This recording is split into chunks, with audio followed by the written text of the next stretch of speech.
Content warning, we hear something's going on. We're not classified as family friendly. Our content is not meant for young viewers and or children. This video and stream may contain profanity, crude humor, and other humor may be inappropriate for children under the age 14. Viewer discretion is strongly advised.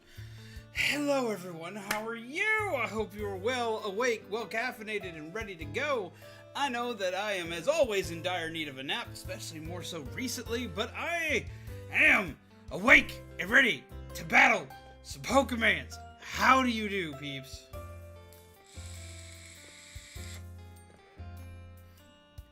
How is it going, everyone? Why is my camera trying to, like, hyper-focus itself? I need to stop that.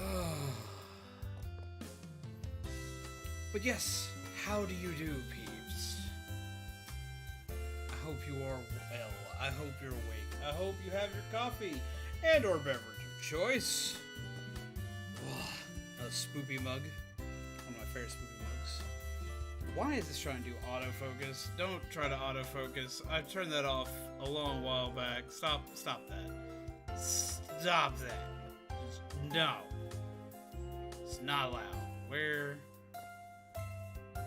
did my camera adjuster go? I have too much stuff on screen at once. Forgive me, peeps. Give me a second as I figure out where the hell that moved, because I am on solo screen. Oh, gimme. Alright, you son of a bitch. There we go. Aha. Huzzah! There we go. Now we'll get to stop the focusing thing.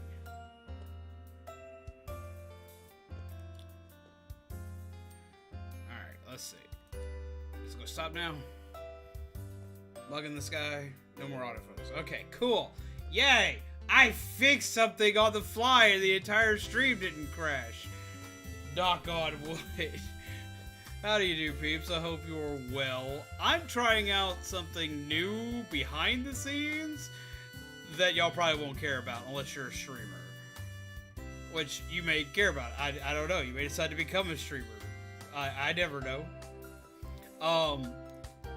As y'all know, we've had some issues with things kind of lagging here and there every once in a while. So, a big part of it has always been the fact that I've been using Google Chrome. I no longer use Google Chrome, or at least that's the idea. I'm using the Opera browser, and so far, it's been pretty swanky. Well, enough, long day at work, but you know how that be. I do indeed. Oh, I do indeed. Oh, I do indeed. Let's see who all we have with us here today, by the way. We have Cactus, we have Viren, we have Shaman, we have Day-Day! Super excited you're getting your game now. Hello, Hiei, what's up, Valor? And howdy do, Carlos. Keep it together one more day of work, feeling just a hint of sick. I hope you're not sick. Everyone's been getting sick lately. I've been feeling kind of meh myself, so I get that. I've been feeling like very tired and lethargic lately, which has really sucked because I've got a lot of stuff I'm working on and trying to get done right now. Did I eat it? Yes, I did. I just ate some mac and cheese. Ooh, I've been ooh-wooed. No! Jesus Christ, Viren. 26 damn months. Ugh. Has it really been that long? Well, cheers to you. Get some love and hype in the chat. Girlfriend being a nurse can't be having that. You'll be surprised how much more resilient they will probably be, though. What's up, Explosive Werewolf? How are you? I hope you're well. I hope you're having a good day. I hope you're having a good night. But no, I've been, like, incredibly tired lately, and I'm trying to figure out why I'm so tired. Let's get said Apex Azeros last night. I was playing the Switch Axe, but the Switch skill I was using looked like I was shoving a Switch Axe up its ass. Oh, don't do that. That can't be pleasant for them. But, speaking of, like, moving everything around and, like, redoing stuff and whatnot, I finally got these working again. I think. hope. Oh, wait. I'm on the wrong screen. See, I am tired. But no, I've been like... Just, naps. I need naps. I need naps. I haven't had nap in Lord knows how long.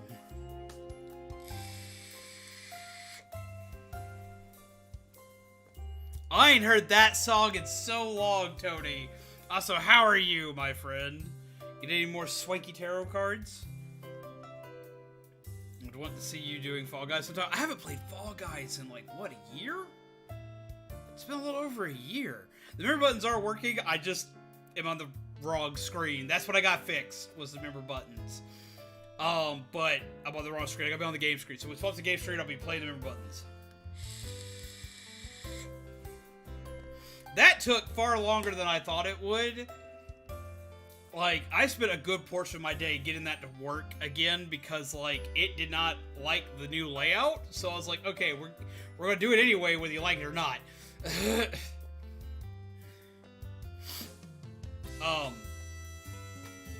But yes. I don't know what's got me so tired, which is why we ended a little earlier yesterday, which I apologize for.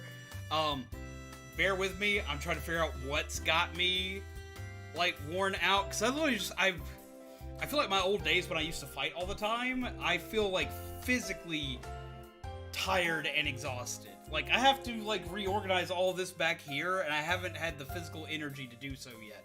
And I don't know what's up, but we're going to fix that. I'll be back up and running at full potential soon. I was sent a thing.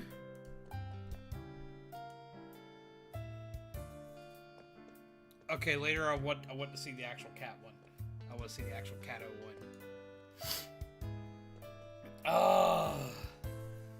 Yeah, that song, Tony, is where I got the title for this video. I'm not gonna lie. Lord, I remember that song way back when. For everyone who doesn't know, is a song they used to play on the Pokemon Pikachu's jukebox after they stopped doing the Pokemon rap at the end of every episode, and it was the song called "What Type of Pokemon Are You?" You talking shorts reminded me I need to get the dishes and some laundry done before bed for the GF. I managed to get my dishwasher loaded today, and I managed to sweep the living room. Like, I have not felt this last time I felt this physically tired, knocking on wood again, I had COVID. I shouldn't be sick again. I have to, like, make it one more week so I can get vaccinated, because since I've had it, like, you have to wait a certain amount of time before you can get vaccinated. I gotta wait, like, I gotta make it through, like, the rest of this week, and I get vaccinated next week. And I'm like, Jesus Christ, please, please, please. Which I shouldn't be able to catch it again. I should have strong enough antibodies now for it to last a little while. Almost would have forgotten she's working night shifts, so gotta help her out. Indeed, indeed, indeed. See, Zombie works night shift, which is why she's not here today. I'm sitting here looking at my camera and seeing him spookily just, like, give everybody a stare down, like, really trips me out, but it also makes me really happy at the same time because I'm 5. Yeah, so we're going to be playing some more Pokemon today. I do apologize if I seem a little out of it, if I seem a little tired. But I'm working with it. Please bear with me, guys. I have gotten a lot done today. Because I got the member button swapped over for stream. I got in contact with somebody on making the mats because I'd already had somebody in contact with, but I found someone which I trust a lot more with making the mats. They're actual made for computer mats as opposed to being card mats, and it's a lot cheaper for both myself and for you guys. So, but I am having to re-talk with my artist that I'm working with on it to resize stuff because the template I had for it was too small. It was built for a different type of mat, so I'm like, yo, we gotta do something here, da-da-da, and it just became a whole to-do. If he moves midstream, we're calling the police. Yep, nope. be the first time I've had to call police midstream. This new place is like just pure chaos. But yeah, so I'm like I'm even sitting here like hyper like chugging caffeine trying to keep myself like awake, and it's not that, because like I've had enough caffeine to make a horse run a country mile and still ain't there.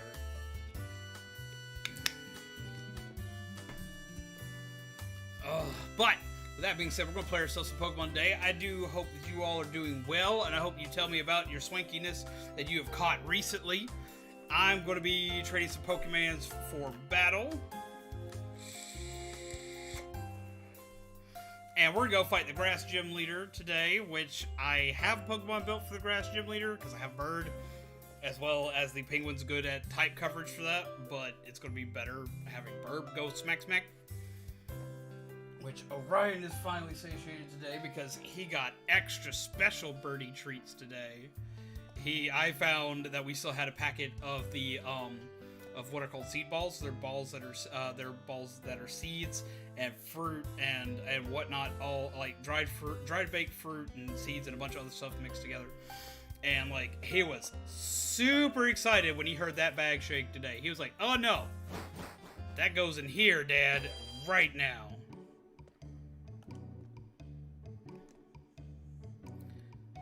And Bootin.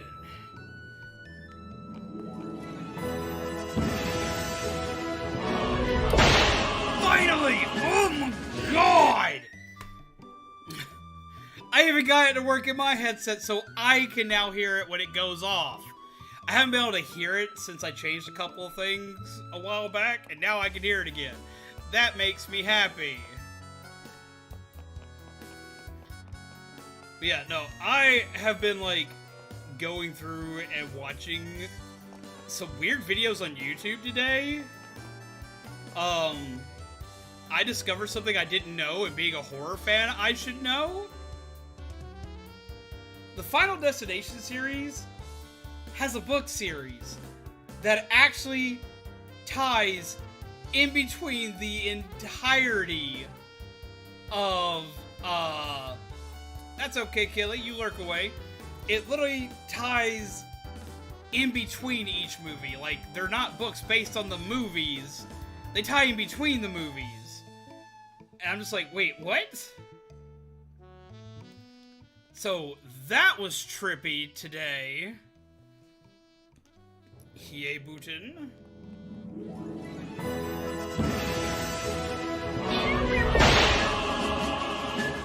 Yeah, they have like prequel books for like almost every movie, and they tie in between, and they explain, for one, a lot of them explain, what happens, like, to characters in between movies, you know, like when a movie ends and a character's alive but it doesn't explain anything. Yeah, half of them don't keep living. Like, the ones that are like, oh, well, I survived to the end of my movie, I'm fine. Yeah, apparently, no, half of them don't. I'm not going to explain which half don't, because you might want to find the books. Everybody was still dead. But some people do actually survive, as well as it does side stories and side events. You know how, like, in every Final Destination movie, you have the main character, and they're, like, looking up all these different events that happen that don't happen in the movies? And say, like, oh, such and such amount of people died in this place here, died in this place here, or so on and so forth.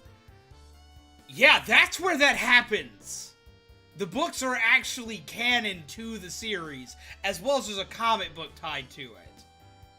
It's only, like, a couple of issues long. I think it's like it's a 6-issue comic, but there's even one of those that, like, ties through. I'll never look at tanny beds the same. Man, no! Oh, I already don't tan, because, like, I go out and I, like, incinerate in the sun, if y'all can't already tell. But, yeah, no, that, like, just made it not a thing. Ah! Remy! More loves in the chat. I got to hit a Remy Bootin.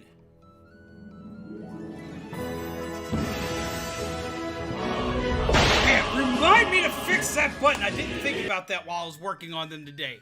Because you're no longer Mama Remy, you are Mythica. Remind me to fix that tomorrow. 28 months. God dog. I still want to change it. Tough. I won't take... we'll let you keep your Pokemon. Oh, you're gonna let me keep my Pokemon, huh? I love how he, like, just leisurely, like, just, like, stretches in front of him. Just, like, kind of like a flex. Ugh! It's my favorite! Oh, is that a Pokedex? You must be helping Professor Rowan. What's your name? Okay. Hello, zombies. I'll be sure to remember that name. My name is Cynthia. I'm a trainer just like you. I've been studying Pokemon mythology lately, just out of curiosity. I love, like, I've always loved this character, especially with how much lore they gave her. Because, like, she, like, went into multiple games. Like, because, like, she was in Black and White and Black and White 2. She was in Gold and Silver, the remakes. Like, they gave her so much, and I love it. She's one of my favorite characters, and she's so damn pretty. And she kicks your ass! She's like the first time when you beat an Elite Four champion, you get to truly feel accomplished. Because that's an uphill battle. Been really on the fence with the art style they chose to go with here, but these would make great plushies. I know, right? Here in Eterna City, there's a statue of an ancient Pokemon. According to myth, it was an extremely powerful Pokemon. Who knows? You may encounter something like it while you're traveling with your Pokedex. Try using these. They should help you on your way. Obtain TM93. No, see, I like the art style for this. For one, I've always been a sucker for chibi art style. I mean, for one, everyone knows I love games like Animal Crossing, but also, like, look at most of my characters that are drawn for stream. I have, like, non-chibi-fied versions of a lot of these characters, because Jerry Bear's put in a lot of hard work and made them, but Jerry Bear also knows that I thoroughly love the chibi ones, so he makes me more chibi ones than anything else, because that's, like, what I love. I love the cute little ones. Like Link's Awakening remake, and I loved that game. Like, I couldn't have seen a better way to do this remake, honestly. Ah, we've got Cut. Use a hidden move Cut from your Pokédex in the field.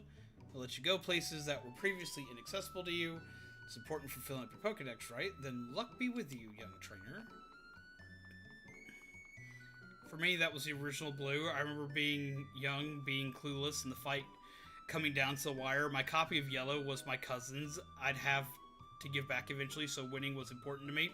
I do get that. For me, like, I was used to playing, like, when I played Red and Blue, I had a tougher time with the people ahead of Blue than I did with Blue. By the time I got to him, I had built a team, because I had lost so many times, so I was like 11 and didn't really train much other than my first Pokemon, because that's what every kid does with their first Pokemon game. And I would get my butt kicked, so I'd add another Pokemon to the team, and I would change things up. That's where I got my love for Ghost-type Pokemon, because Gengar was added to that team. Or actually, no, Haunter was added to that team, because I didn't have anyone to trade with. And so when I finally got to him, I was ready. And then in Gold and Silver, I walked through Lance.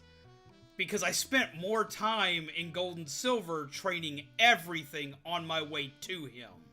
So I kind of walked through the Elite Four in Gold and Silver the first time I fought them. Second time, I did win, but that upgrade was devastating. It was a rougher fight. Ruby and Sapphire was kind of a balanced matchup back and forth. Steven rocking Steel-type Pokemon, though, for the most part, Steel and Rock types, I was fairly well equipped to take them on, mainly just with Swampert. When I got to Diamond and Pearl, Cynthia was a real challenge. Now, I beat the Elite Four and Cynthia on my first time through, but I was severely underleveled, used more revives than I think I've ever used in any first encounter, and the max revives that I had actually got used. Anybody who knows me knows that I'm one of those types of people. It's like, this is more important for later. I'm not going to need it till later. And then I never use said max revives. Yeah, no, we used them against Cynthia. Jesus Christ, that was horrifying. But we got it. And I felt truly accomplished because Spiritomb was a pain in the ass back then when it had no weaknesses. What's up, Fuzzy? How do you do?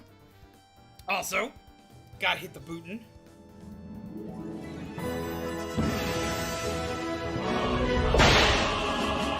Don't feel bad. I'm a very bad item hoarder myself. Underground Man's house, digging down for adventure. Okay. And what's up, Fuzzy? How do you do? Scientist dude. Let's dig up some treasure. I'm from Orberg. I work at the mining museum. I got advice from the Underground Man on digging up fossils and spheres. Before I get digging, let me share his advice with you. While you're digging, you may uncover dark rocks. They are very hard. If you keep hitting them, the wall will collapse. Keep that in mind, and you'll be digging up treasure in no time. How's it goes? It goes. I've been working on stuff all day. Bought X items, hoarded them in massive piles, and never used them. I didn't know they got buffed. Like, see, I never wind up using the X items, like X Defend and X Attack and all that. I wind up selling them because they sell well. Every adventure is like, running low on money? I'm not anymore. Gotta do some playing on Diamond? Hell yes. The Grand Underground sure is massive. You're gonna have a blast down there. See, the Underground was like one of my favorite parts from the original Diamond and Pearl. I spent so much time underground, and people wonder why I spend all my time digging in freaking Minecraft. I am the first one to have started digging out the Grand Underground. I am! You can call me the Underground Man. Everyone else does. It's not the most glamorous of nicknames, but shit, I'll take it. It's better than being called Old Fart. I'll make a gift of this to you. You hold up your end of the deal and put it to good use. I didn't accept any deal, but okay. You put the Explorer Kit in your bag's key item pockets. The Explorer Kit. Use the Explorer Kit from your bag's key items pocket to visit the Grand Underground.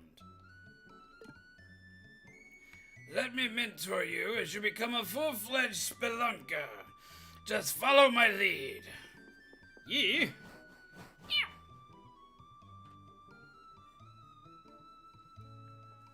First, go to the Grand Underground. Going underground is quite easy. Simply use your Explorer Kit. Can't be used indoors or in a cave. Now give it a try. I don't like when it takes control of my shit for me.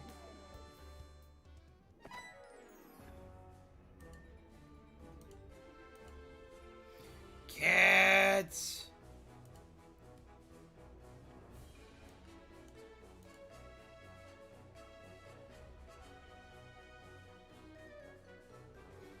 Oh my god, number 4. They got a radar dish. They got the radar dish of shame. So much easier back on DS. Oh, what was? Can't be used indoors. Understandable. Or a cave. That one less so. It seems like a reasonable place to be digging. I mean, like, for me, I kind of get it because, like, caves and underground systems are supposed to be unstable. So I would assume it wouldn't be safe. Hey zombies, is this your first time here? Welcome to Sinnoh's Grand Underground. There's a network of tunnels, caves, and caverns lying beneath Sinnoh. Huh? What am I doing down in this expansive of a place? That's kind of hard to answer. I mean, you can do pretty much anything you want down here. For instance, you can dig up fossils and treasure, or you can make your own secret base. You should talk to the Underground Man in Eterna City to learn more. Why is the way to go back to the surface. Remember, why? Why not? Why not? This is your first time? No! I have to get going now. I'll see you around. Okay, so I did what the old man said. Let's take a look around. What the fuck? Oh no, Burb, you coming home. You encountered a wild swablu. Why can I run into you so quickly?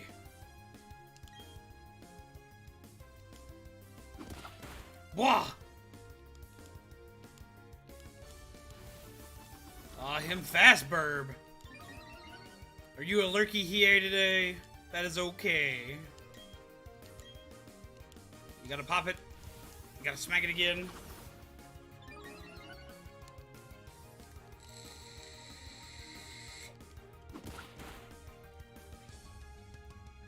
Why can we run into this bird so early? This should not be plausible.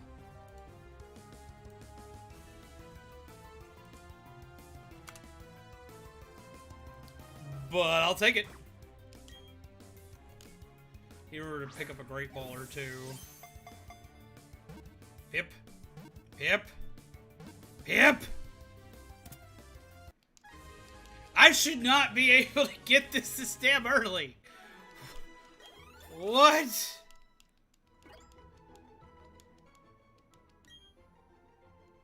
First Pokemon of the day. What are we naming the small Borb? Who will become a really big Borb? What do we want to name it? I'm sitting here in shock that we found a Burb. Blue Borb. Gonna make a voting thing. So I want to buy dust balls. Okay, usually I don't ask for assistance, but I want to know where to get those. Let me know.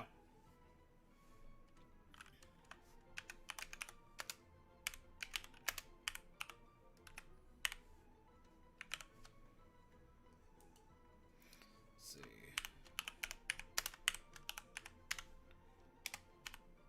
We so far got Blue Borb. We've got Puffin.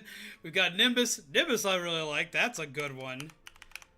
Because that fits both for the sake of science and for the sake of being a nerd. For our DBZ fans out there. DBD.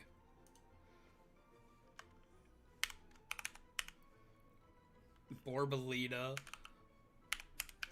Like, I hear Borbolita, I'm kind of shocked it wasn't Borbolicious. Alright, here's your voting options. Supposed to be able to find rare Pokemon in the underground. Well, I can see that now. we didn't have stuff like this in the original Diamond and Pearl.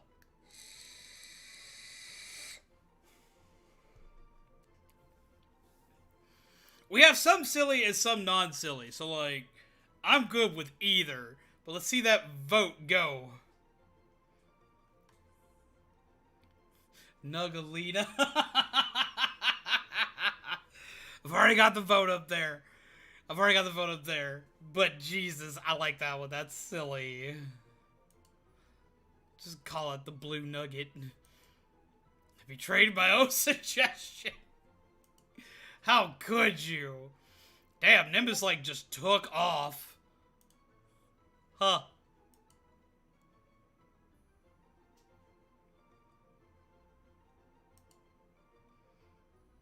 Okay, first off, Tony, I like the Justice because that's my card. And, like, I like it because it also reminds me of my cat. But I also love the Hermit because that's Zombaby's card.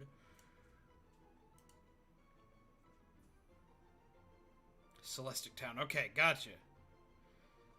Nimbus is just a generally good day, but I'm not gonna lie, it definitely is. We're at 10 votes, and, like, Nimbus is at, like, 60%.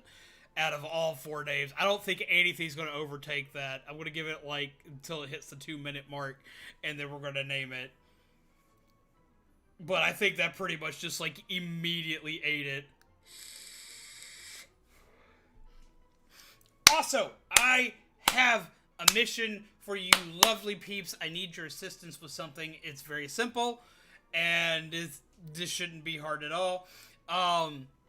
At any given point in time, if my stream looks like it's, like, just going, let me know, because I'm using a new web browser. I went from using Google Chrome to using the Opera GX browser, which is the quote-unquote gamer browser.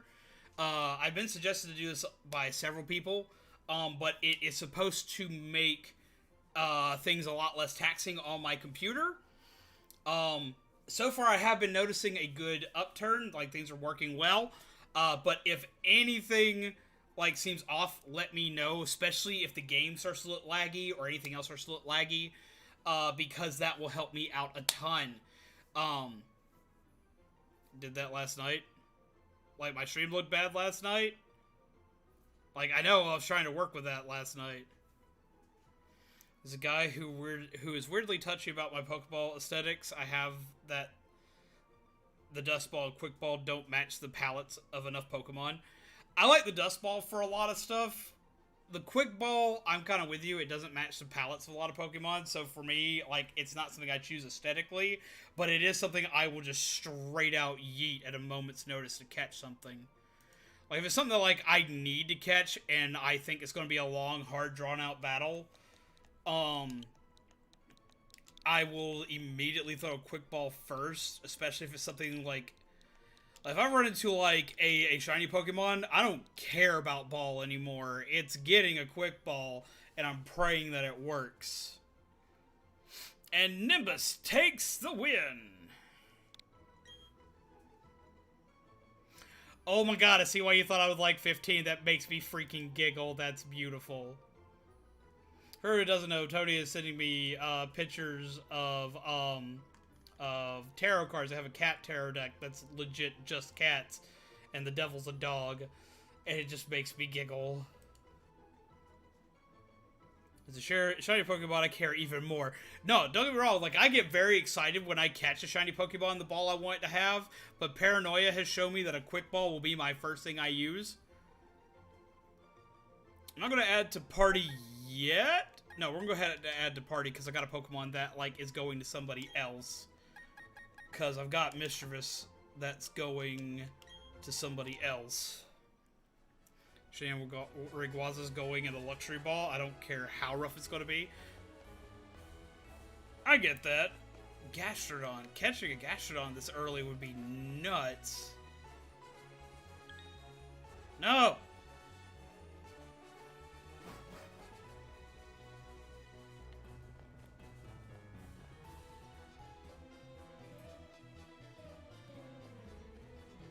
What is all of this? They've changed a lot of stuff on me here. Should do Machop and Psyducks. Veneeri. A log. I don't want to do anything with a log.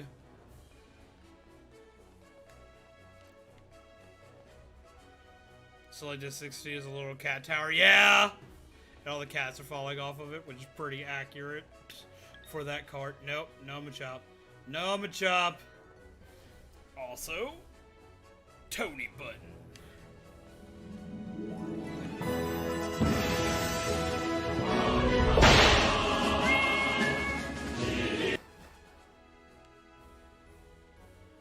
Hey, Remy, you were finally able to play the Pokemans. Have you gotten to do anything yet? Or are you waiting to do it on stream?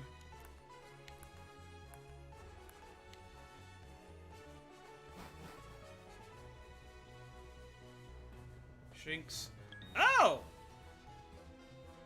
I can catch a Combee without having to be on a tree, but it's a male Combee. No, I'm sorry, nobody wants a male Combee. You like, male Combee can't even evolve. You can catch Gastrodon this early on. Like, not Shelly's, but straight up Gastrodon. That's, like, nuts. I haven't mentioned it, but I love that it's a Brawl theme. There's something about it. That's my favorite theme for the newcomer theme. For the newcomer meme. I couldn't think of anything that worked better. Like, that was, like, the best to use.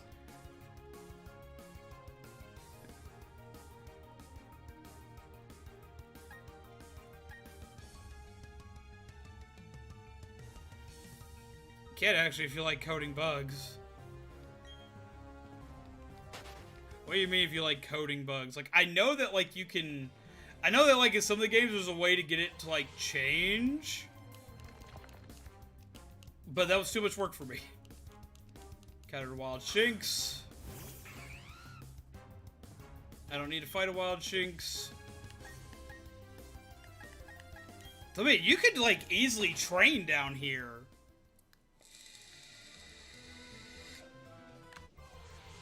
That's a pincer! Oh, we're catching that! No, Badoo, I'm done. I'm done, Badoo. I have to go catch that.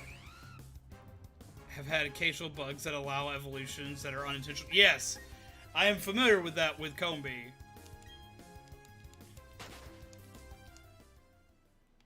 Gimme. Gimme! Oh my god! Why can't we catch you this early? I love Pincer. He's such a weird Pokemon. If I remember correctly, this one's actually one of the exclusives for this game. Don't kill it. Smack!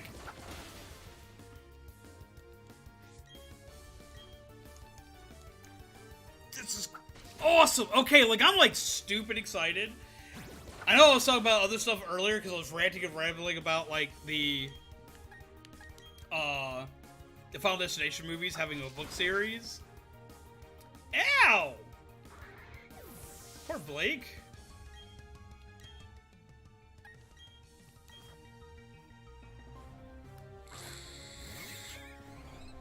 Oh, I wish I could Mega Evolve him. He was so, like...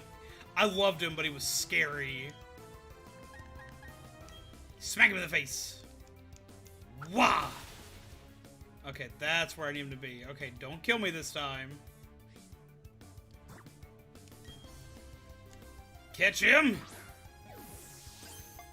Send the ball. Ah! I want you in the ball! No! Don't squeeze my bird. Squeezing birds is wrong. Ow. Every time, like, I think of him having bind, that actually, like, scares the hell out of me. Because I remember that episode of Pokemon, like, the second episode of Pokemon, where Ash, like, fights Metapod versus Metapod, but he yeets Metapod out versus Pinsir, and he has that vision of it just getting snapped in half. Like, just, ugh. Man, I miss Mega Evolutions like nobody's business. Catch. Catch. You're a penis! Ow! Ow! Ow! Ow! You don't come equipped with Skill Link!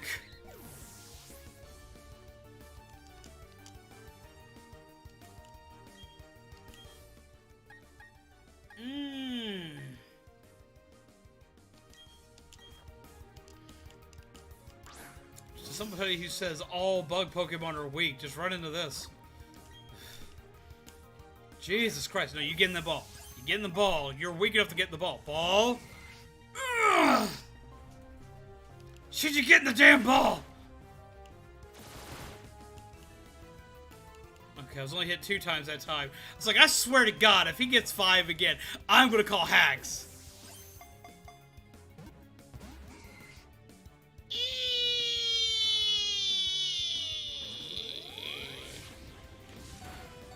Ow! Ball!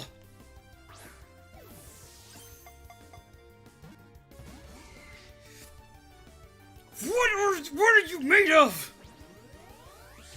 Hi, Carlos.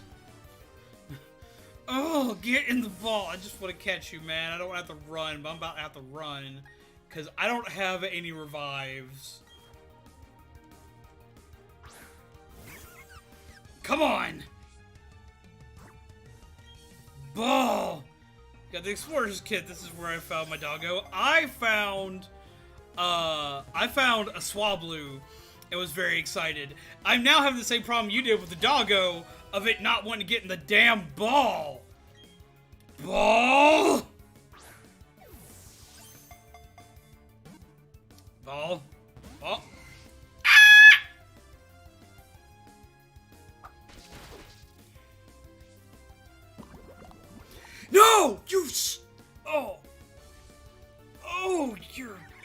this sucks!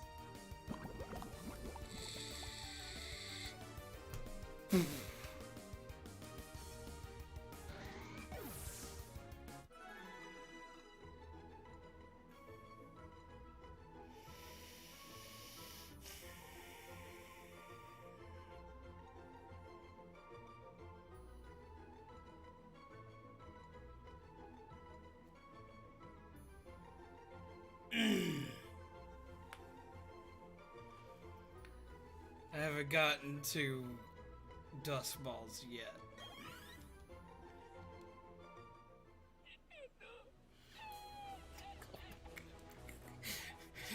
Damn it, Byron! How's it going, Gerber?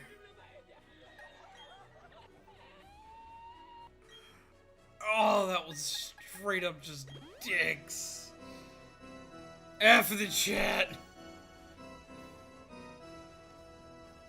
Oh. The mons respawn. I mean, that's cool. It's still that, like, I'm running out of Pokemon to fight it with. Ah.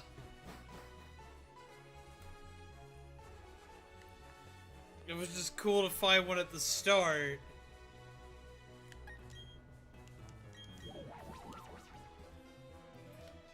Ah! Old man. I see that you've gone underground. Well done! Take these as a reward. Tained a red sphere S.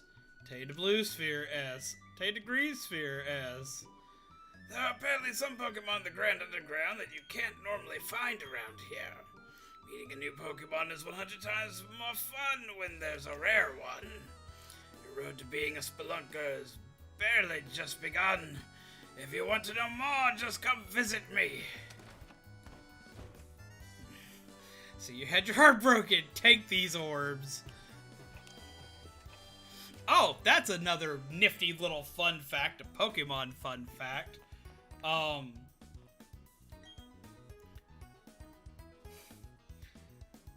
The golden, like the big golden nugget, as well as the golden nugget, are not called nuggets in Japan. They're called balls, and apparently they are a running gag in the Pokemon universe as a reference to balls.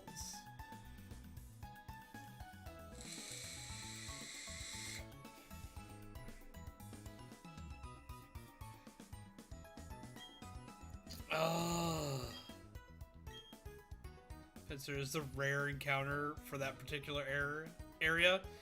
Take my ball. Yeah, pretty much.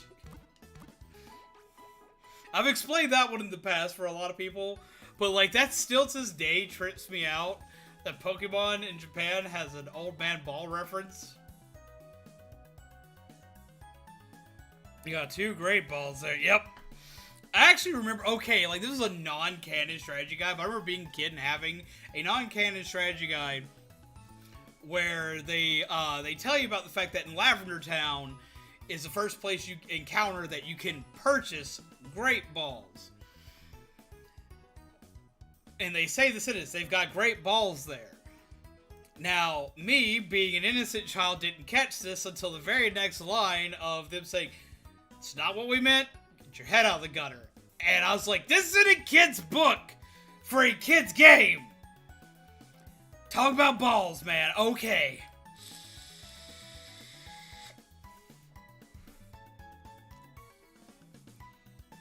Oh my god.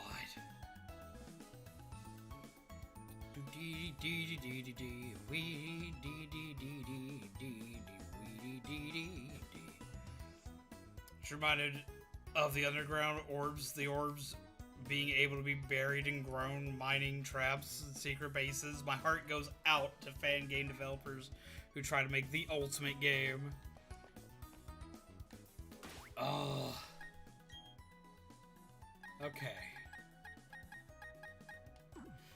I'm excited to make an underground base. I'm very excited for that. Okay, I need to hit the shop. Because I'm running low on... Ooh! That is a Dialga.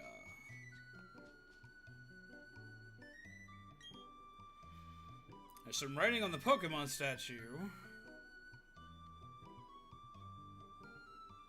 Pal, once created, brought forth the many dimensions. All things, alive or not, arrive at the same space. Such is a blessing of Pal. I'm assuming Palkia, because this looks like a cross between Palkia, Arceus, and Dialga. The next is barely legible and has faded completely in places. Yeah, this looks like a reference to all three of them. What's up, Xander? Because it's got, like, Palkia feet. It's got the Dialga head and, front claws. It's got Palkia-ish wingies. And it looks like it's got, like, the Arceus, side pieces on its head. Would include every feature. Yeah, whatever you say, buddy. They're gonna try. They're gonna try their damnedest. Okay, so I need to cut trees to get to that Pokeball. Remember, that Pokeball is here. I need to hit the shop because that hurt me.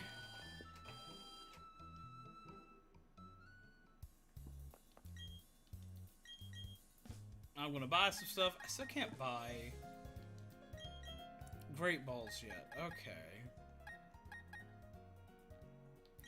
I guess we'll go ahead and buy some Super Potions. We don't ever wind up keeping these very long because we wind up getting better soon after, but it's good to have them anyway.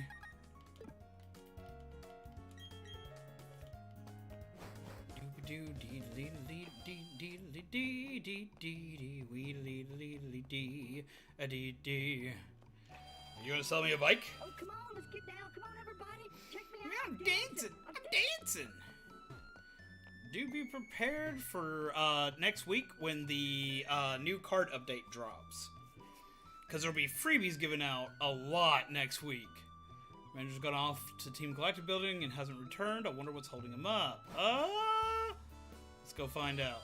Can I go ahead and fight the Grass Gym Leader, or am I going to have to do Galactic first? I think I gotta do Galactic first, but we'll give it a shot.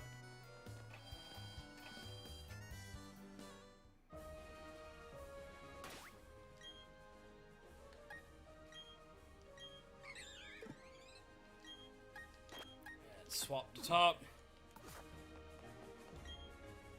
At my gym, no one gets to battle with a gym leader, me, until they've beaten all the other trainers. I'll be waiting for you in the back. Good luck, challenger. Oh, this is pretty!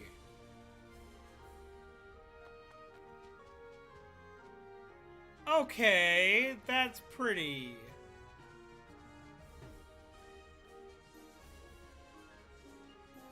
Do weedy dee weedy do.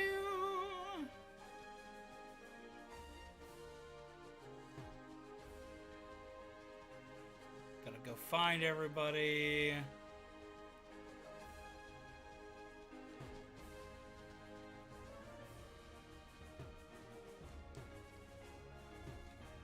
Huh. You're being sneaky. How'd you know where to find me? Let's have our battle. I'm a wacky smack. What's up, Mike the Shiny Mew? How do you do? What's your old fusion talk? I've been in love with the Pokemon Infinite Fusion Project game. I haven't played that yet. The last one I played was the one with the Cult of Darkrai in it. And that one was like really trippy.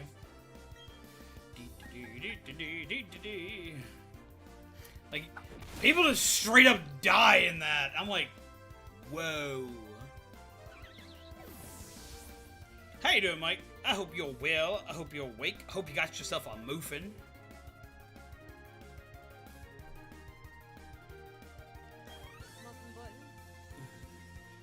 Okay. Oh, that was fast. I want mine to evolve into Roselia.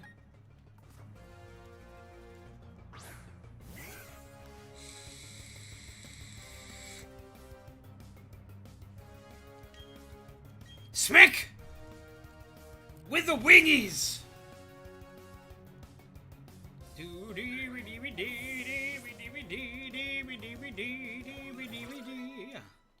don't know why I feel compelled to just, like, sing every, like, random thing for Pokemon. Have a diamond hard copy! Oh, you got the Dialga figure? I wanted the Palkia one.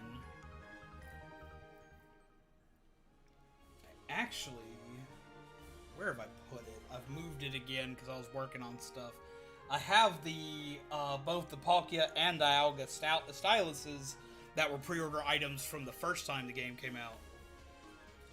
Okay, so now I gotta go find another trainer to do battle with. You down here, you up top? I know they just told me, but I wasn't paying attention. Oh, you're down here. Cool.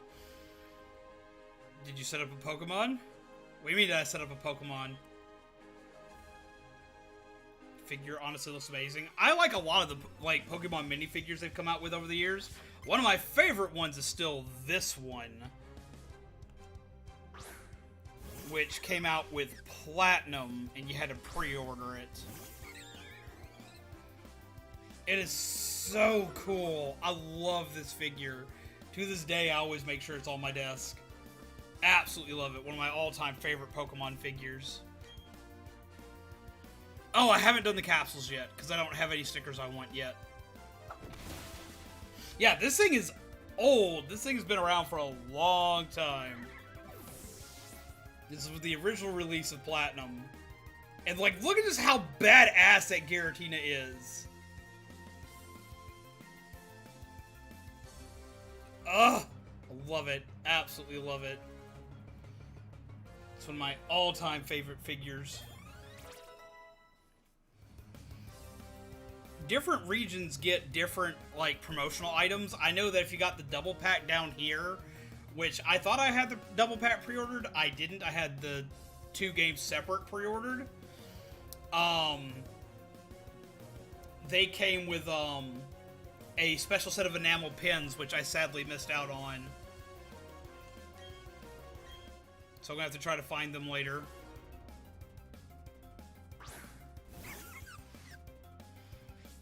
Yeah, different companies do different pre-order bonuses as well as different regions do.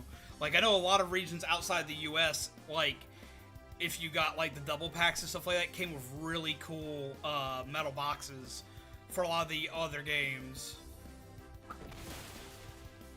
They used to do figures all the time around the time of Gen 4, because, like, with Gen 4, they did Palkia and Dialga figures at certain stores, as well as the styluses for them at GameStop. For Platinum, if you pre-ordered at GameStop, you got the really cool Giratina figure I just showed y'all. And then if you pre-ordered them at, you pre-ordered Gold and Silver at GameStop, you got the Ho-Oh or Lugia figures, depending on which game you pre-ordered.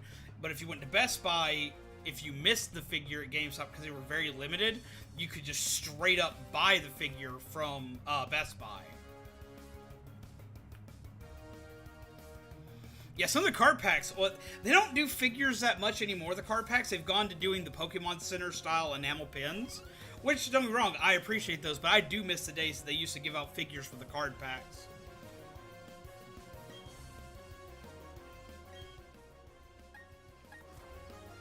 I honestly think they should have stuck with that, because, like, lots of kids buy those packs, and those pins can be very sharp to step on. I know a lot of parents complain about stepping on the tiny figures, but imagine stepping on an enamel pin that your kid forgot to put the backpack on.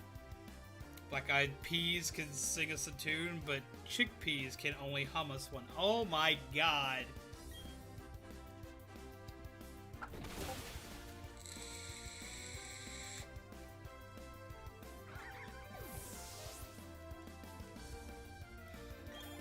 Okay, so I gotta know, what is everybody's, like, favorite, what is your favorite Pokemon collectible that you have?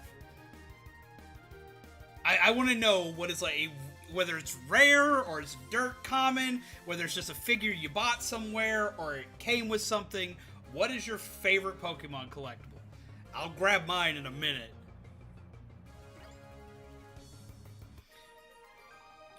And swap screen.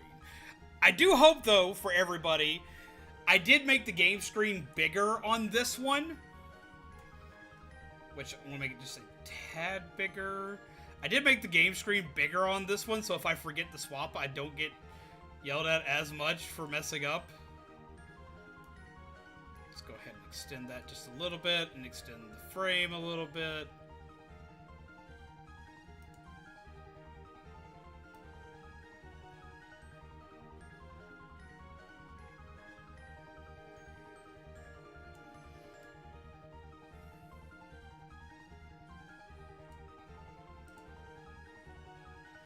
Hopefully that's a little better up to code.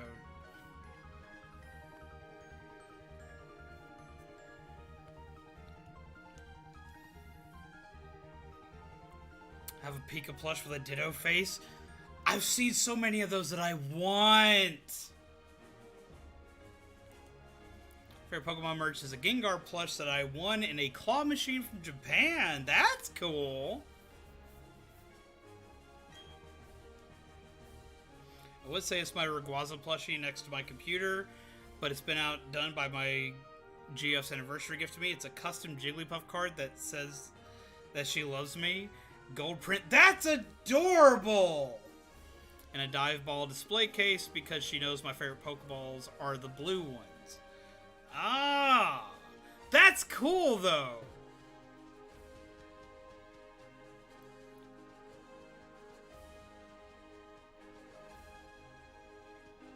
And for me, part of my problem is that I have a lot of favorites, but I have two that I'm going to show off that are big deals. His name is Thriller. That's awesome!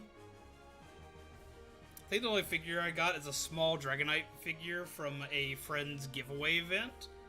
That's still cool, though.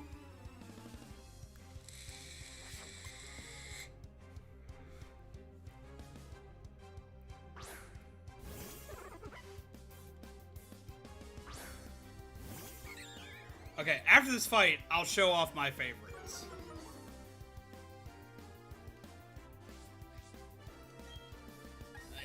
And Wingy against the Turtwig. Favorite Pokemon is Jigglypuff, so she was using it as her way of telling me that she loves me. That's adorable. That's adorable. That's like mega sweet.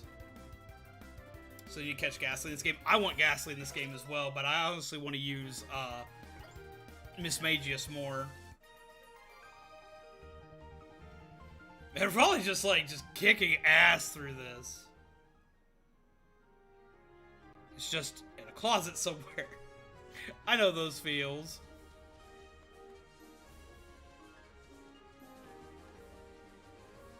So that's one of the reasons why Zombaby and I get along so well, is she encourages all my nerdiness. I've been in many, many relationships that didn't, including being in relationships that were so bad where the significant other would actually take and sell my stuff to get it out of the house. Either sell it or throw it away. Including, at one point, taking an entire tub of Legos and setting it on fire. Because she was tired of me playing with Legos. Which I use as a de-stressor. Ugh. You gonna fight me? Let's go! It's a trade Evo. I've lost so many Pokemon to people doing trade Evo. So that's why I trade with people I actually trust. On the game now, it's time to shiny hunt Piplup. Oh my god. This stinks in more ways than one. Indeed it does. Melting plastic smells awful. Like, I'd been out of town on a business trip because I was working for a convention runner, and I was selling figures and toys at their booth everywhere they went. And I came back home to a melted brick left on my desk. And they didn't just, melt the entire tub. They melted stuff I'd built. I was not okay. Stuff I spent hours on. In some cases, even days on. You know how much Legos cost in this day and age? Yeah, I know, right? For those crazy people who's going to shiny hunt a starter. I mean, if you want a shiny starter, shiny hunt the starter. That's just the absolute worst. It is! And I haven't been able to replace a lot of those, because a lot of them aren't made anymore. So, like, finding them, they're, like, anywhere from double to 4 times the amount they were. Same thing happened to a lot of my other collectibles. What was even worse was they tried to sell, like, when we split, I'd still had some of my, collectibles in their house, and they started putting my collectibles on eBay while we were working on filling out the divorce papers and getting everything settled. They'd placed a crap ton of my stuff on eBay. I found out through a friend of mine, because that was just it. They weren't allowed to touch any of my things. I wasn't allowed to get them yet due to us doing paperwork and stuff. They tried to sell my stuff that I could show proof was mine before anything of the get-together and whatnot, as well as we had agreed and had signed paperwork showing that there would not be any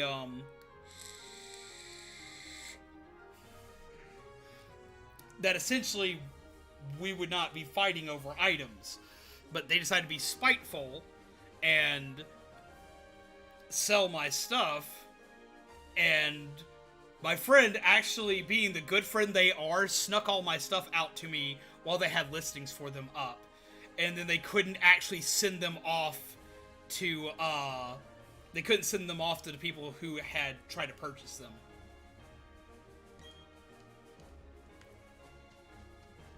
It was absolutely disgusting behavior. That person gaslit me more than...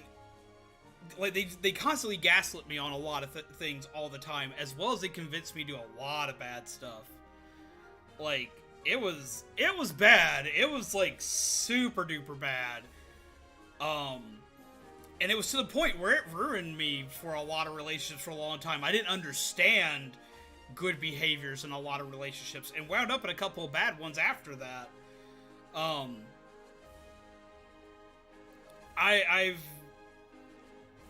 I had 2 relationships, one currently being Zombaby and one being one other, that have shown me a lot of the stuff that I went through was wrong, and have helped me be normal and not expect bad things in relationships, and not like expect being punished for existing or being myself or being a nerd.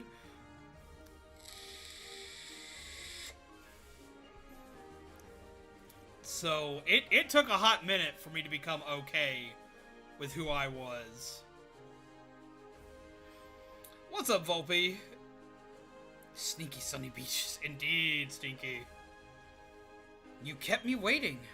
I'm Eterna's gym leader, Gardenia, the grass-type master. When I first saw you, I was convinced you'd find your way to me. My hunch was right, but my hunch was right on the money. You have a winning aura about you. So anyway, this will be fun. Let's have our battle. Do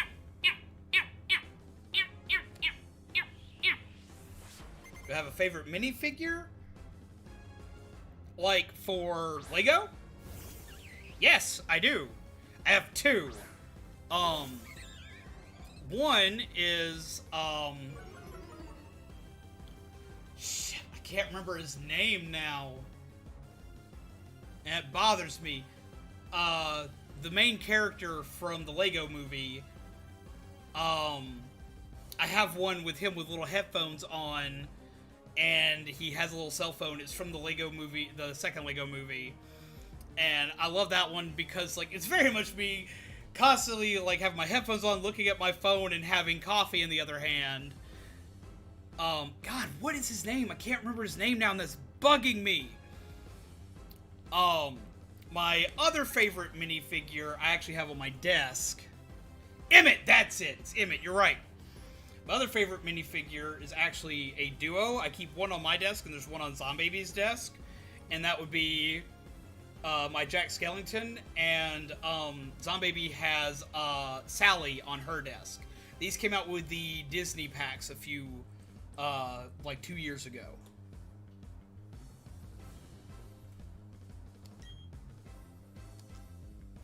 After this fight, I will show you my 2 favorite Pokemon collectibles that I have. One is official Pokemon merch, the other is not, but I like it because of what it is, as well as it holds something very special to me. Everybody leveled up off of that, almost. Welcome back, Fuzzy. And welcome, Emperor. How are you? Keep current.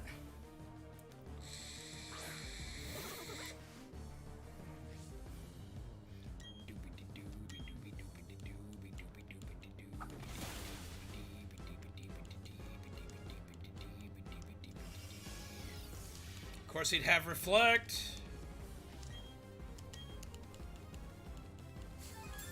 And a Super Potion. It's cute. I got someone a Gengar doll, and this person wants to get me a Mimikyu doll because of the fact that Gengar and Mimikyu get paired together a lot in official art. I did not know that. I know that they show up a lot, like in the Halloween stuff. I also see Mimikyu and Bayonet a lot in a lot of their packaging and products, whatnot, especially in Japan. She just yeeted herself into the sky as leaves flew. Oh my god.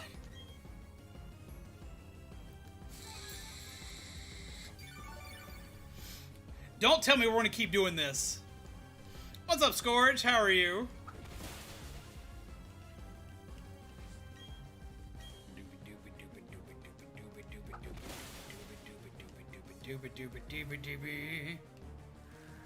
You're right, the Tag Team GX card, and I think you're right, they did do a playmat for that. I was about to be like, are you going to use Super Potion again? Yeet.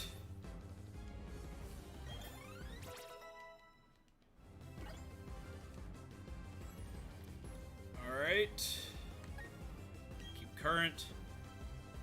Has a line about debating if she still loved Roselia if it were a Ghost-type Pokemon in Pokemon Masters EX. I hope they use that as inspiration for regional form one day. Yeah, because like she has an absolute fear of Ghost types. That's cool.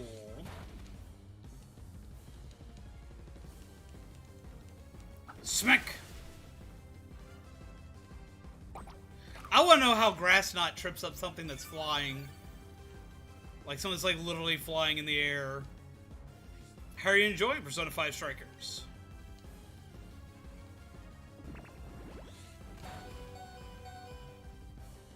It's the one I have the figure of Ahsoka Tano just as a display. I have Nick Wilde and I have Nick Wilde, Jack Skellington, and Rocket Raccoon up on display in my living room from that game. I used to obsessively play that game. Long story short, this person is my ex, but we are open to the possibility of getting together again. I won't get into too much detail here, but if you want to know more, you can DM me on Discord. Gotcha.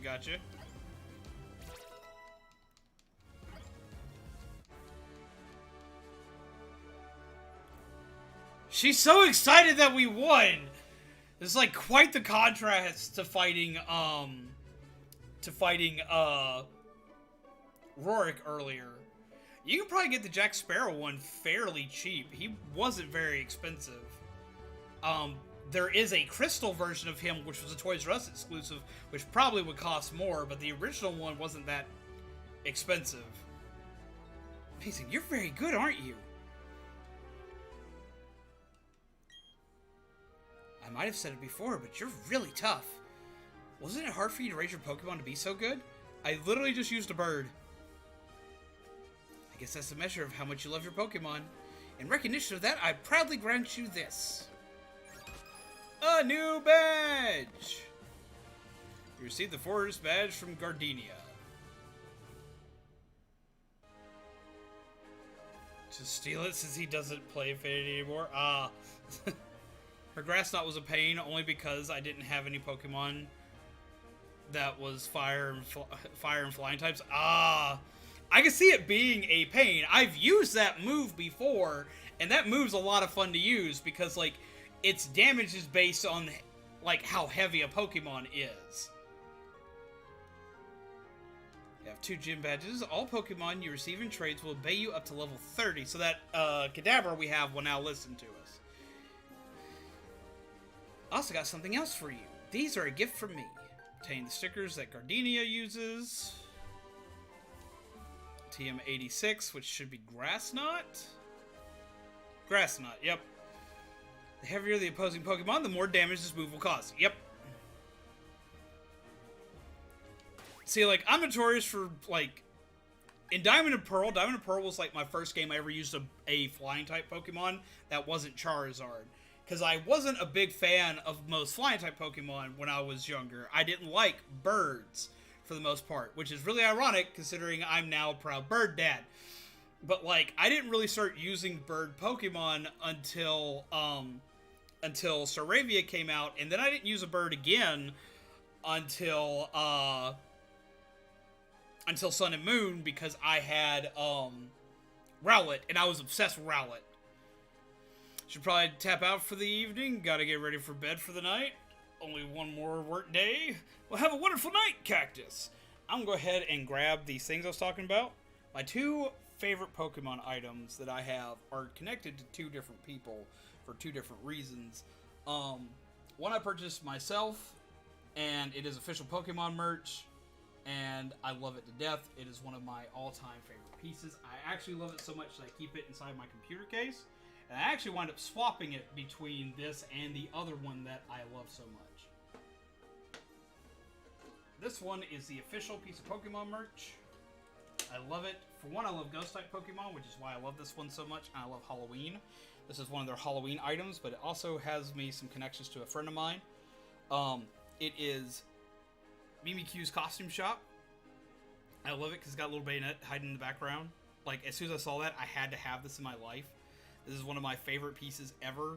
This is also probably one of my more expensive pieces that I own. I don't keep a lot of expensive Pokemon stuff, usually. But this is like one of my big deals. This was from the Pokemon Center when they did Halloween, not last year, but year before last. They do all these little things for Halloween every year, and this has been the only one I've ever been able to get my hands on. All the others I've always missed. I've always wanted them, but I always miss out every single time. And I got this one. And I actually have Shaman to thank for me getting this one, because he helped me order it, because he sat on the site making sure that I got this one. And this one's currently been sitting in my computer housing. But look at it. It is so pretty. It is so well done. It has all these like little Easter eggs in it. It has all these little Pokemon in costumes. You have like the Yamask holding the sign up top. You have Mimikyu, who's designing all the costumes. You have Grookey in the Ludicolo costume. You have Pichu in little Togepi costume. You have Bayonet like scoping stuff out. You've got a little secret pumpkin in the back. I love it. Absolutely love this piece. It is. I baby this piece because this piece is very breakable. So like I'm very careful with how I use it, which is why it sits in my computer case. I don't got to worry about anything touching my computer, so that's why it stays there. But my other piece that I've got that I love is actually handmade. It's not an official piece of Pokemon merch, but I do love it. It was a gift from a very dear and close friend of mine.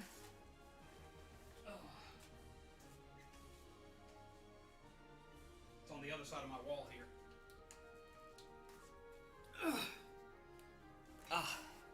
Absolutely love this piece. This was actually a gift from Shaman the last time we went to AWA, and it was pure chaos while we were there. It was absolutely nuts.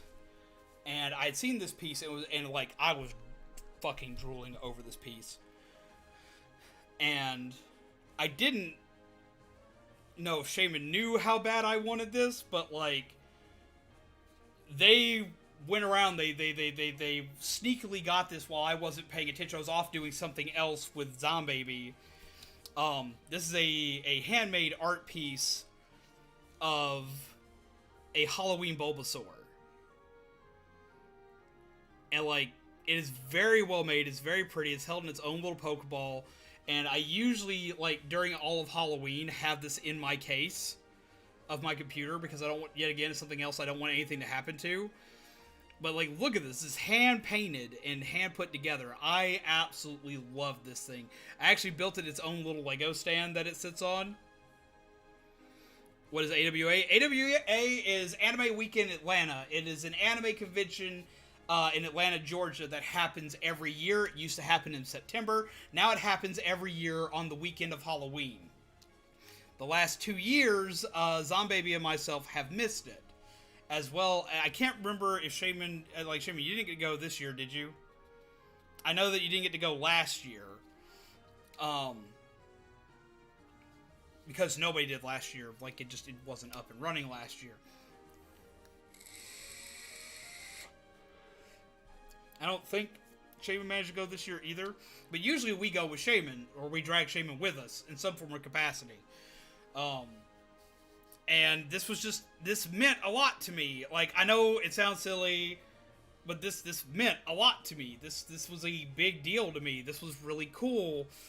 And, like, that con was kind of rough. We had a lot of stuff going on all at once, as well as I was having to watch and take care of everybody, and just all around, it was a rough con. It was a fun con, and it was the con that we actually did our video where Zombaby and I announced that we were getting married. Which, because of the human malware virus that's going around, we had to push back for 2 years. So that sucks. But that's where we announced it, was at AWA. And we made a video while we were in our hotel room for that. And this was a gift from Shaman that, like, it's always, like, somewhere close where I could see it. I really like this. Like, for everyone who doesn't know, Shaman is, like, one of my best friends, if not my best friend. Like, he literally... Shaman's family. Like, Shaman, like, does a lot of stuff with my family and I. Like, he's always been family to us. He's always, like, we try to help him as best we can, but he has always been there for us no matter what we've needed. And I just appreciate it. And every time I see this, I remember that a little bit more. Which I know is really dumb, and I'm sorry, Shaman, I'm not trying to embarrass you on stream. I really like your present. It's one of my favorite things that I have. Like, it's really funny, also, like, I need to get with you later, Shaman, because, like, I've been asked by family to make sure that, like, you're still coming to Thanksgiving and to Christmas this year. Because they're gearing up everything and whatnot. Like, he attends Christmas and Thanksgiving with us because he's family. He's more family to me than a lot of family members that I have. And one of the few people I would actually legitimately trust with my life in emergency, as long as it didn't involve him having to stab somebody.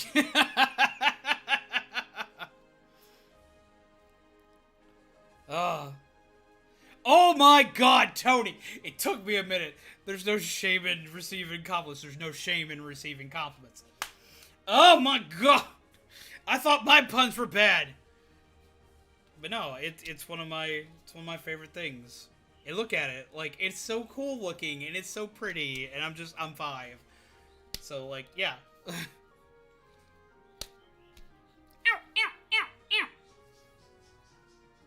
But no, Shaman has been... I've known Shaman since he was a kid. Like, Jesus. We grew up playing card games together and screaming about weird shit in card games.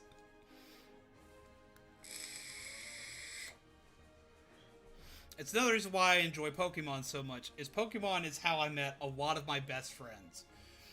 Pokemon and Splatoon are the 2 games that I've met the most people through and have made the most friends through in my entirety of being a gamer. Shaman I met purely thanks to Pokemon and the fact that we enjoyed card games and playing the Pokemon card game and playing the Pokemon video games. And I've met a lot of you guys through Splatoon. So that's the reason why they're such big deals to me, is that's how I met everybody.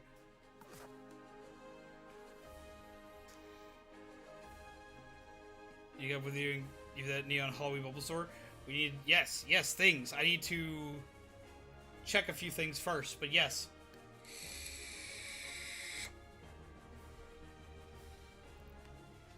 But it's really funny because, like, okay, everyone knows that my favorite Pokemon is Charizard, so obviously my favorite starter is not Bulbasaur. But I have an obsession with Pumpkin Bulbasaur. Like, they don't have him in, like, any video game, but I have an obsession with anything to do with Pumpkin Bulbasaur. Any form of Pumpkin Bulbasaur art, like, any form of, like, anything to do with Pumpkin Bulbasaur, I have an obsession with. Like, if that were a real Pokemon, it would probably beat out Charizard for me. If it were real and I could go catch it. That's how big of a love I have for Pumpkin Bulbasaur. I obsess over it hard. I love it. I love the idea of it. I love the idea of, like, Bulbasaur just having different plants grow from it in general. If they would let us do stuff like that, I would be all about it. Remember when I first met him trading Pokemon at a con? Yep! A lot of times, he was a big help in a lot of the Pokemon, like, events and stuff I did at cons, either helping me get information for them, or if I ran tournaments, helping me secure the Pokemon prizes that we gave out. Cut it down. I love the fact that it's always a Bidoof just showing up out of nowhere to do the thing. Just Bidoof. Cut it down.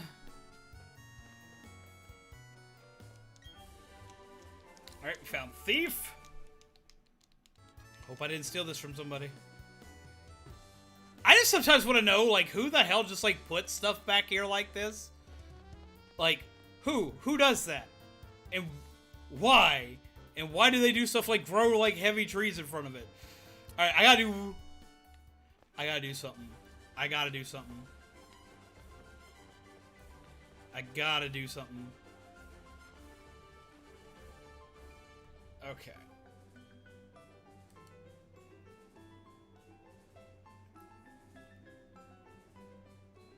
Okay. I've got that running. Cut it down. Okay. So, what I gotta go do is now we can... That's cool, but that's not what I need to do. We need to go...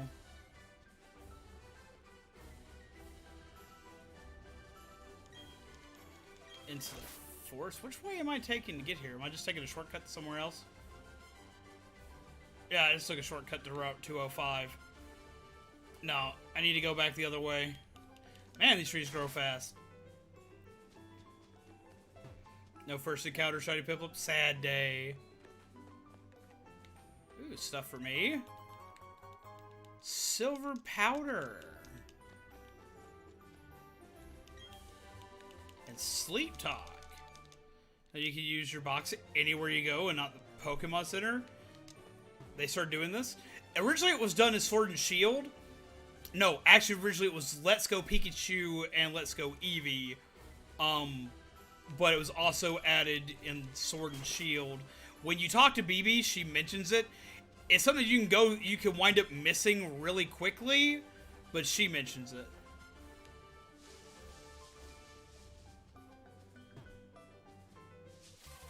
How do I get back to Eternative Forest? Oh, Shellos. Bow, bow, bow, bow, bow.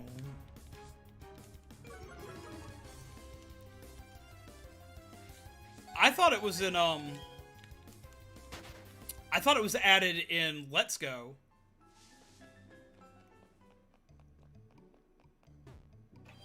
Because you could use it to cheat the Elite Four, technically.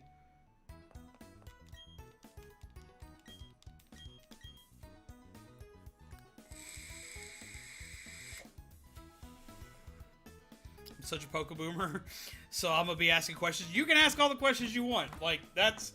Like, if I don't know, someone here in chat does. Oh, I love how convenient it is. Is the Pokemon are with you? Got a friendship checker.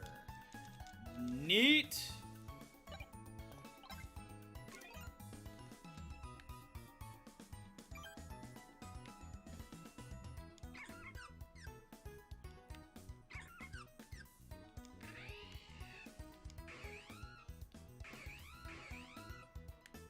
None of them have high friendship.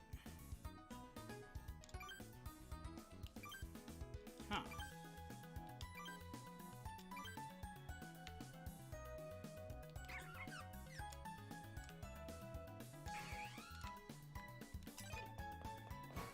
Okay.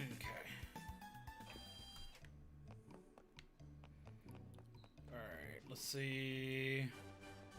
Ooh, another Pokeball. Found a potion. Alright, yeah, we came from that way, and the forest is this way? There's the forest. No, friendship's been around since Gold and Silver. Some Pokemon evolved due to friendship and how close you are to them. Like Golbat. Golbat will only evolve with high friendship. He'll turn into Crobat. There are several other Pokemon on the list that are the same way, but Crobat's the first one I go to. Eevee will also turn into either Umbreon or Espeon, depending on friendship level. And the time of day. Badoo and Railu are also the same. Ugh! I have to check out the spooky house.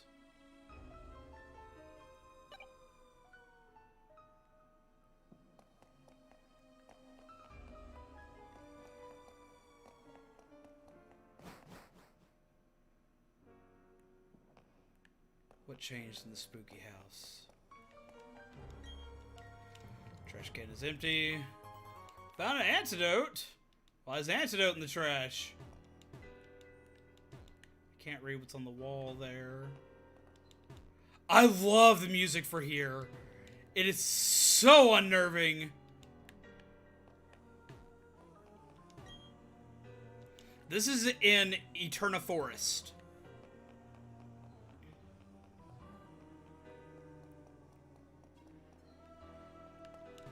And in the original game, you could have random, like, human ghost encounters.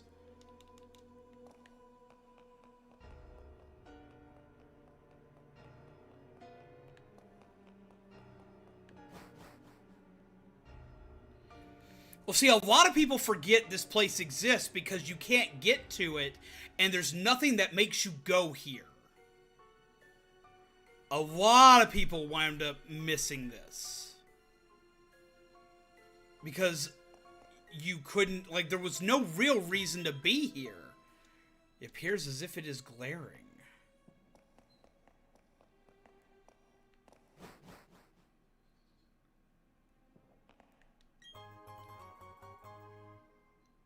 Old Gateau. Medicine pocket. They don't let you explore much in here. Pokemon magazines. Pokemon Pal, Pokemon Handbook, Adorable Pokemon. I don't know yet. The ghosts were random in the original. Oh! You can also catch ghost Pokemon. Okay.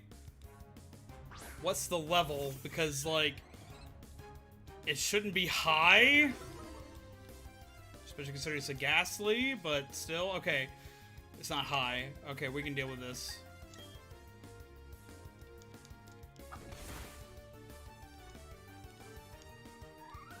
Oh, I didn't catch it. Hit it too hard.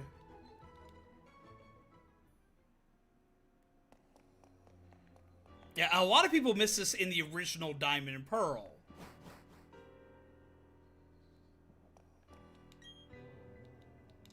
In Platinum, there's actually a cutscene for this. Chock full of Pokemon books and photo collections.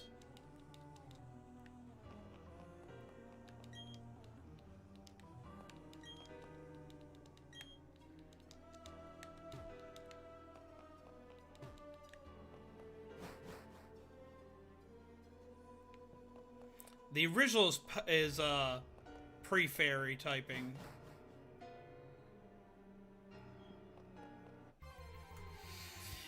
This leaves me unnerved, so I actually legit jumped during this.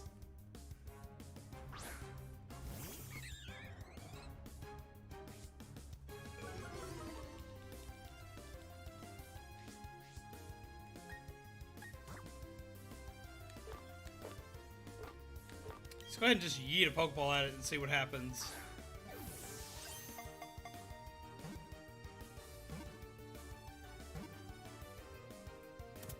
There is a Pokemon short, but it involves the one I think you're thinking of, the one that involves a school.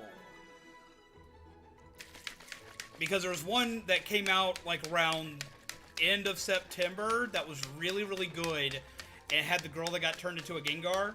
Like, and it was amazing. Like, I would definitely advise anybody go watch that if you're a fan of Pokemon, like, period.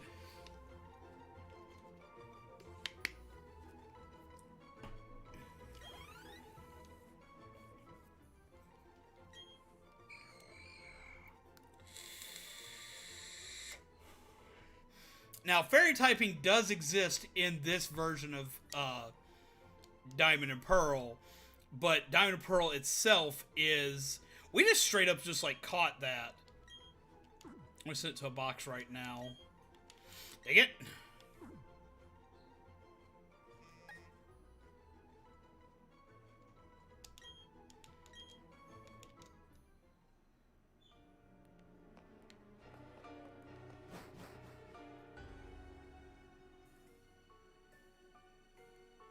Okay. Found a dread plate.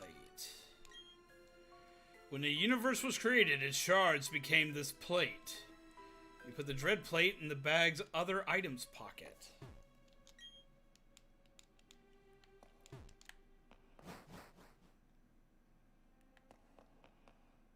Alright, that's where Rotom is. Rotom can be found here.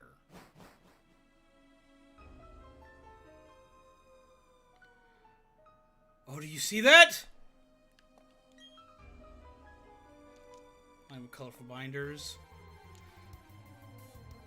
What's up, Jaden?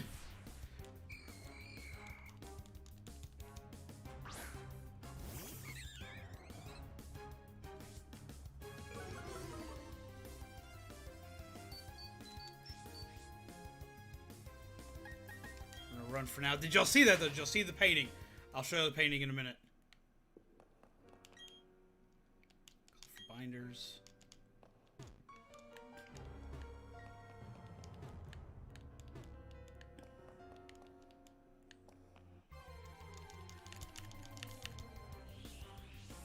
A lot of gasoline here. But how you doing, Jaden? I hope you're well. Hope you got some coffee. Hope you grabbed a muffin.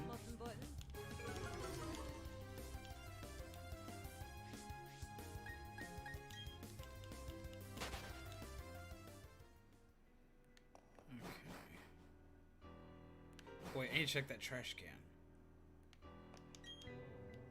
Trash can's empty. Yep, the eyes are actually glowing. Oh no! Don't add that!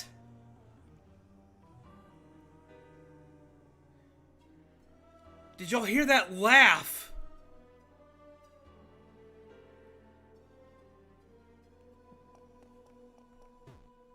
No, you were just glowing. No.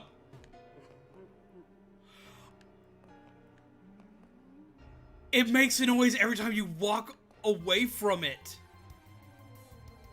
What?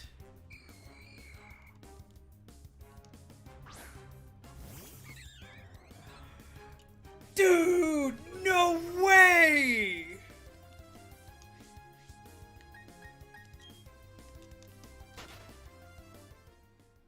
Oh!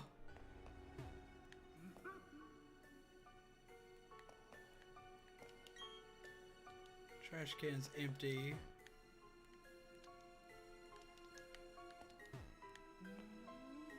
Ooh. I'm trying to. There's nothing to interact with it. Oh, fight. I was like, oh no! Who's my favorite big Pokemon? Aside from Charizard, I guess it'd either be Aggron, Tyrantrum, or Metagross.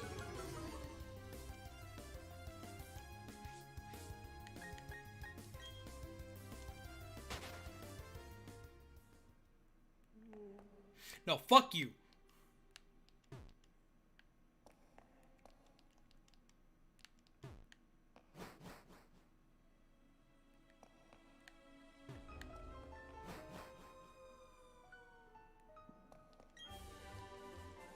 We found substitute.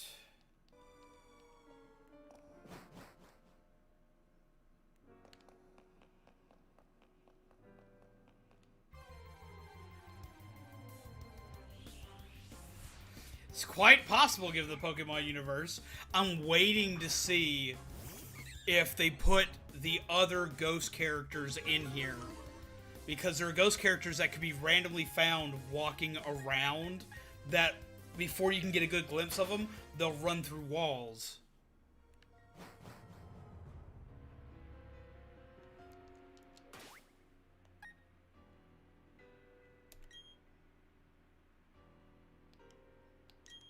Saving progress.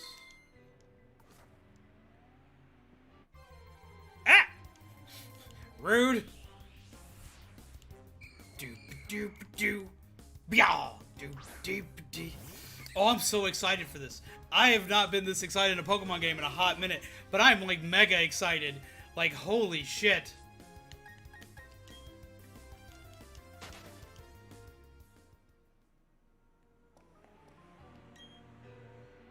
TV has an oddly malevolent feel, as if it is staring. And we're in a place with no power. And yet this is on.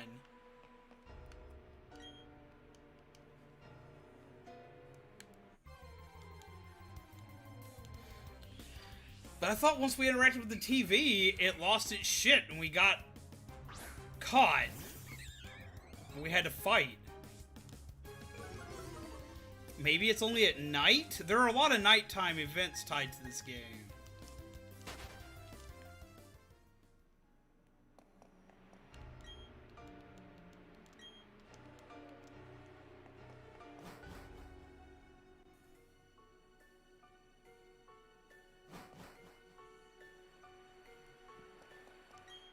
Maybe I have to come back at night.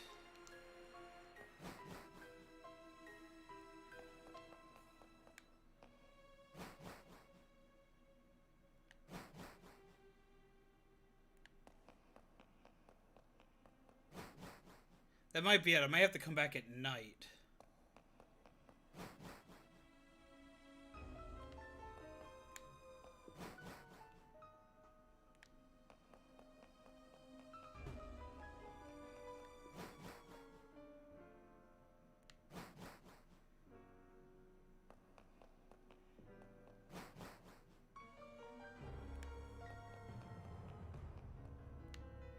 It'll be nighttime not too long from now in my game.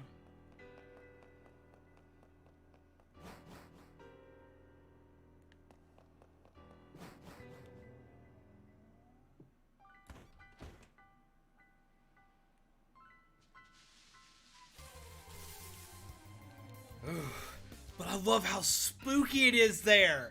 Oh, we're checking that out once nighttime hits. Oh no, you don't want to time travel in this game.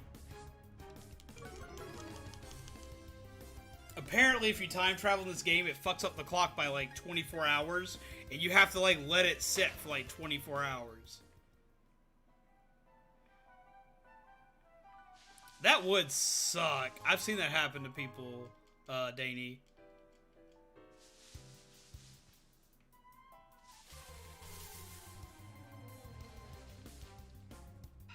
I wonder something.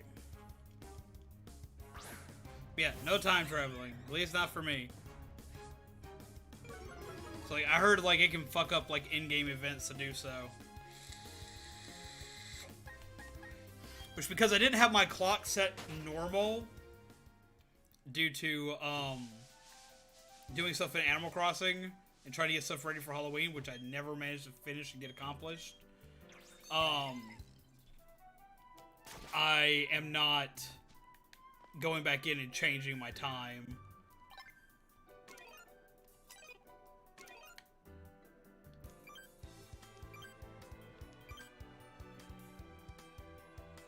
So it should be soon.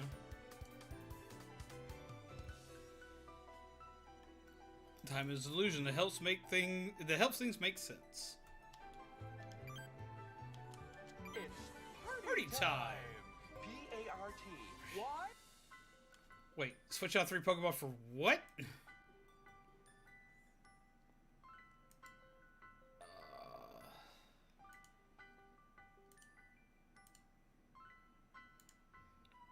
One sec here.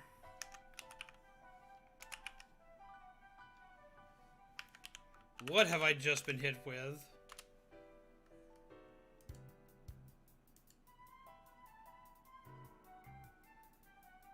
For 3 and you have in your PC? I don't even know if I have anything on my PC right now.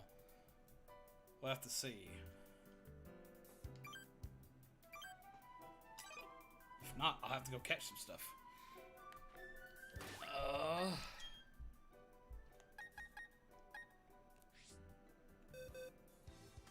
I do. Okay.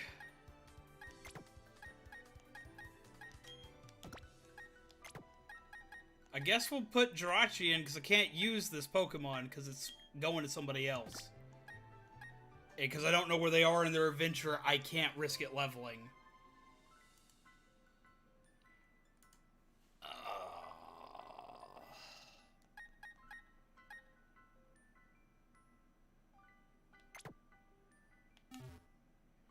Guess we'll go with that.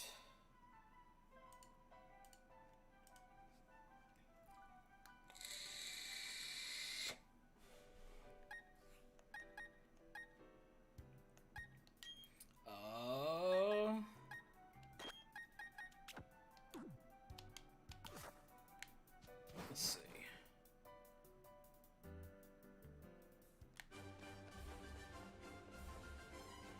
This is gonna be a weird team comp, but I think I can work with it. And I guess since I have a challenge of using Pokemon, let's go to somewhere where I gotta fight.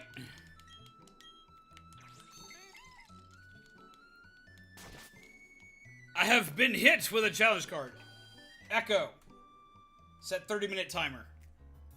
30 minutes. Starting now. I got it. Is this your first playthrough? This is my first playthrough of this version. I played the original Diamond and Pearl years ago. How's it going, Will? Come, sit, chill, grab yourself a delicious cup of coffee, grab yourself an amazing muffin. How do you do? Hope you are well. I've been issued an interesting challenge. I had to swap 3 of my Pokemon.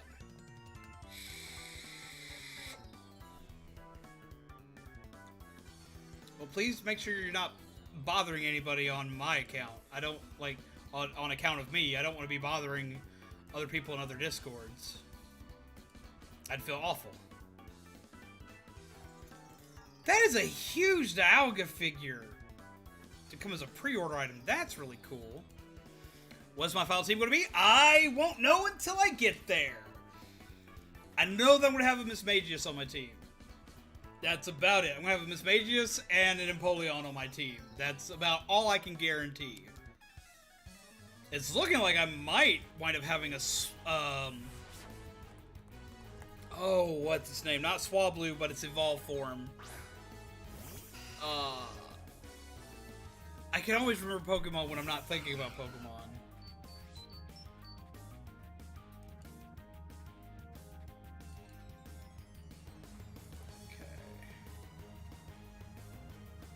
Altari, yes. Thank you, Jaden. Thank you.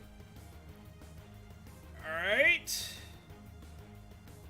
gonna be an interesting challenge because Bowie's not ready for combat. Let's swap Bowie for Kazaa. And let's use Blake and use Bubble Beam. No, we're gonna go ahead and use Heck and eat the Wurmple. I don't know why I'm having trouble remembering Pokemon names today. I usually never have that issue.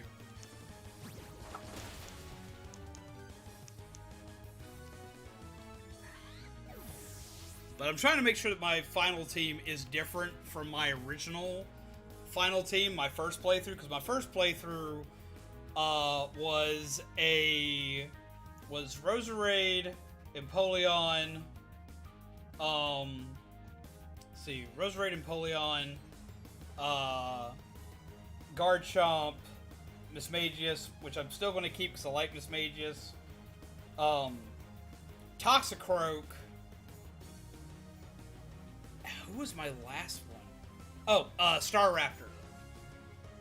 Which I think I was the only person I knew that went through with a Toxicroak, but I liked Toxicroak. I like his design a lot. Alright, Bowie grew to level 7. Bowie learned Swift. It's going to be a Ghost move on my Psychic type.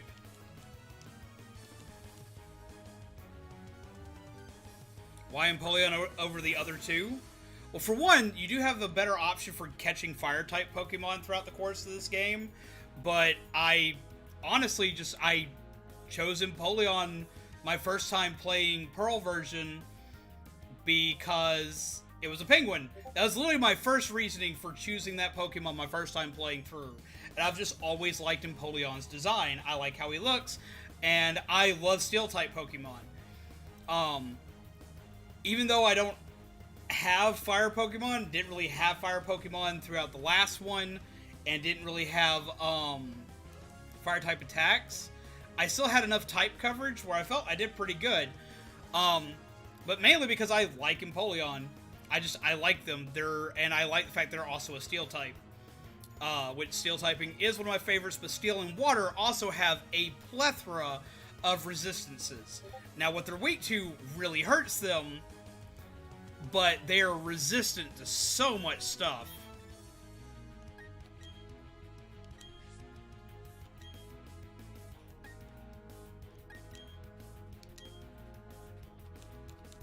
Alright, this should take that out. But yeah, that's gonna be like the honest to truth like main reason. It's a penguin, and it's also part steel. So for me, that was it. Don't get me wrong, I like Infernape and I like Torterra. I like Torterra a lot because like I like the kind of like dinosaur look that he has, even though he's not a dinosaur, he's a turtle carrying the world. I like Torterra a lot because I like his look, and Infernape, I like his look. I like his origin because he's based on the Monkey King. And I like, especially when you get him with his alternate ability, which is Iron Fist. Jesus Christ, Infernape's a blast to play with. And I've even used him competitively in the past. But I have a love for penguins. I'm a 5-year-old. I see the favorite thing, I want the favorite thing. And back when the first games came out, I was obsessed with penguins and had penguin stuff all over my room. So penguin Pokemon, yeah, that took me. I didn't even have time to decide. I saw that and it was it. Okay, so question for you. Who did you choose and why? Because I'm curious. Let's go for Bubble Beam this time. It's going to fake me out, which means I'm going to flinch. I'm not going to use it because it got to go first, because that's what fake out does. But Kadabra should eat it, and Kadabra did. Empoleon best Pingu, indeed. I also got really excited for Ice-Q in like Sword and Shield because yet again, penguin. Learn Psycho Cut. Castle grew to 13. Bowie grew to 9.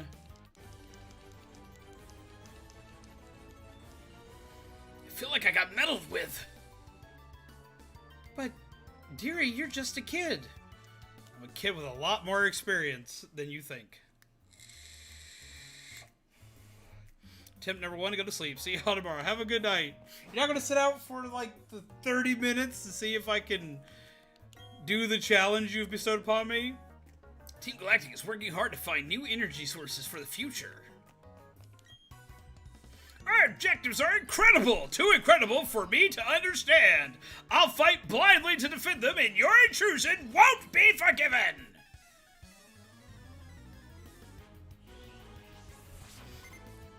I usually pick water-type starters because my older brother always picks fire. When I played the original Pearl, I picked Piplup. This time, I went with Chimchar and dominated the whole game. See, we've been pretty much dominating the entire game with Piplup, so I get that. With Piplup, they gave him Peck and Metal Claw early this time around. So, like, he just kind of walks through most stuff because he covers such a wide range. I do get that, because for a long time, I was always the one picking water types myself.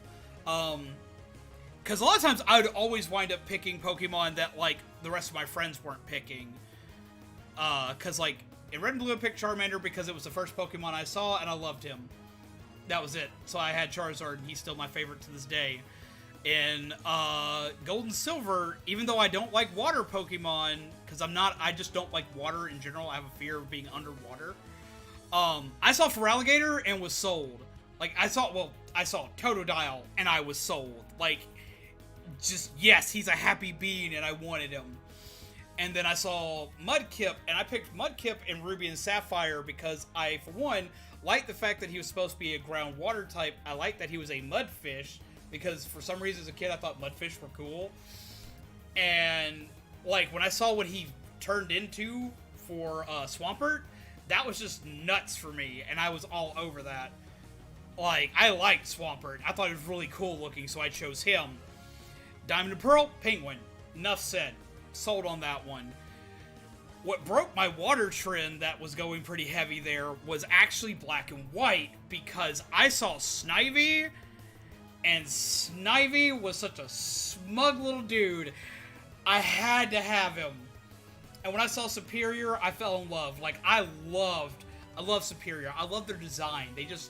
I love the regal look of that Pokemon, so that's why I went with them. And then in X and Y, I chose Chestnut, because for one, even though I was really excited that Fennekin wasn't a firefighting type, I didn't like the design of Delphox, though I did like what Delphox was based on, being the Witch of Delphi. But for me, seeing, and I did like Froakie. I liked Froakie because Greninja looked badass. But I actually wound up picking Chestnut because nobody I knew was picking him, and I felt bad for Chespin because Chespin was cute, and I wound up liking Chestnut because I liked his shield mechanic and I liked his attack he got. So I wound up going with Chestnut in the end because he was just cool to me. But at first, my main reasoning for picking him was I felt sorry for him because no one was picking him. He was the least picked of that generation in the States. And I just thought his final form was cool. And then we had, in Sun and Moon, we had an owl. And I actually had a tough choice. Between Litten and Rowlet. I was, like, hard-pressed between those two. And seeing a leak for their final evolution was pretty much what guaranteed who I would get. Because I was excited for Litten, and I almost chose Litten, because Litten, if you look at it, has the alchemic symbol for brimstone on its face. It's upside down.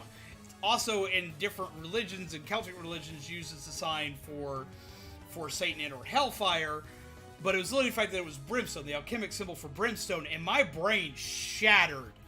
I was like,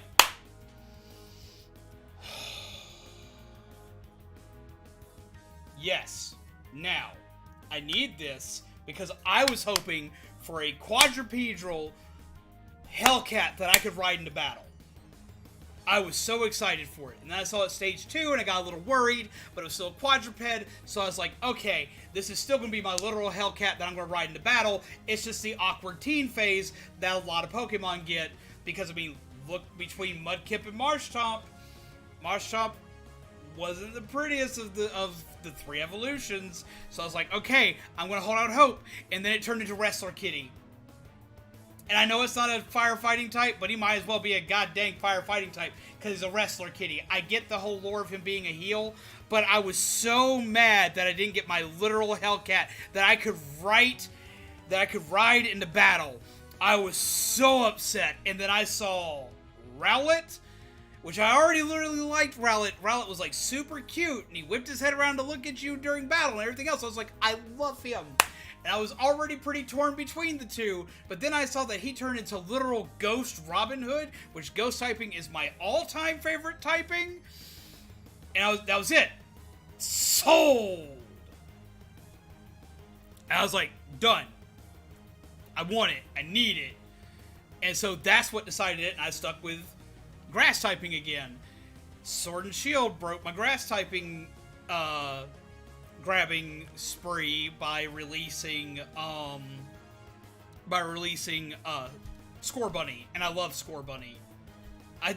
Score Bunny, though, like, its middle stage has the best teen phase. I can understand why Charmeleon's a good teen phase, because, like, he looks cool. He doesn't look, like, super derpy. He looks like an angry lizard that I would be afraid of, and I love it. But no, Score Bunny literally gives himself pockets. He becomes Kakashi, and he gives himself pockets. Done. It's actually supposed to represent a track jacket. That's what it's supposed to represent. But no. Sold. I was done. I needed that in my life. And Score Bunny was my big one for Sword and Shield.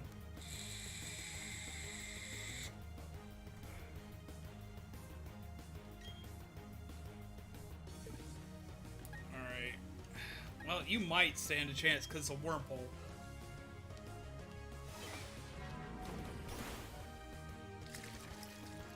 It's only Bug type, not Bug Poison. But I'm Steel type. So I should be fine in this matchup, even though I'm severely underleveled.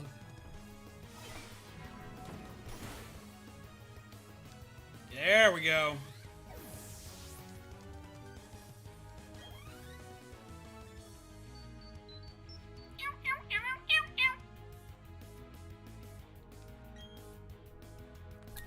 Keep current. He is going to have Astonish, though, so that is going to suck. But I should be able to hit it really hard with Confusion. I mean, I am a legendary Pokemon, or a mythical Pokemon by this instance, so... But no, Charmeleon is a good teen phase. Especially for a lot of Pokemon. Especially when you compare it to Wartortle.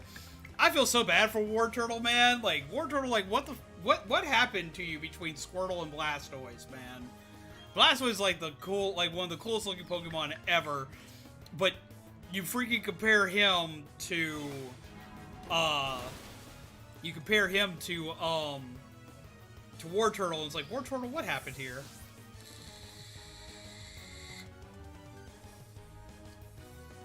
Or choosing Bulbasaur when I played Leaf Green.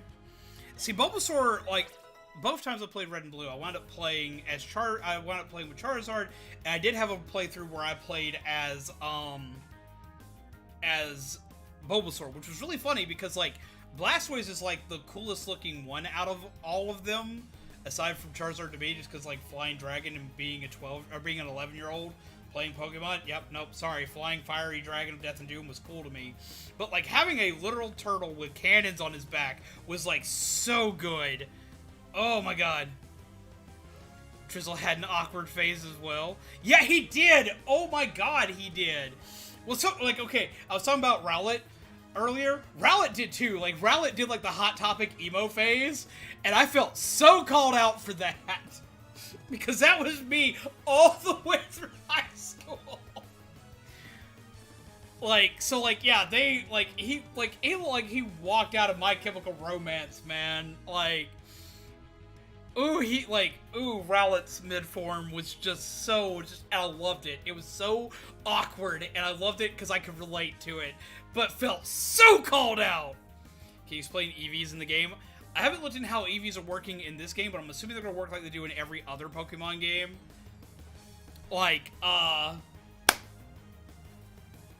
Essentially, you fight Pokemon, and depending on what their best stat is, basically, like what that Pokemon is known for as its best stat, like attack, HP, defense, whatever. Whenever you fight it, every time you fight it, it scores anywhere from 1 to 2 points for fighting it, and it winds up scoring into your Pokemon's overall growth over time.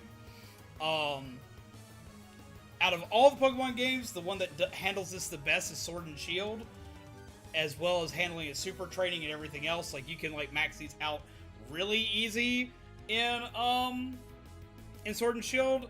If it's going by how the original Diamond and Pearl went, this is going to be an uphill battle. Miles Edgeworth shops at Hot Topic type. Yep, that's the one. And I was that kid. I wore trip pants every day to school. I would still wear them if I could easily get my hands on them. I still love trip pants. I still do.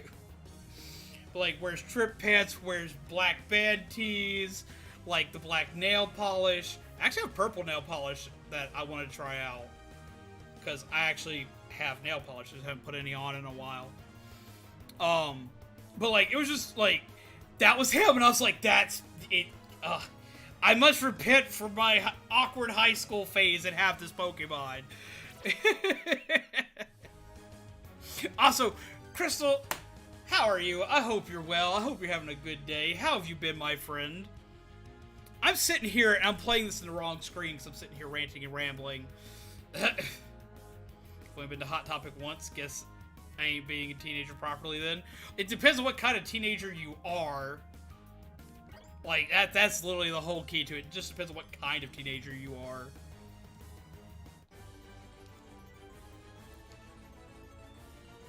What was I fighting for again? I don't know. Bottle caps and nature mints are available in Brilliant Diamond and Shiny Pearl.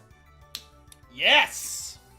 Okay, so that's the best way to do it. Just don't worry about anything else. Just do that. Just do bottle caps and nature mints. That's all you need. I'm suffering in pre-holiday hell at work, but I've been well. Retail, right? How many times have you heard Mariah Carey's All I Want for Christmas Is You? Because the amount of times you hear that can purely depend on how hellacious your holiday work is. Let's see how good this Pokemon is. I stole it from some weak trainer. Deli counter. Oh no, and it's Thanksgiving! Oh, you're gonna go through some hell. I worked deli counter. There used to be a store called Piggly Wiggly. Hell of a name for a store, I know, but if you've ever lived in the South in the States, you're probably familiar with it. Probably not as familiar with it, because most of them are gone now, but not all of them. But I used to work at a place called Piggly Wiggly. I started as a cart pusher / janitorial, and when they found out I could cook, they threw me in the deli.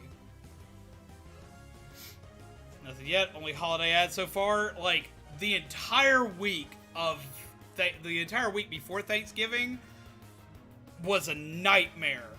And then I also worked a deli job that wasn't in the deli. I also worked for a place called Honey Baked Ham for a while, and they did it for Thanksgiving as well as for Christmas, and working that was also a freaking nightmare. I love that name. Oh my god, yeah, Piggly Wiggly. It was it was for the longest time a southern staple of grocery stores. Piggly Wiggly, Foodland, and Food Lion. Those are the ones that everybody went to, and Food World, and Winn-Dixie, and most of those don't exist anymore. You know what Piggly Wiggly is, Kami? Because nobody I ever talked to knows what Piggly Wiggly is. How How's it going, Kami? I hope you're well. Look, I got them working.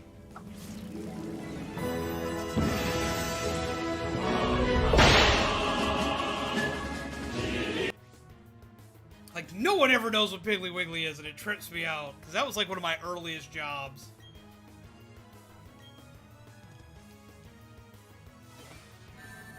What just happened? Finn! I haven't been able to make stream in a while, but I hope you're doing well. I am doing well! I hope you're doing well, Finn friend! How are you?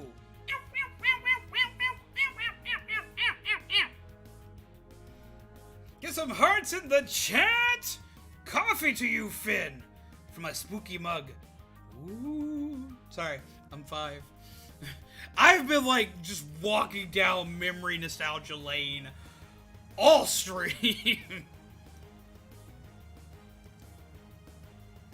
Today, the early staff had to fill out a 600-piece fried chicken order. I cleaned the fryers. Ew, I hated cleaning the fryers!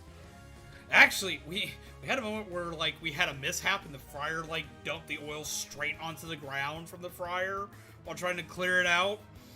And it melted the bottom of my shoes. But yes, I hope you are well, my Finn friend. Also, since you'll probably hear from Otteron before I will, tell him that the browser he suggested is working phenomenally well so far. Like, my stream is a lot smoother than usual. Did it hurt? No, it melted the bottom of my shoes, but, like, it didn't melt through my shoes, but I did leave the soles of my shoes right there on the floor. Like, full disclosure, I only really know because I had family in Texas that would visit when I was little. But I remember Piggly Wiggly very clearly. Ah, okay. See, like, down here, they're no longer very prevalent. I think there's, like, 3 of them open in the entire state. And I know in South Carolina, where I used to live for a little while, there are still a few still kicking around. Lots on my mind lately, but managing.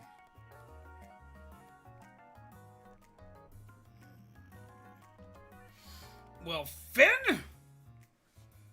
If there's a lot on your mind, do remember that we are here. You could, for one, always message me anytime you need to. I'm here for you, friendo. But also, if you got a lot on your mind, you can always come here, sit for a while, chill and unwind if you need to, lurk if you need to, or if you need to rant, ramble, we're here for you. You are a good friend here. We appreciate you. We care you, friend. We give you the hearts. We do the thing. Because you're a freaking awesome peep.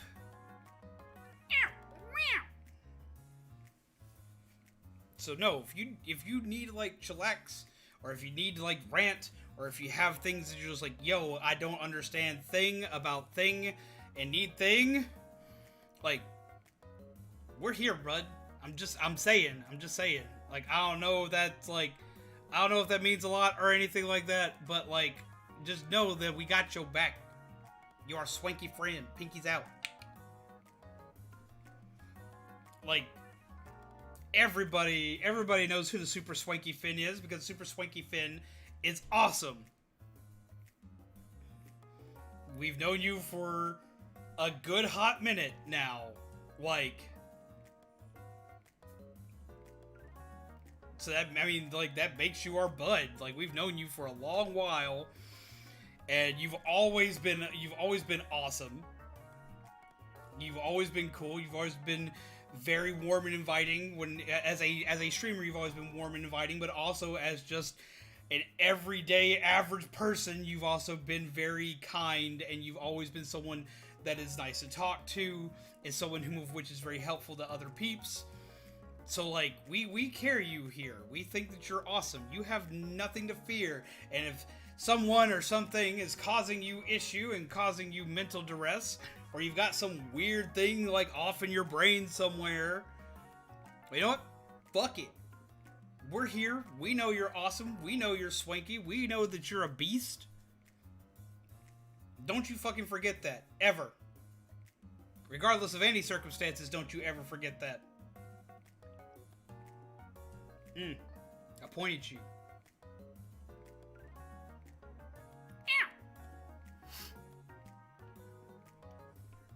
Yeah, I have something I haven't done in a minute. Here. I don't know if this will help any. I'm gonna do something I don't do very often.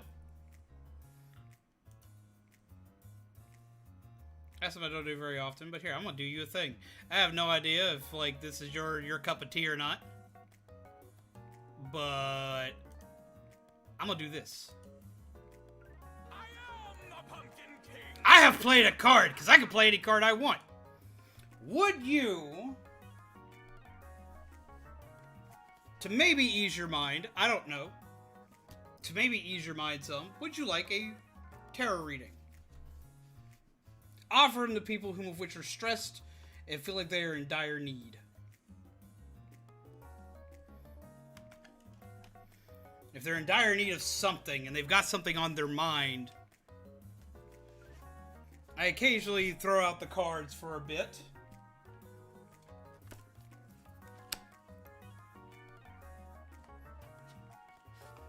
So would you like a reading? I can't pull up the haunt screen right now because, like, I've changed a lot of my stuff around and I haven't added haunt to this page yet. Because the member buttons took priority because those are for you guys. So because those took priority, I have not added a haunt screen yet. So you're just going to deal with Zombie doing a tarot reading today. So I hope that's alright. Alright, so now I have a question for you. Do you have a question you would like to ask the deck, which you can either send to me in a DM, or you can post in the chat, or do you want a general reading? I can do either or.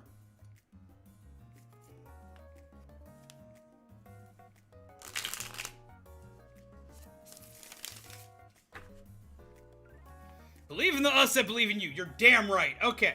While you decide how you're going to do that, yes. That is something I don't say often enough here anymore that I should say more often. There are going to be times when times look rough and when shit is just weighing on you and everything seems like it's against you and it's got you so down and so, like, just punched in the face and just, like, everything just seems to just be just wrong, or something's just wrong in general, or seasonal depression's got you by the short hairs, or whatever. Something's just got you down, and for some reason you can't believe in yourself anymore, and you just feel like you just had the shit beat out of you. You don't feel like you're going anywhere. Well, you know what? Fuck that. So what if you can't believe in yourself? Sometimes believing in yourself is hard. I fucking understand that. I fucking get that. And that's a fucking difficult thing to do. Believing in yourself when you have every inner demon telling you not to. Echo. Stop. Believing in yourself is hard as flying fuck to do. And I have trouble believing in myself every goddamn day. But you know what? You don't gotta believe in yourself. What you gotta do is believe in those that are around you who believe in you. Believe in the me that believes in you. Believe in the community that believes in you. You value the opinion of your friends. You value the thoughts of your friends and the strength of your friends. Well, if your friends think you're fucking awesome and you believe in them and you believe in their strength and you think they're a pretty good judge of character, that should make you pretty fucking awesome, right? So when you can't believe in yourself, believe in those that believe in you. Believe in the me that believes in you. Believe in the community that believes in you. Because there's always somebody there in your corner who believes in you.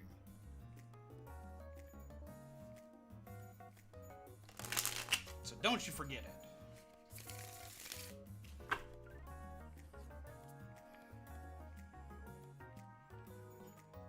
And guys, I'm doing a general reading for Finn. Finn came in, and Finn's a dear friend of ours. Jesus Christ, Dyer is a dear friend of ours, and I wanted to give him a pick-me-up. Usually, the way we do tarot readings is you play a card for a tarot reading, because we have the ultimate supporter for Bubbles, which is a card that I showed on screen just a moment ago, because I decided to play it, because fuck it, what's the point of having cards if I can't play a few every once in a while? But this is a special occasion. I'm not offering free tarot readings to everybody. I'm sorry. Usually this is something that you have to have a card for to get to do. But I thought this would be a good occasion to do so. Plus, I don't get to break out my cards often enough. Alright, so we're going to do a general reading for Finn. Yeet. You struggling to talk today? Occasionally that happens. Like, I've been very tired the last few days without a lot of explanation why, and my sugar's been all over the place. So I occasionally have difficulty talking. That just happens sometimes. It usually happens around this time of year. General reading for Finn. Help Finn ease their mind and look into what's coming now. Alright, so it's just a general reading. We're going to do a basic... we're going to do a basic 4-card spread.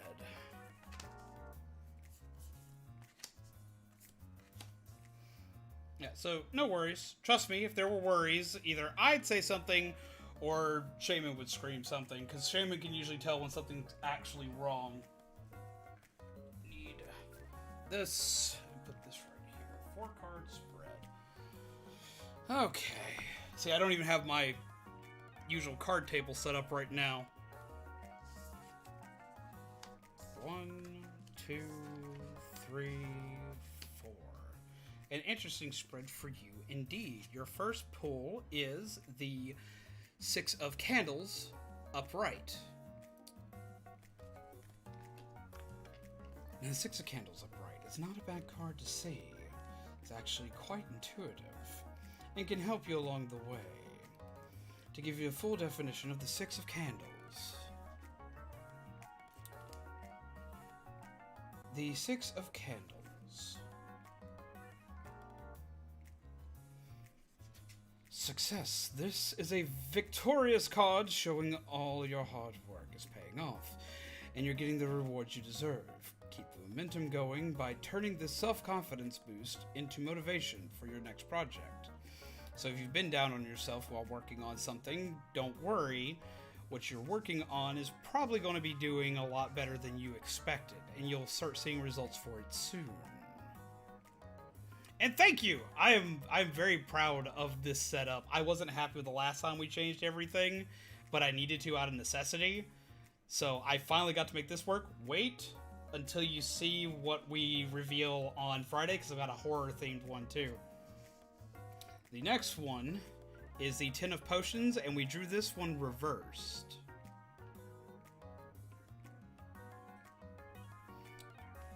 So let's see what that reads for you today. Now, a lot of people fear reverse cards, but reverse cards are not always bad. And it's a gorgeous card. Let's see. The 10 of Potions reversed is a relationship in your life in hot water. If you feel like you're floundering, pause and think. Has there been a communication breakdown? Have your goals or needs changed? Have theirs? Stop treading water and dive below the surface to discover what's really at the heart of the problem. Now, this is a card that can wind up meaning a lot of things. When it says relationships, it doesn't always mean romantic relationships, which is what everybody immediately attributes this card to. This can mean relationships with a loved one, with a family member. It can mean romantic relationships. And what this card is encouraging is to reevaluate and make sure that if changes have happened, that you are communicating properly. This is a card saying that you need to open communication with someone you may be having some kind of conflict with.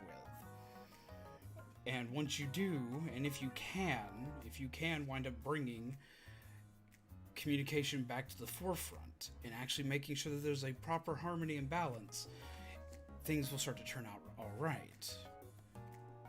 And I can see you saying that you're probably my dad, but are you sure I'm not yours?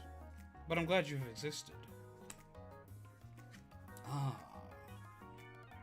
Now, usually when I'm doing pulls and reads for somebody in need, I wind up seeing this card happen quite often. This is the Hermit, and we pulled it up right. And the Hermit is the card of Zombaby. This is their birth card.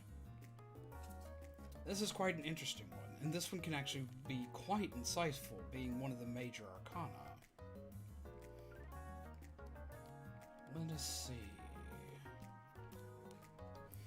The Hermit is a thoughtful and introverted figure who likes to spend his time ruminating alone, like the creature under the stairs.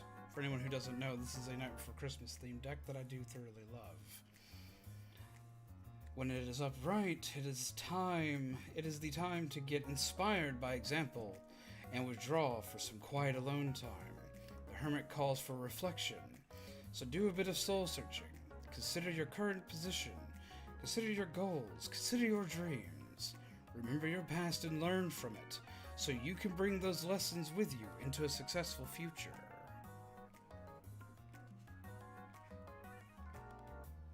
And I don't know if Zombaby is going to be doing tarot readings on Thanksgiving. Probably not. If I'm honest, she might do maybe a small reading. But for the most part, it's probably not going to happen. I can't speak for her personally. You can ask her yourself on her stream. She'll be able to have a better answer, because she knows how she's going to do that kind of scheduling better than I do. But I do know that we have 3 Thanksgiving events we must attend. So, likelihood is low, but she might. And the last card you drew is the Knight of Candles. Another favorite. I really like this one. For people that do natural tarot, this would be what you'd consider a wand card, a Knight of Wands. The Knight of Candles is fierce, bold, and impulsive, and breaks down barriers. Full of wild primal energy, he's feeling inspired and always up to an adventure. So what this card implies is that right now you may be feeling like you kind of need to break out and try something new, especially with the way all 4 of these cards read together. You have good things on the horizon, especially if you've got projects you're working on. You may be dealing with some turmoil in a relationship of some kind, whether it be family, love, or friendship. You may have some turmoil that you may need to work with. And communication will be key to solving any problems you have there. If you do. This could even relate to a coworker. With the Hermit, you are having moments of inspiration, and that you probably need to take some time to actually work on said projects that you've been maybe putting off. This is the time to kind of take some time for self-reflection. This can also affect with looking into people you may have conflicts with, or things you may have conflicts with. In general, this may be the time for self-reflection, looking back on things and seeing how you can better tackle things and see what you can better do to move yourself forward. But do remember that if you are trying to move yourself forward, now seems to be like a good time to do so. If you are feeling inspired, look into those feelings, look into those things that are around you right now, and see if you can use them to your advantage, because now is a good time to strike. Ta-da!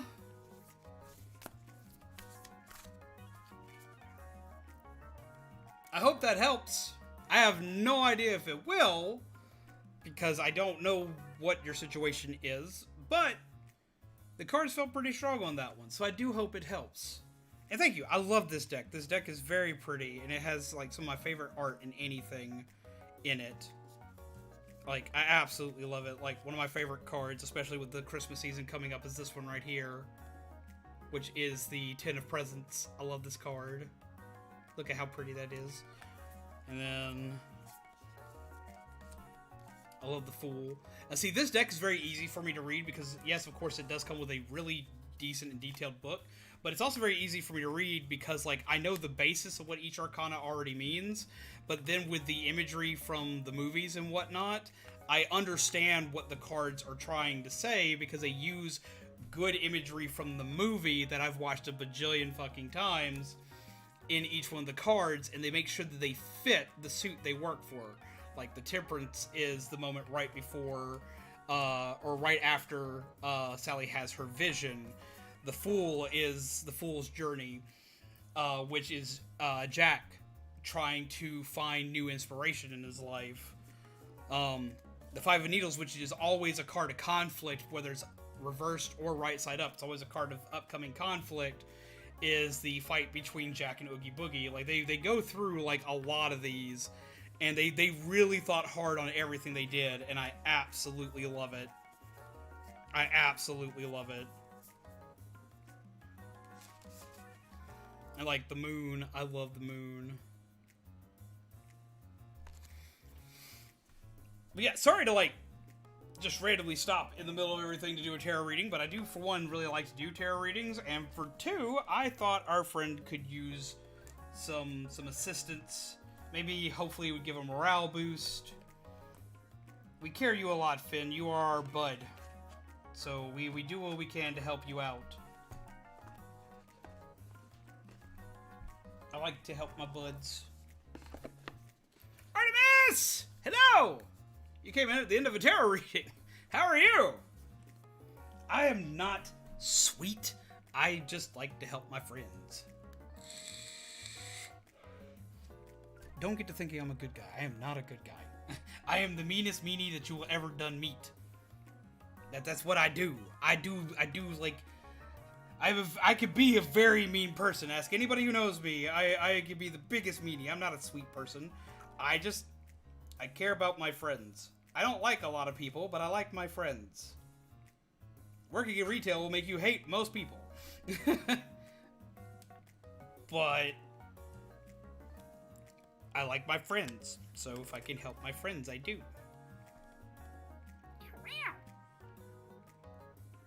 What do zombies taste like if not sweet?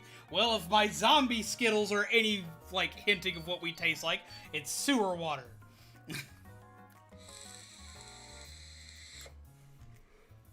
And how do you do, Artemis? I hope you are well, my friend. Truth. See, you've worked retail, you understand. I mean, of course I say I mean, because, like... Okay, you wanna know, like, the first person in here who could tell you how mean I could be? Ask Shaman. Shaman can tell you exactly how mean I could be. I'm not usually mean to Shaman, but Shaman has seen me be mean to people. What? Zombie Skittles? Okay. Every year at Halloween, Skittles makes a batch of what's called zombie Skittles. They are Skittles that have normal, regular tasting, awesome Skittles in them. But every once in a while, you'll get one that's kind of like a Bertie Bott's every flavored bean, except for being every flavor, it's one flavor. It's called zombie flesh, and it tastes like sewer water. It's absolutely atrocious. Tell you, ask Shaman. He can tell you how mean I can be. We want to harness the mysterious power of Pokemon. You cannot get the mysterious power of Pokemon. I will not allow this. Glad to hear you're doing well, but no, like, Finn, you're our friend. Like, I don't make friends easily, but if you're my friend, that's it. You're screwed. You're stuck with me. I will jump through hell and high water to make sure that things are okay for you.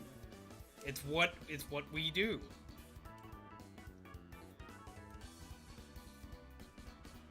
Oh no. Oh God's why. And I blame Remy for this because Remy and her son found zombie Skittles like zombie needs these. And sent me a pack of zombie Skittles. And that's how the zombie challenge started. I love them dearly for it because it's always been great here on the channel. We love it to death, but at the same time, it hurts my soul.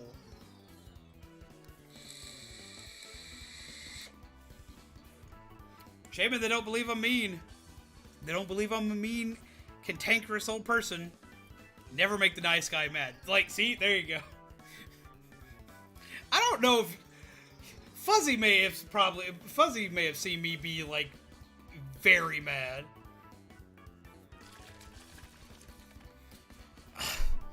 I guess it's close enough for now. Thank you, Shaman.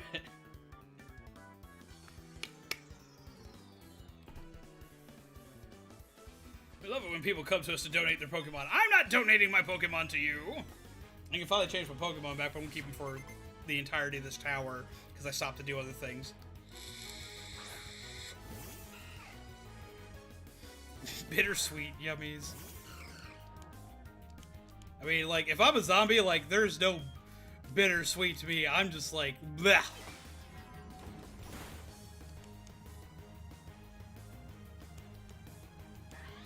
Well, I definitely would not say I'm only 20% mean. Because I can flip to mean like that. It does not take a lot.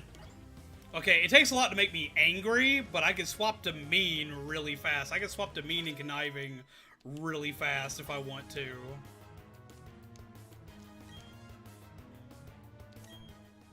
You plan on doing battles or something with the game in the future? I do plan on doing some battles in the future. Because I'm not really considered a Pokemon channel, and I do more horror-related stuff, and I do more, like, indie-related stuff, I'm probably not going to do a ton of Pokemon, because, like, okay, I love Pokemon, which is why I'm playing it, but I will also admit, as a streamer, Pokemon's one of my weaker games. Even with my vast amount of knowledge on Pokemon, I can just admit it is one of my weaker games as a stream. So, like, I have to do other things for the channel, technically. I decided I was going to play Pokemon because I like this game a lot. So, like, I said, screw the numbers. I said, screw whether or not it's going to do well. I don't care. I'm playing it, but I'm not going to make it, like, a super focal point here. Mainly because my main competitive game that I'm playing is Dead by Daylight right now, and I've swapped between Dead by Daylight and Splatoon for my my competitive multiplayer. But I do plan on doing some battle stuff for this game. The other reason why I'm not going to be doing a lot of battle stuff for this game, though, is because in competition, in the Pokemon League competition, they're not using this game. They're still using Sword and Shield instead of this game.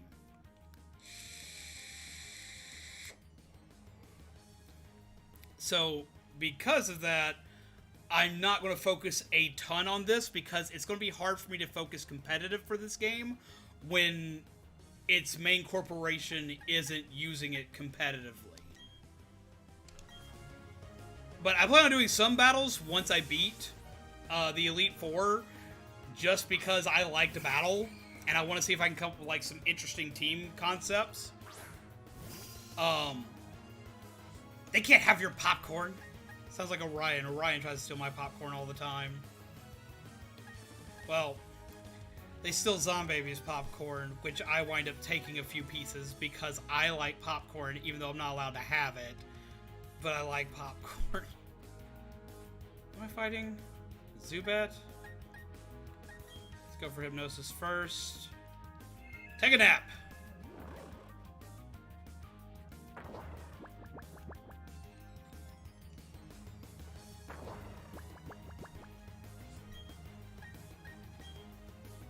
Because Payback isn't going to do a lot anyway. But it gets Astonish. But yeah. And not a problem, Finn. You go forth and lurk. We appreciate you, friendo.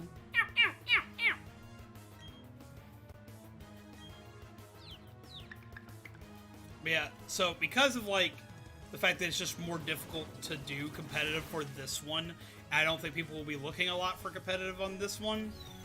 I'm going to do some matches with it just because I want to. Like, along the entire lines of me streaming the game in general. It's just because I want to play it. I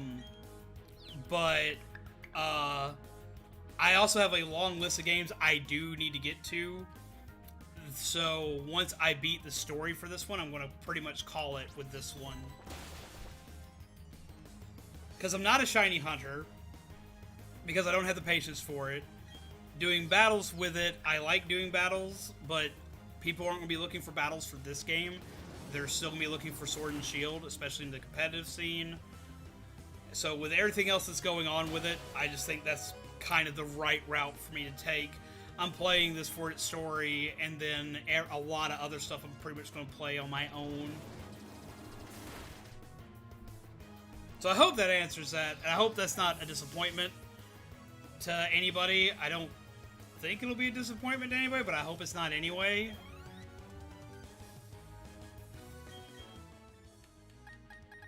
Alright. We're going to swap somebody we haven't used yet. We'll swap the Nimbus.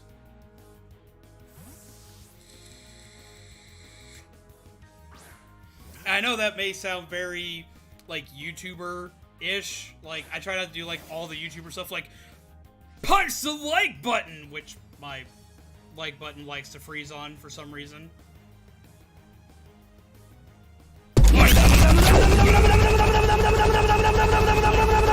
I know I don't do, like, all the punch the like button and subscribe and all that other kind of stuff, but, like, I do still have to, I still have to look out for what's best for the channel. And because, like, I want to be entertaining to people. Plus, there's only so much that I can do with Diamond and Pearl if they're not doing a competitive scene for it. If they're doing a competitive scene for it, I can guarantee you I would be on it hardcore.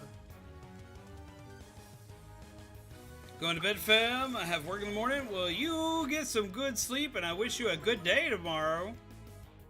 Have a good night, Kelly!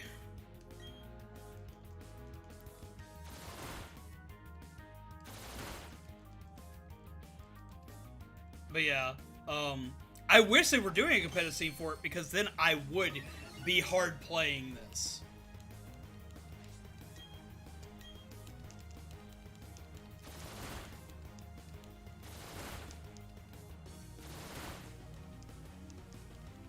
I have thought about asking a few of my other Pokemon playing friends, though, if they possibly wanted to do a tournament of some kind.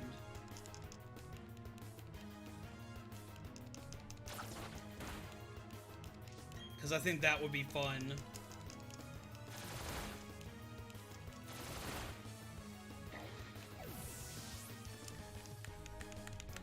And yes, it is JoJo. Specifically the Golden Wind. Smick! What do you think you're doing? I think I'm smacking you with my Pokemon. I think you're a weenie.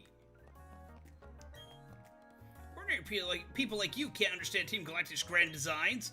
Come to think of it, I don't even know what's going on. Seems to be a key theme here. Our mission is to implement our operations without question. It is all for the New World Order that our boss will lead. Alright, crazy science man. That face. You need to eat more, dude. Maybe get out in the sun some. Like, I know that's coming from me, the palest zombie around, but damn, dude.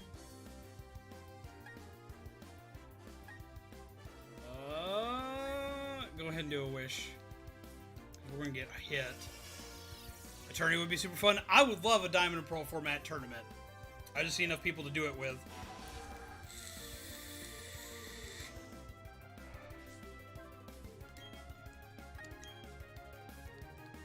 Blah. Oh, I can't use wish again. Blah. If you have to do something like that, let me know. I have an idea for that. Ah, I'd be all about that. My wish came true. I wish for health and prosperity. Yeah.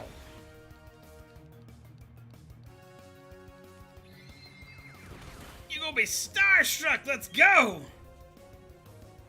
It'd be nice to have a pet Pokemon. Okay, I love Pokemon. I love Pokemon to death. Having a pet Pokemon would be terrifying. The amount of stuff that Pokemon can do is absolutely horrifying. Glad I use Swift. It doesn't matter what my accuracy level is.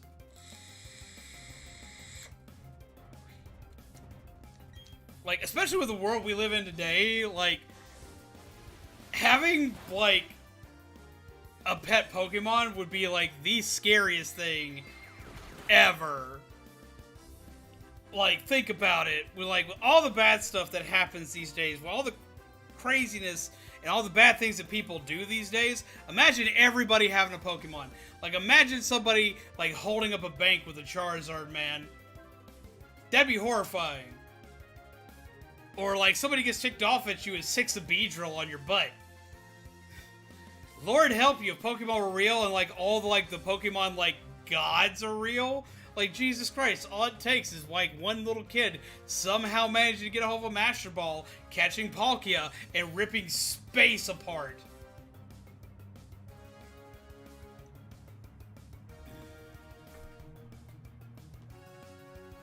dogs can bite, I can deal with Pokemon. Okay, like, yes, dogs can bite, and dogs have a pretty severe bite force. But, like, imagine, like, having a Growlithe that has a way bigger bite force, that also has a heated mouth, that can melt rocks, biting you. Like, imagine going to the vet. Jesus Christ. Imagine going to a real-world vet. Like, not like a Pokemon Center, but a real-world vet. Just want Rowlet so bad. Like, Rowlet would be great. I would love a Rowlet. I would love a Rowlet. But it's kind of like people keeping alligators. Baby alligator's cute.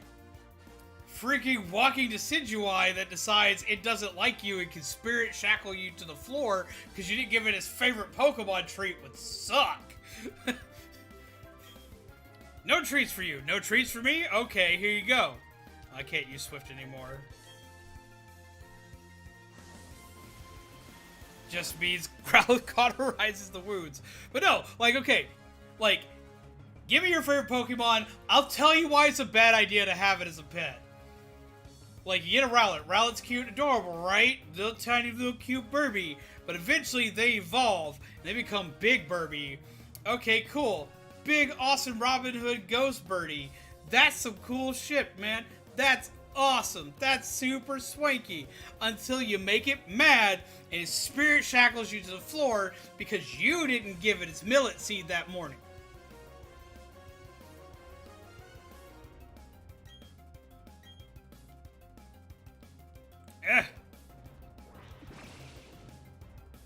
They don't evolve if you press B. Yet again, you'd have to be in the Pokemon universe for that.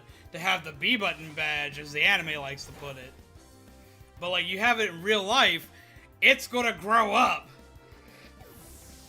Salaman said no need. I know why having it as a pet would be a bad idea.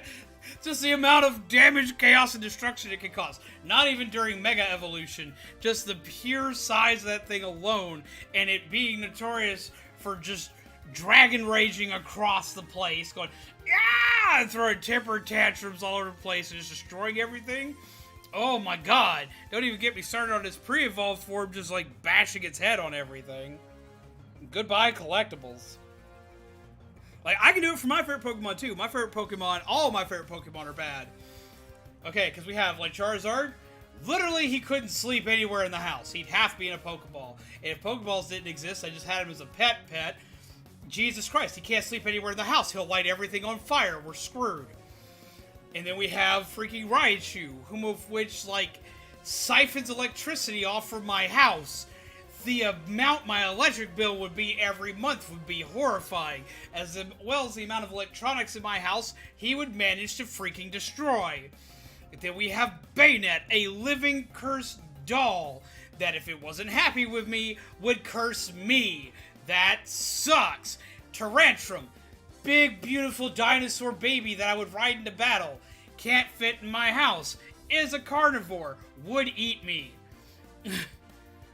Like, Jesus Christ. Metagross is way smarter than me. Could use his mind to trash compact me. That's horrifying. Aggron, 3 steely horns of death to stab me on, is a big dinosaur. Would cuddle, shouldn't cuddle because steel plating hurts. Makes earthquakes as it walks. Imagine having to carry that thing to the vet. Can't ride in your car with you. Can't ride in most trucks with you. Would need Pokeball assistance all the time. Can be prone to becoming outrageously angry and destroying stuff.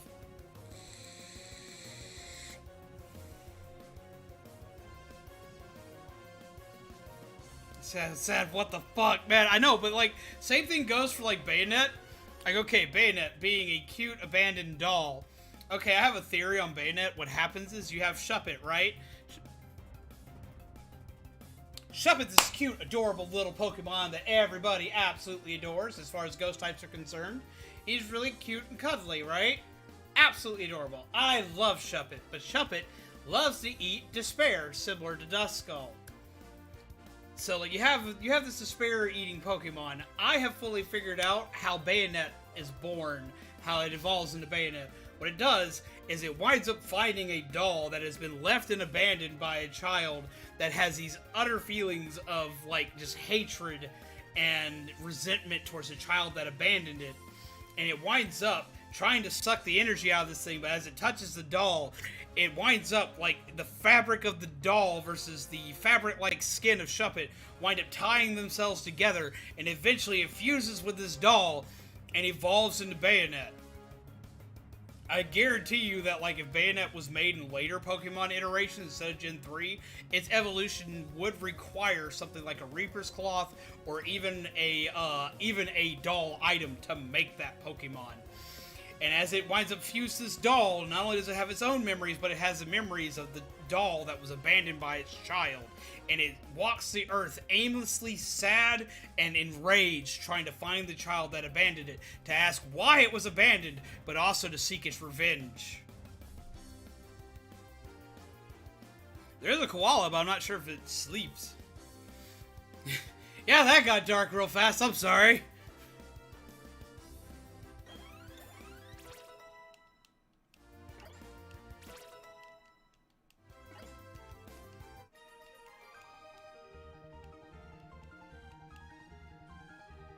Will go unpunished. It is a forever sleeping koala, is it? Hey, lady! Quit stealing this man's Pokemans. Did you want something? How silly of me to even ask. You want to free the Pokemon. Yeah, that's gonna happen. Ain't you angry?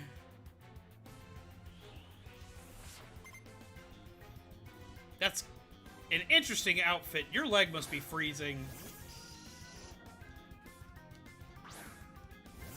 I mean, whenever I talk about wanting a Pokemon, I definitely mean it's more of I want to live in the Pokemon world. Yeah, I get that. That's me too. Like, I love pointing out all the different reasons why Pokemon are horrifying. Being a horror channel as I am, I absolutely love just talking about, like, how horrifying it would be if Pokemon existed in our world. And anybody with an insect fear would freak the fuck out. Ariados, man? No! You didn't expect me to come into this battle with a god, but here we are!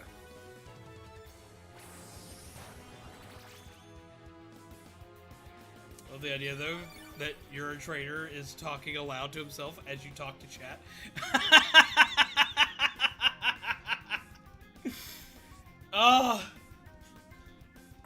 Beedrill's like 4 feet tall. I know, right? Rip. Anybody with bee and wasp allergies, you're dead. Scolipede is like huge. Yes. Freaking Scolipede. Galvantula is a freaking electric jumping spider. And Galvantula's like one of my favorite Pokemon. But that would scare the balls off me.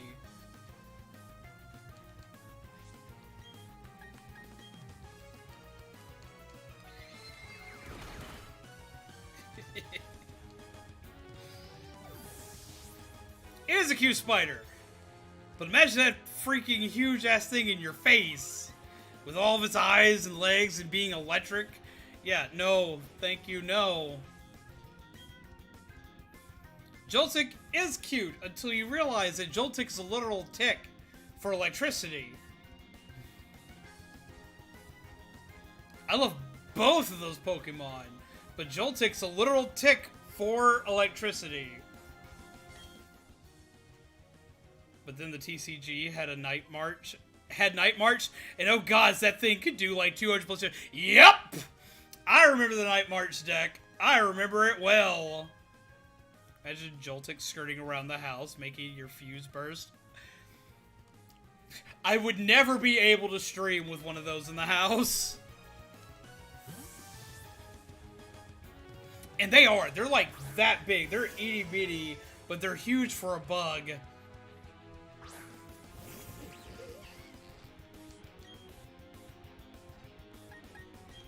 Oh, this is a dark type. This ain't gonna do shit. I keep forgetting Skunk Tank's a dark type.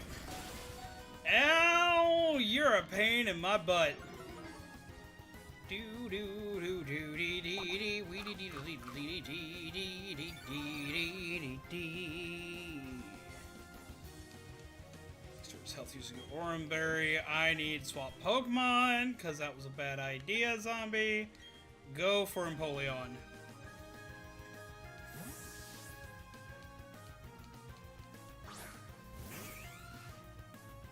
Imagine Garbodor and Trubbish existing in the real world. I've yet to be engrossed in making a deck since Night March. I love stupid mechanics like that in a card game. It's same. I've been enjoying the Rapid Strike versus Single Strike cards.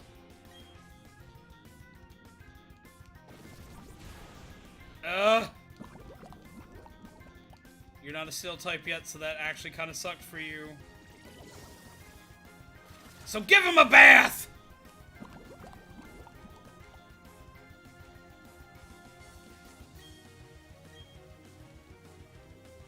But no, Night March was a blast. It was horrifying, but it was a blast. Special attack fell. That sucks.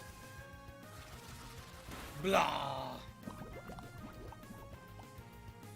We're gonna need a potion up.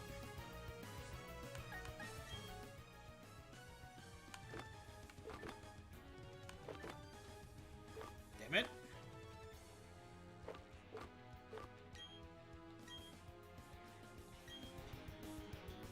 My current favorite deck to play with in Magic the Gathering is Burn and Turn deck. Everything is designed to either delay direct damage or mill players' decks out. Managed to build someone for 44 cards once. Jesus Christ.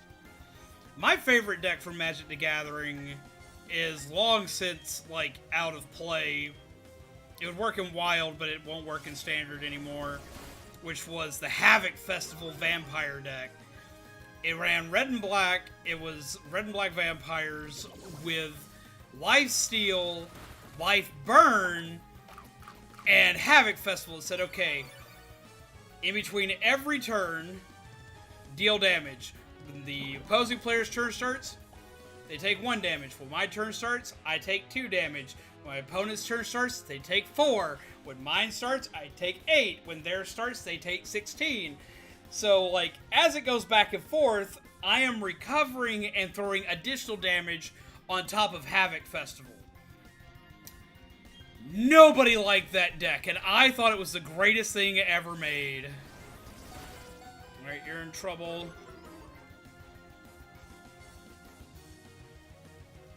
Oh, this is Commander format, so 100 deck singleton, basically. I want the new Halloween deck they just released for Commander. The green deck that has the jack-o'-lanterns. I want that. I don't know if it's any good. I haven't played Magic in years. I mostly play Digimon and Pokemon right now. I don't care. I want that. I need that. I want that so bad, but god damn, it's like, what, 30, 40 bucks for a Commander deck, and I just cannot afford that in my life right now. Let's see if I can hit you first. I can't.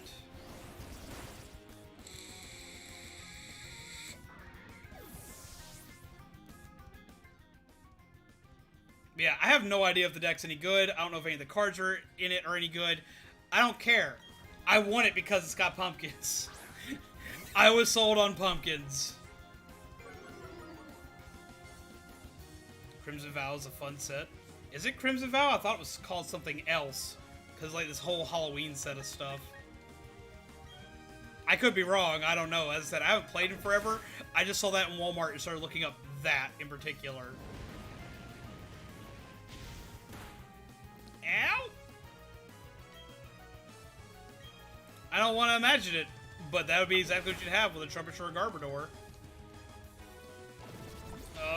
Suck!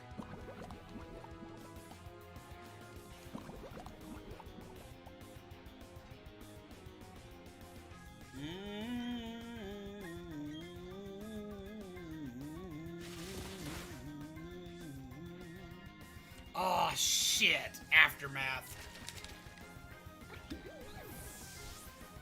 What, do you hit the thing so hard that it just like gas blasts you in the face or something for aftermath to take effect?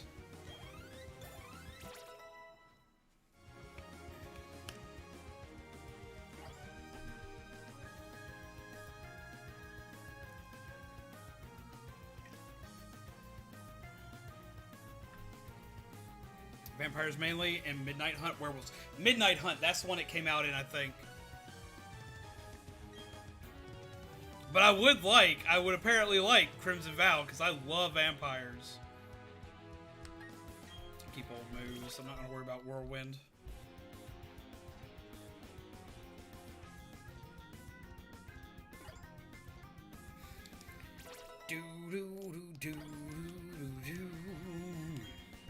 Alright, so what is your favorite card game, Artemis?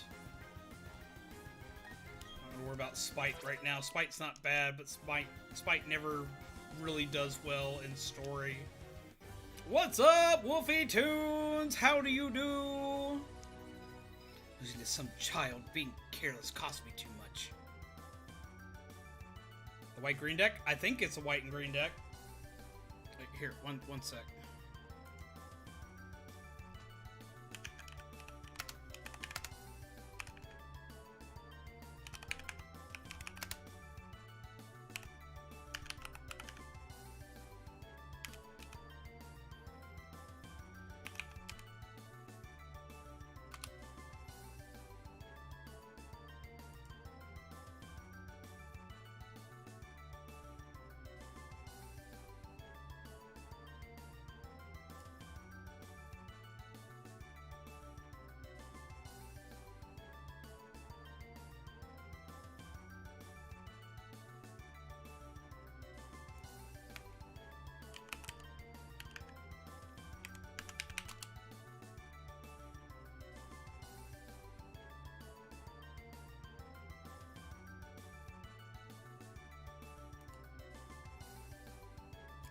Let's see, it's Midnight. It's Innistrad Midnight Hunt Commander. It's Coven counters. It's green and white. Yeah, that's the one. That's the one I want. I want that. I want that specifically. That's what I want. Apparently we're in space anytime we fight a galactic member. Almost halfway through 100 soft resets for Piplup. Jesus Christ. Save the money. There's just a pumpkin on the box. That deck doesn't really have a pumpkin theme. But the lady who's the key card, Lenore Autumn Sovereign, her card has her surrounded by jack-o'-lanterns. I want it for her card. I want that card, and I want a deck around that card. Because she has pumpkins. And she is, basically, by lore standards, she'd be classified as the representative of the fall solstice.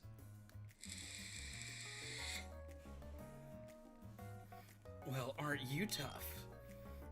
It's okay, though. Our official Pokemon statue investigation is finished, and Mars has collected energy from the Valley Windworks. We're pretty much finished here. I'll let you in on one little thing. Our boss is researching the myths of ancient Pokemon. With the power of mythical Pokemon, he will become the ruler of Sinnoh. I suggest you keep out of Team Galactic's affairs from now on. This is your last warning. Yeah, I want it. I want it. That's pretty much it. It's always like one thing that like winds up all like I am not a major Magic player. I always wind up having one or two things that wind up dragging me back into Magic each time that I play it. And that card right there was enough to like make me think about coming back into it. And Zombaby loves to play Magic, so like she heard that was all about it. Drain. I got my Clefairy back, and that's all thanks to you. But that Team Galactic, they said Clefairy came from space, handed over. Their logic baffles me still. It's like they're from space. Your Clefairy's from space. Give it to us. You're from space. Anyway, they're gone now. Thank you very much. I can't thank you enough right now, but cruise by my cycle shop, okay? Neat. We also need to check out the ghost house again. It's dark now. Main goal is basically the main goal is basically lots of dudes that buff your other dudes. Ah, it sounds like my old white and black warrior deck. I'd be able to work with that. Wee dee dee, wee dee dee, wee dee dee doo. There's an LGS nearby that I've been going to playing again. And we play Commander as it's a nice casual game, and a couple of us love stupid card interactions. Well, see, I like I've only played a little bit of Commander, but I've always liked the idea of Commander versus the normal way of playing. And I also like that if you play a Digimon card game, there is a version of Commander that started infecting Digimon recently. Because it goes around one of the newer Machine Dramon cards, and I absolutely love it. I think one guy lost at one point because he attacked a player and became the Monarch, then lost because he had to draw a card at his instep because he was the Monarch. And I take it he decked out.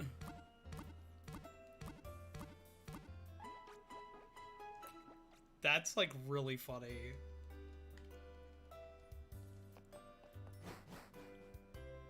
Okay, going to the bike shop.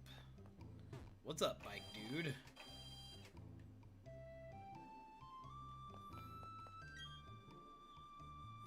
Thanks for rescuing me. I can't thank you enough. Say, let me give you a bite to show my gratitude.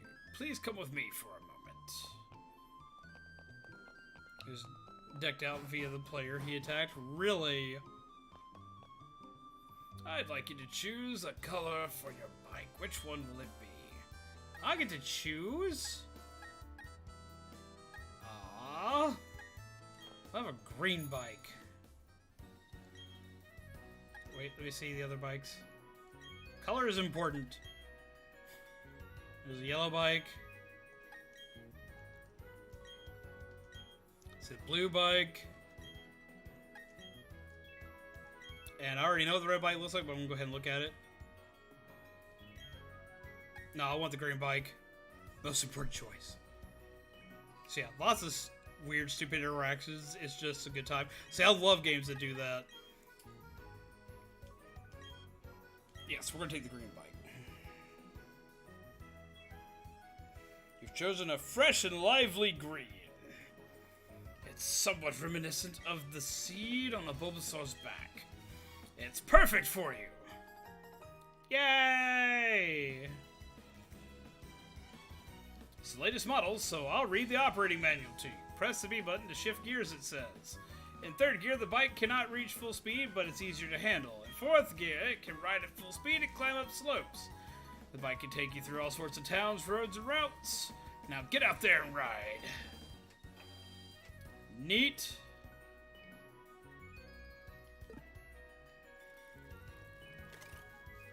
Yee, speedy bike. The amount of whoosh. There's so much whoosh.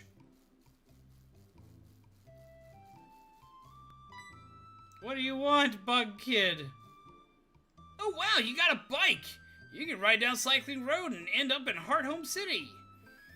It's a fast and fun ride. You should check it out. I'll check it out later.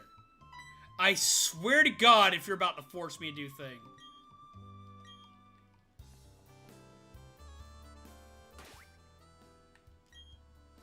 You know what? I'll get off my bike. I want to go check out the haunted house.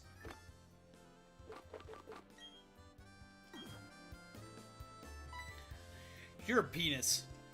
In terms of card games I played, definitely play Magic the Gathering the most. I still get Pokemon cards, but mainly like a Pokedex with the cards, as I don't know how many IRL that play.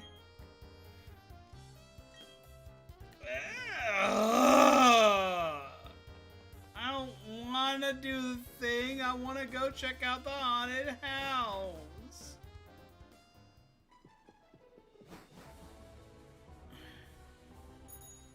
Okay, look, I'm on the road. I'm on the road. See, I'm gonna have to fight everything along the road. It's not a fast and fun ride when you force me to do it.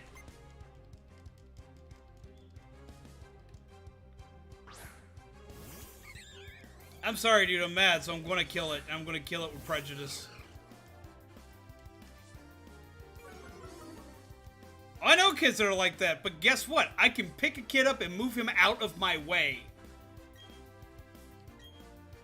Just be like, boop, and walk right past him and not think twice about it. Gotta progress the story first. I want spooky time in the spooky house.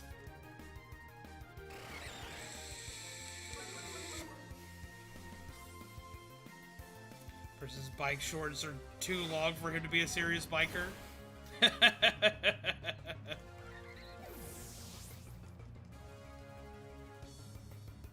Oh, you should ride down this road. You may have to battle some other traders, though. Yeah, no, like, I don't wanna.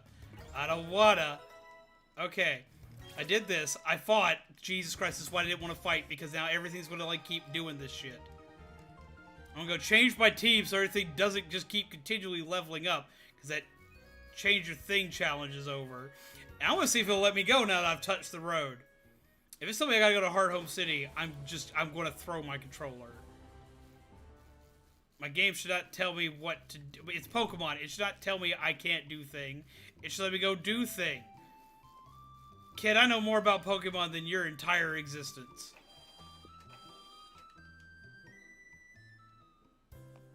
First heal Pokemon.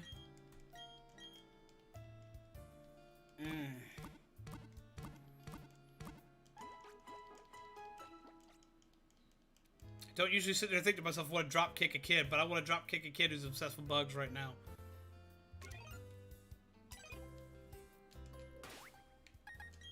Kid, if you try to...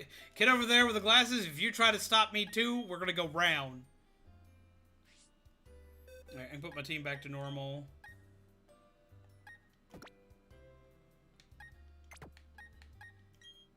Alright, you stay there. Carry Badoo right now. I'm gonna carry Nimbus right now. I've been trading Pokemon since before you were born, kid. Damn right. I swear to God, I'm gonna kill him. I'm gonna, like, slit his throat and leave him under a park bench. That got incredibly dark. I'm sorry, I haven't had a lot of sleep.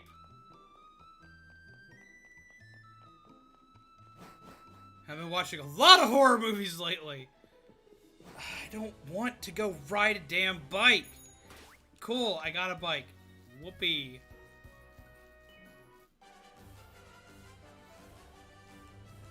I don't care about your sweat while riding. Oh my God. Like, some of the dialogue they give you in this game makes me angry. Good for you.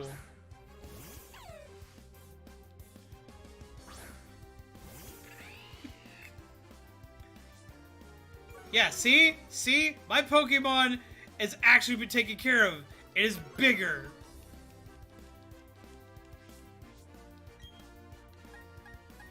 Go bite him. Chomp. I want to be clear, Mr. FBI agent watching, that was a joke. Indeed, it was, but... Same time, you can't say you haven't felt it too, Mr. FBI agent.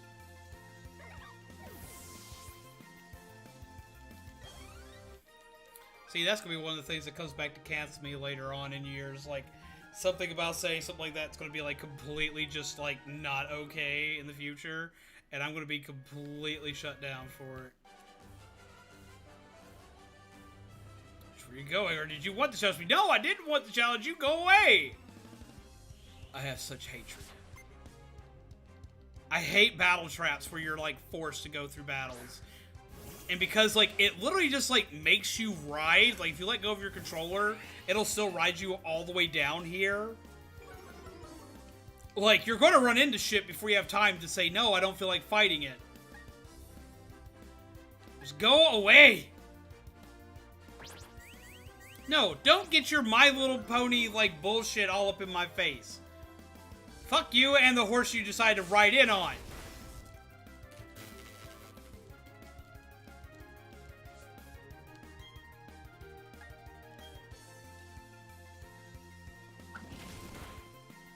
If he had training wheels on his bike, man, like, don't, like, he had to have his training wheels, man. Let him have them.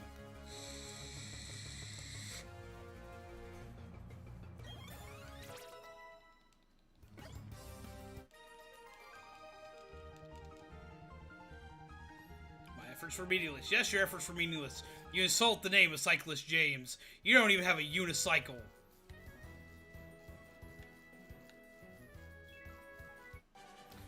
I want to scream. Has a ponytail, still rides a bike. That pony is used for other things.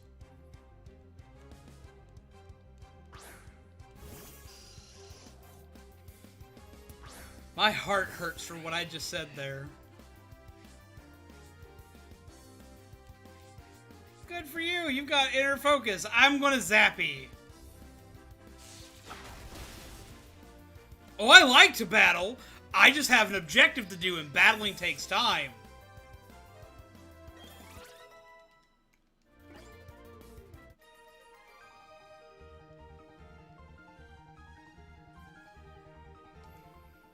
We all know the jar exists. Okay.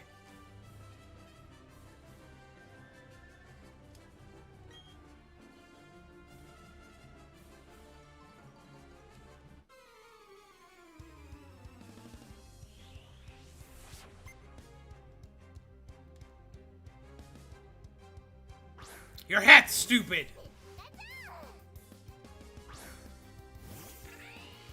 You ever notice they make us wear a helmet, but none of the adults that ride bicycles wear helmets anymore?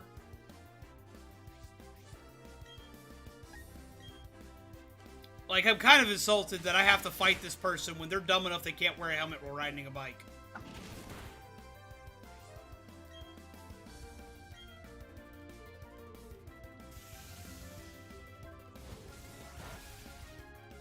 I usually don't insult people's intelligence when it comes to fighting me, but these people literally are not smart enough to fight me.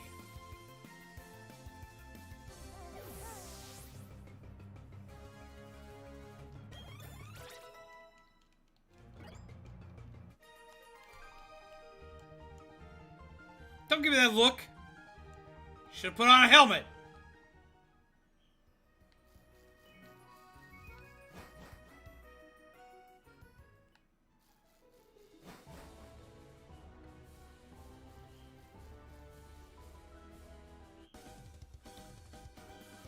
Done?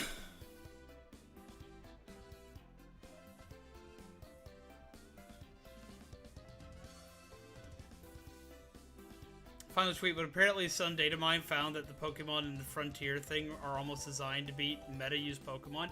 I've heard about that, and that makes me kind of excited.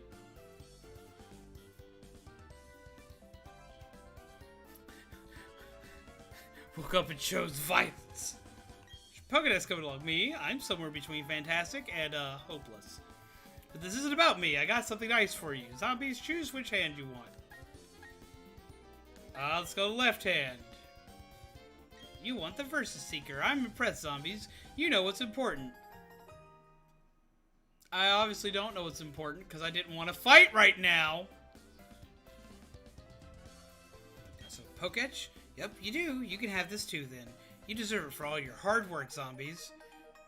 Obtained a dowsing machine. Yay, team. You want more battles? Well, you got them anyway. Well, you should touch. The dowsing machine is something you should touch often. Good thing we no longer call it a dowsing rod. Where are you going to ask? Well, you're going to give both to me anyway. I know, right? It will tell you if there's an item on the ground that you can't see. It will be especially useful inside dark caves. Could ever be in Dead by Daylight? Because of how unknown or unheard of Pumpkinhead is, I highly doubt it. I love the Pumpkinhead movies, but like, or at least I love the first one and kind of enjoy the second one. Most people don't even know that franchise exists anymore. I would love to see it. But no, I highly doubt it'll ever be in Dead by Daylight. There's so many others that they could put in there that would suit its role better. Let's keep working on our Pokedexes. Professor Rowan is counting on us. Illusion of choice, I know, right?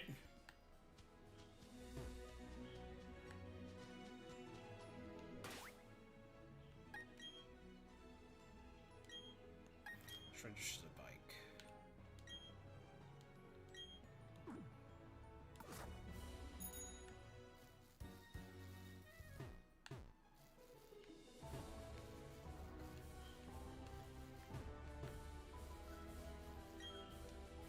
So cut down, use cut. I want to avoid the bike road because I still didn't fight stuff I can run from wild Pokemon.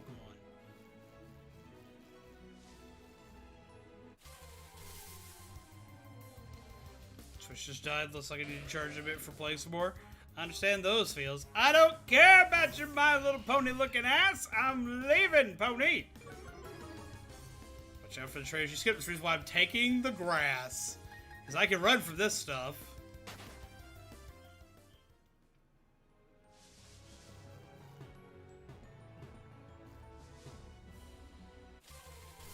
Shouldn't have used the bike, though. Oh, neat.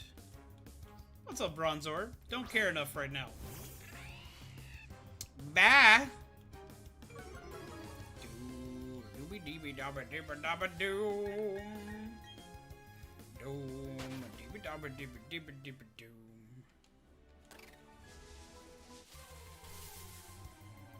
It's like you didn't want to go back and fight those traitors you missed?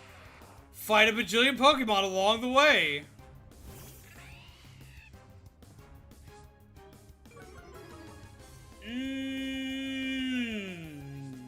Feels good, man.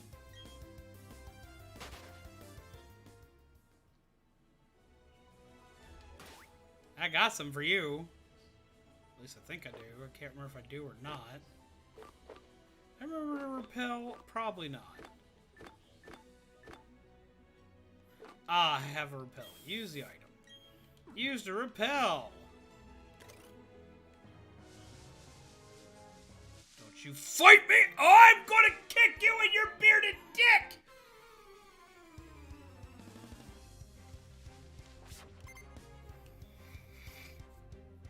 Ugh! Do you want to go to Candy Mountain Z? No!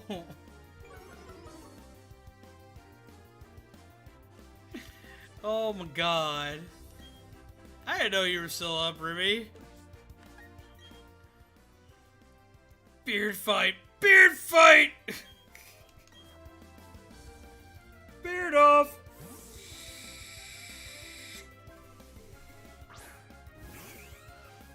Why are you boo-hissing me?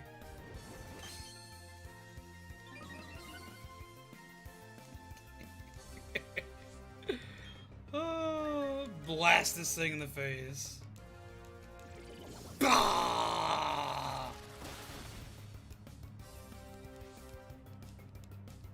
Of course, you have to have sturdy to make this last even longer.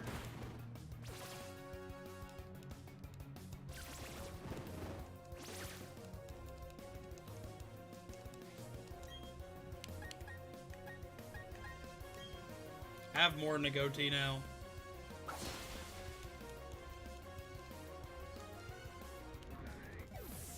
Okay. Are you dead? Are you done?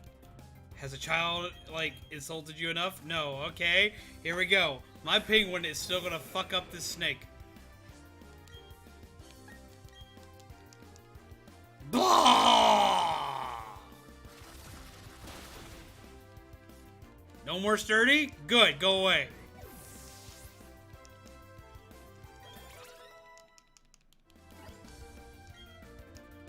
I don't care. No, he does not need to learn that.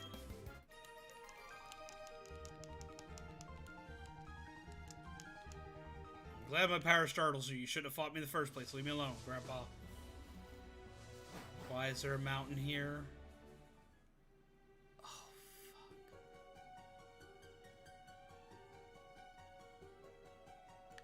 This is where you get Gibble.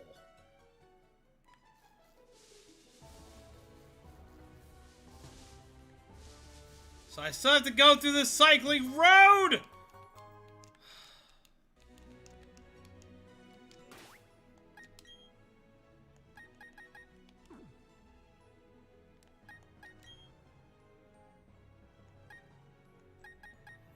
I have the TM for Flash, so it won't be a problem.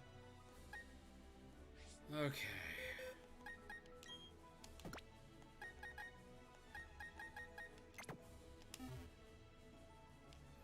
What's up, Boris? How are you? I'm screaming. Teleport.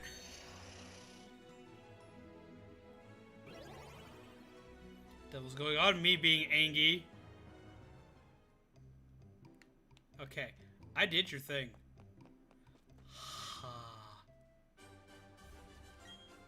No. I'm screaming to being angry at my game, but for the most part, I'm good. How are you?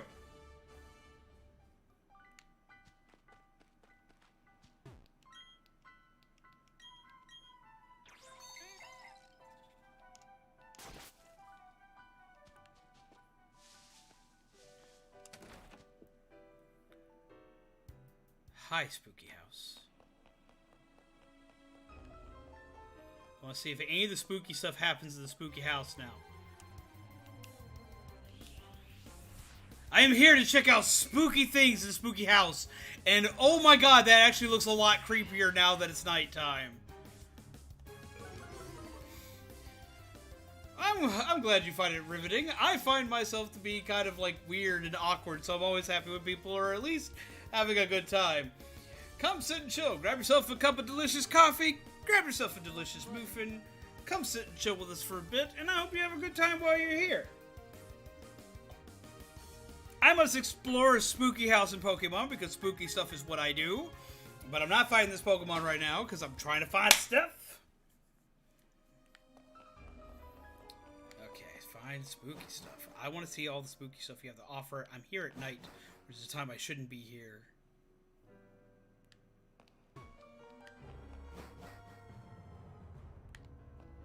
I love the music during this.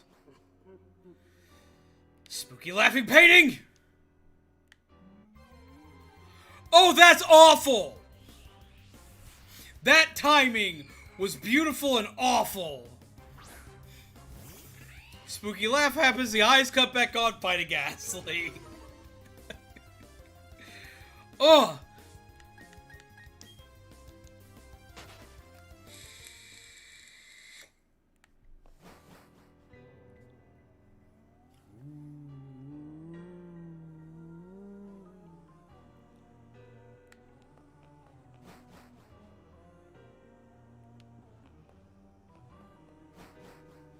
Let's see if the spooky ghost will appear. Just going incognito? Ah, okay. Well, we appreciate that. We appreciate people who lurk. We appreciate people that show up incognito. We just appreciate peeps showing up in general. As long as while you're sitting here and chilling, you're having yourself a good time, or at least your day is starting to suck a little bit less, we're happy to have you.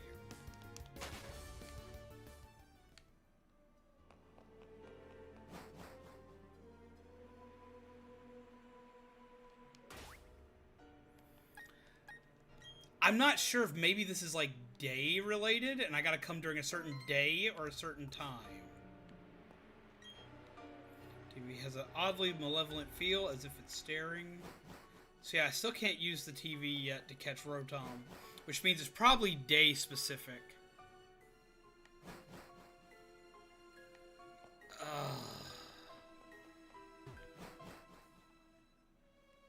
Sad. I thought it was just nighttime specific.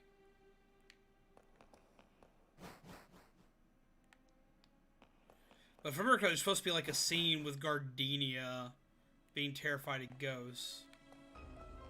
This place looks a lot worse at night.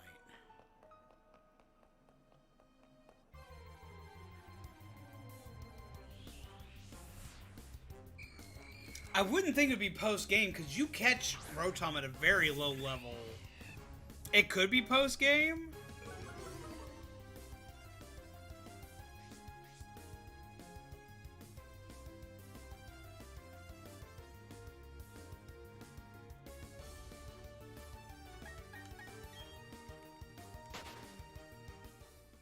I appreciate that. I view myself as awkward because like in like actual like in like not streaming, when I'm talking to people, I can be very boisterous, loud. I talk with my hands a lot, and I'm very excitable. Oh yeah, we're definitely all weird. People that think they're normal are the truly weird ones, if I'm completely honest. Weird is the new normal.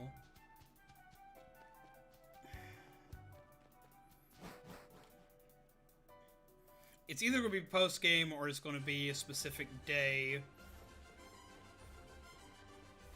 Shaman, could you look up when the ghost event is?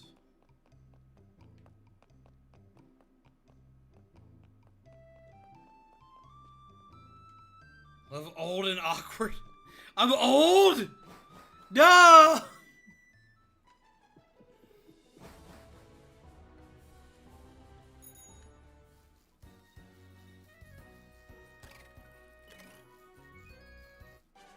Oh, that's the one I missed earlier. You've got Pokemon. I don't want to lose to you. You're going to lose to me. That's going to happen now.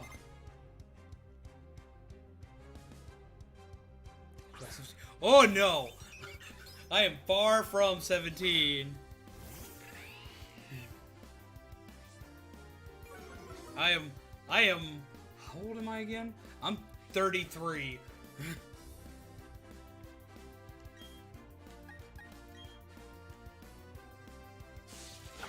Normal is just a setting on the dryer. It's like, I'm not old yet, but I'm getting there. I do say I'm old quite often on stream, let's just be real. But yeah, no, I'm 33. Rotom is post-game. Sad. Okay. I'm gonna have to, like, make a whole big deal about that then when we go do it. I, too, forget how old I am sometimes. I like to classify myself as a walking 5-year-old because I love to collect toys and figurines and stuff like that.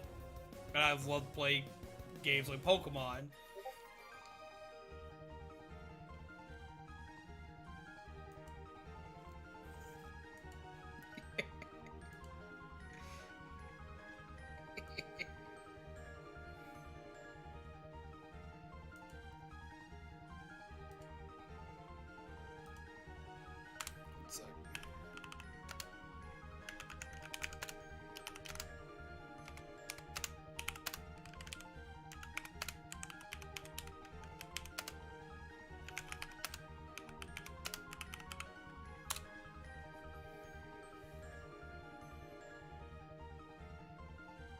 I am old, but I'm 11 years younger than you. I've been saying I was old since I was 17, but I have reasoning for that. Since I turned 17, I've been walking with a cane on and off throughout a good portion of my life because my legs all jacked up and my knees made out of metal. I have plastic in my nose, so like. So many battles today. Go for it, my Pokemon. I'll do my best to. But will it be good enough? Go do it, my Pokemon. I'll work hard too. I hope you do. Especially considering y'all gotta say the same thing. If I'm going by my name, I'm 57. What brings you to Pokemon? Nah, I kid.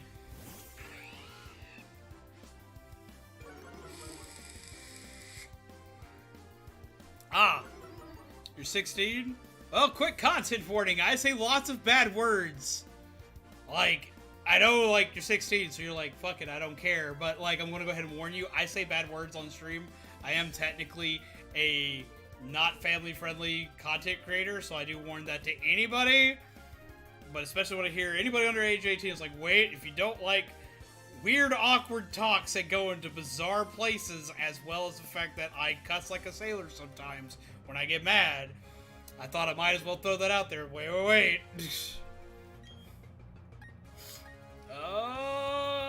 Doom. Fight the squirrel. Blast the horse. 16, not 6, bro. I know, but I've had people like tell me they're 17 and get very offended at the fact that I dropped the F-bomb. So like ever since then, I'm like, you know, I might as well go ahead and like do the thing. So I have to get going to get stuff done at work. I hope the rest of the stream goes well. I hope that the rest of your work night goes well, Artemis. Take care and pleasant nightmares to you, my friend. Like, if I get rid of all of this, and I wear my beanie and my normal clothes that I wear, I get mistaken for, like, being around 17 years old. I have a severe baby face problem. So, Zombaby doesn't care how I look, but that's like Zombaby's one requirement is like I don't get rid of this, because once all this is gone, like I immediately look like a teenager, especially if I wear my beanie. And she's like, no, I can't have that. I can't have you look younger than me, which I don't look younger than Zombaby. That's impossible. But that's why, that's like her one thing is like, keep the beard. She hates when I have to shave it off for cosplays.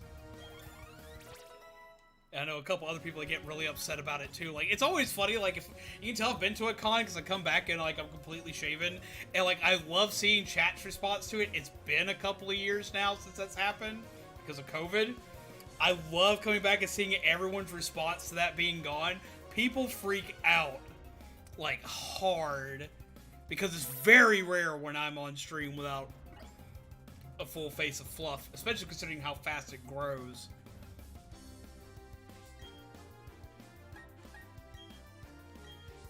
Bite, and I guess we should do Bubble Beam. Ow. Just ignore, they're just carrots, ignore them. Indeed. Blah! And they're gone. Pokemon gain experience points.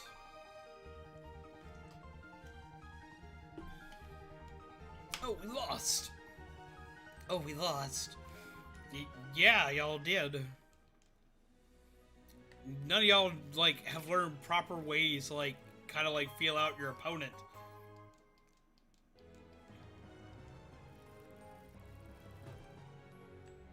Okay. What's in here?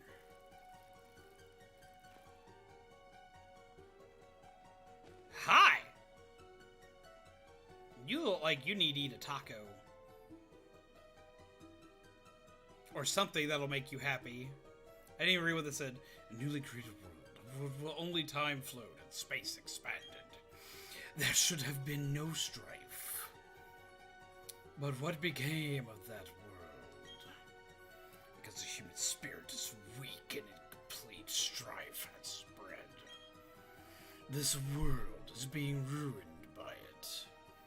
I find the state of things to be absolutely deplorable. I'm sorry?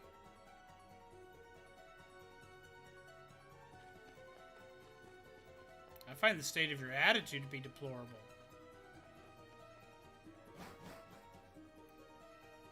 It's funny how when I play on my Switch, the only game she pays attention to is Monster Hunter. Talk about the cat?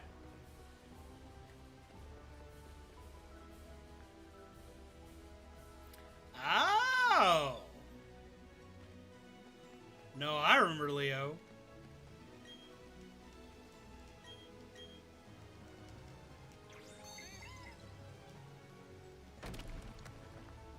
Not very good at this incognito thing. If I remember correctly, I met you originally during a Pokemon stream.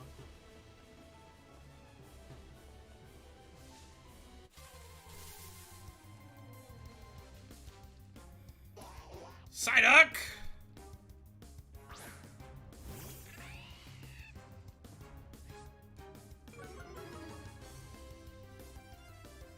Because I know a lot of people think Leo is a common name, but it's actually not a name we see around here very often.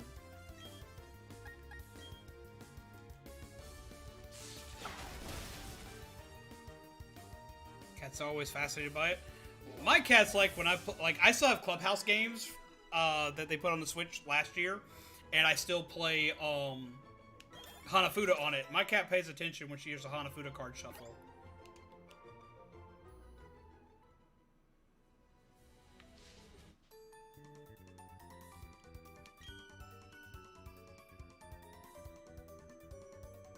That's right, but on a couple times. See? Aha! No, I try my best to remember everybody that shows up here. Now, I don't always remember everyone. It's just that's not possible, especially for me. But I try, and I try very hard.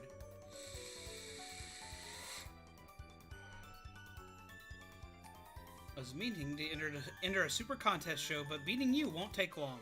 Rude! Ah, it's one of the dangerous aroma ladies.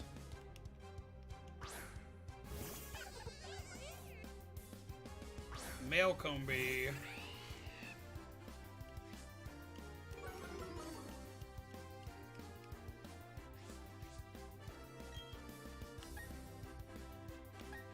you Spark. Just happen now because I'm on Brilliant Diamond, but when I play Monster Hunter a little later, she'll be in my lap watching. I see Tifa sits in my lap whenever I play Clubhouse games. Orion gets the most active when I play Dead by Daylight. But it's probably because I get very angry playing Dead by Daylight, or very excited. I didn't even see what they're sending out, but I'm going to assume a grass type, so we're going to send out Rivale.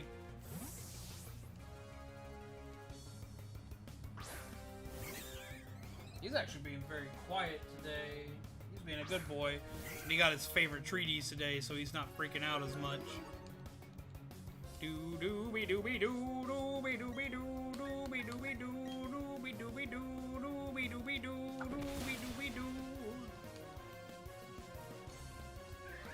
Smack! I love Rosalia though. I don't know why I've always no, I do know why. I fell in love with Rosalia years ago, back when the Ruby and Sapphire EX booster packs came out, and they had a starter deck for Rosalia, and the card was insanely pretty. I get frustrated much later. She'll look at me as if to ask me if I'm okay, then wants pets. No, like Orion wants to sit on my shoulder while playing Dead by Daylight, and like if I get angry or upset, he goes, his wings go up, and he just like starts like making noise at the screen. Y'all seen him do it.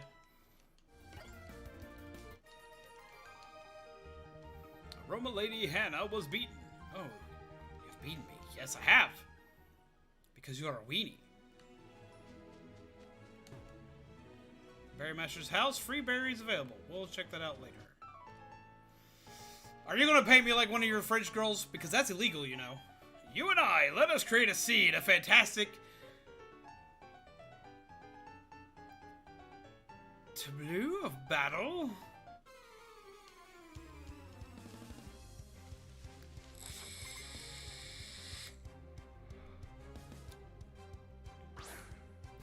Send out my junior.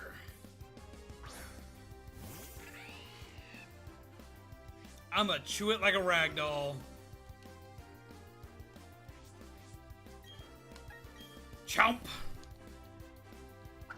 We're gonna make him into a delicious snack.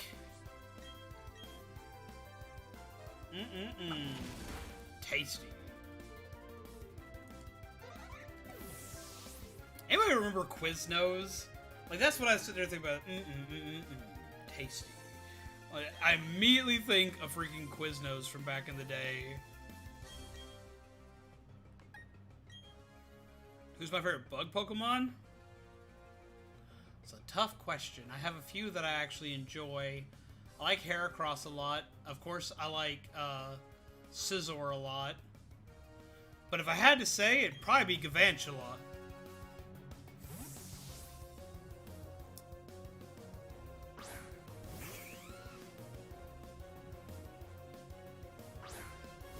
Show, bro, you deserve more viewers. I see so many big streamers and they're so boring, barely acknowledging their audience, not mentioning any names.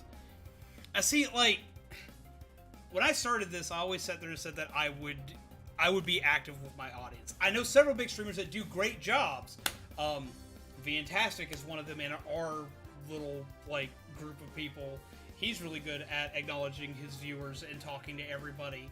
And in the Dead by Daylight community, probably my favorite person to watch is Otz Darva. Probably one of the best Dead by Daylight players ever. And he talks to a lot of people all the time. Now, I will say, granted, when you have a lot of people in your chat, it can be kind of difficult to keep up with everything. And there are some days where I can be kind of bad at it. Like, if I'm, like, hyper-focusing in the game, sometimes I can be kind of bad at it. I can admit it. Like, as I said, I play a lot of Dead by Daylight myself. And when I play Dead by Daylight, if I'm playing as a survivor, I can talk for hours on end, no problem, because it's kind of a more chillax experience. If I'm playing a killer in Dead by Daylight, talking can be a little more difficult because you have to focus on so much stuff.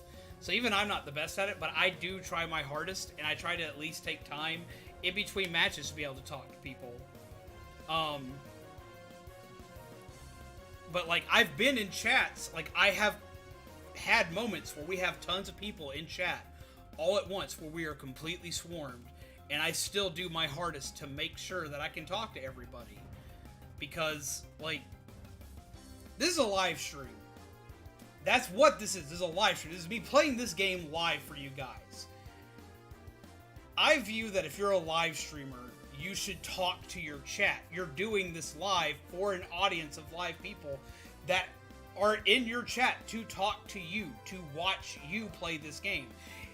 Anybody can play Pokemon, and you can watch anybody play Pokemon. You could watch somebody who's already done a pre-recording with all the rough bits and all the extra battles and all the extra stuff cut out, perfectly edited down, so you can just watch the story and experience the game.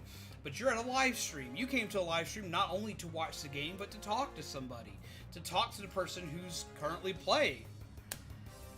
And I view that as being, if you are in a live stream, I need to be attentive to you. I need to talk to you, the audience, the people here, and try to learn who everybody is. And, because, like, you may be here more than once. Like, I know about Danny's love for Monster Hunter and their love for their cat, as well as I'm crossing my fingers and super excited and hoping they get the new job that they're hopefully going to get a call back on. I know everything about Shaman, but I know Shaman in real life, but I also know people like Vyron, and I learn a lot about Vyron, the job that he works doing bartending and enjoying hanging out with people, and the amount of brilliant sass that he has, but also learning cues for when he's not having a great day, or learning about my mod Kelly, or learning about Emperor, and learning about all the weird interactions that they have throughout the days, and different things they like, things that they don't like, types of games they enjoy. Why? Because y'all come to me every day for content, or you come to me every once in a while for content, like you yourself, you come around every once in a while.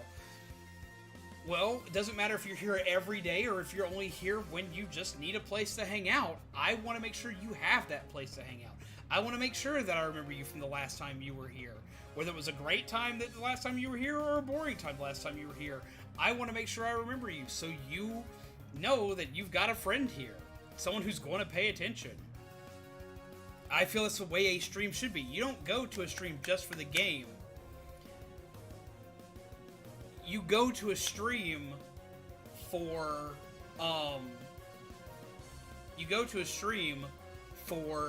the content creator. You go for the person who's going to actually be entertaining you. Because as I said, you can watch anybody play Pokemon. You can watch a silent Pokemon playthrough.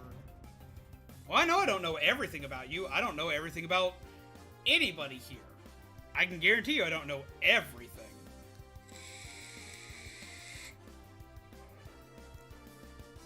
But I do take time to notice different things that you do like and enjoy. Like, as I said, you can go to anybody and watch somebody do Pokemon. You're not even drawing nothing. What's wrong with you, man? You can go to anybody and watch somebody play Pokemon. You can watch the greats that aren't even live streaming Pokemon, but give Pokemon information. When you come to a live stream, you come for the person who's playing the game.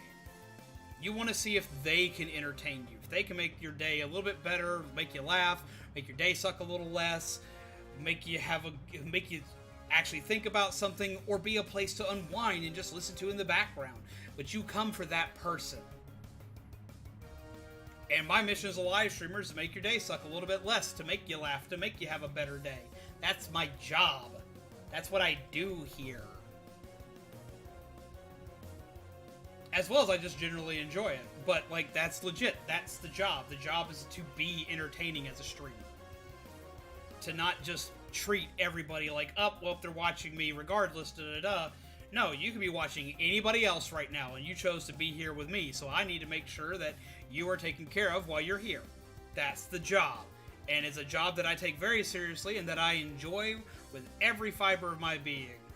It's part of what helps me get up in the morning. Is knowing that I can be there to help people have a better day and give people a laugh every once in a while, or have weird conversations with. And we're going to blast this thing because it's ground type.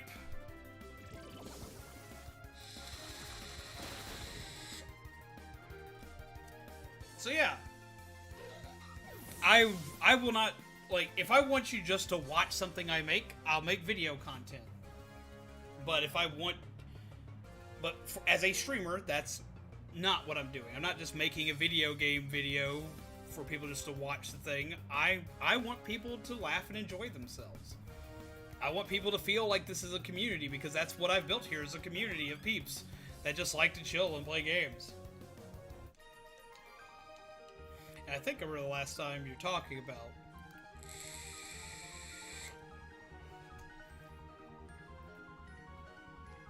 And I hope you're doing better. We are here to chill with you.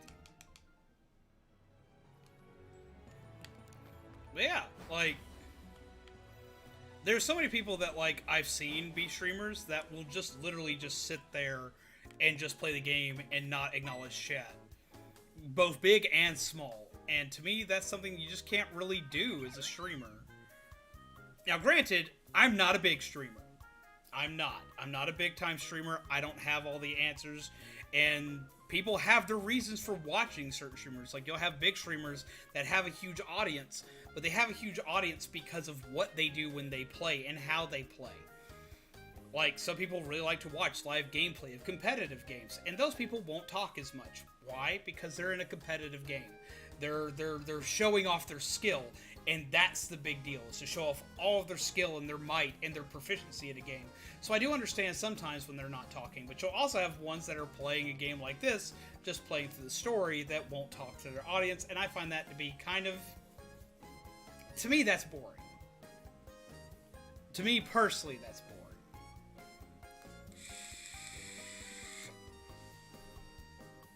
You'll be there eventually as a streamer. I have no idea if I'll actually be a big-time streamer. I don't. If I do, that'll be cool. I don't know what I'll do, but I will try my best regardless. But I highly doubt I'll ever be, like, a big-timer.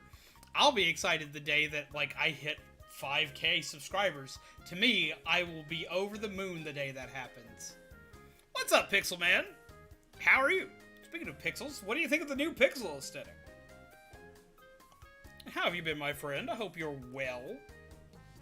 Pyaw! Member Bhutan! I got them working.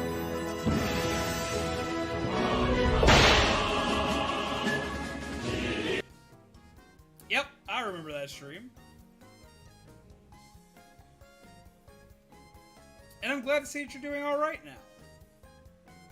But I also understood that time too. And I've been there. Hardcore, so I understand it. I very much understand it. So no worries. If you were worried about it before, don't worry about it. We've got your back here. And I'm glad to hear you're doing better now. But even when you have down times like those, we're still there for you. And it'll be okay then too.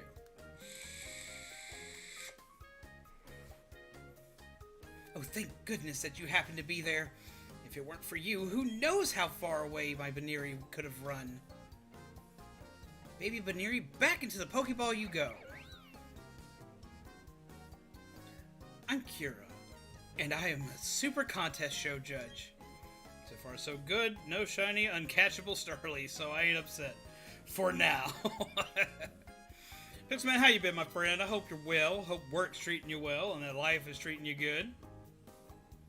Please drop by the contest hall so I can thank you properly. Neat. Oh, this is also the place where we start making poffins. Where's Hiei? Hiei will be having a blast. I need to hit Pokemon Center first.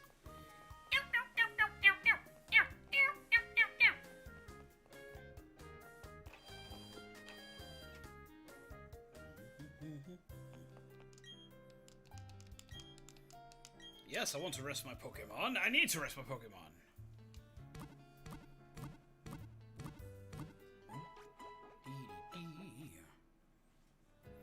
Thank you for waiting. We've restored your Pokemon to full health.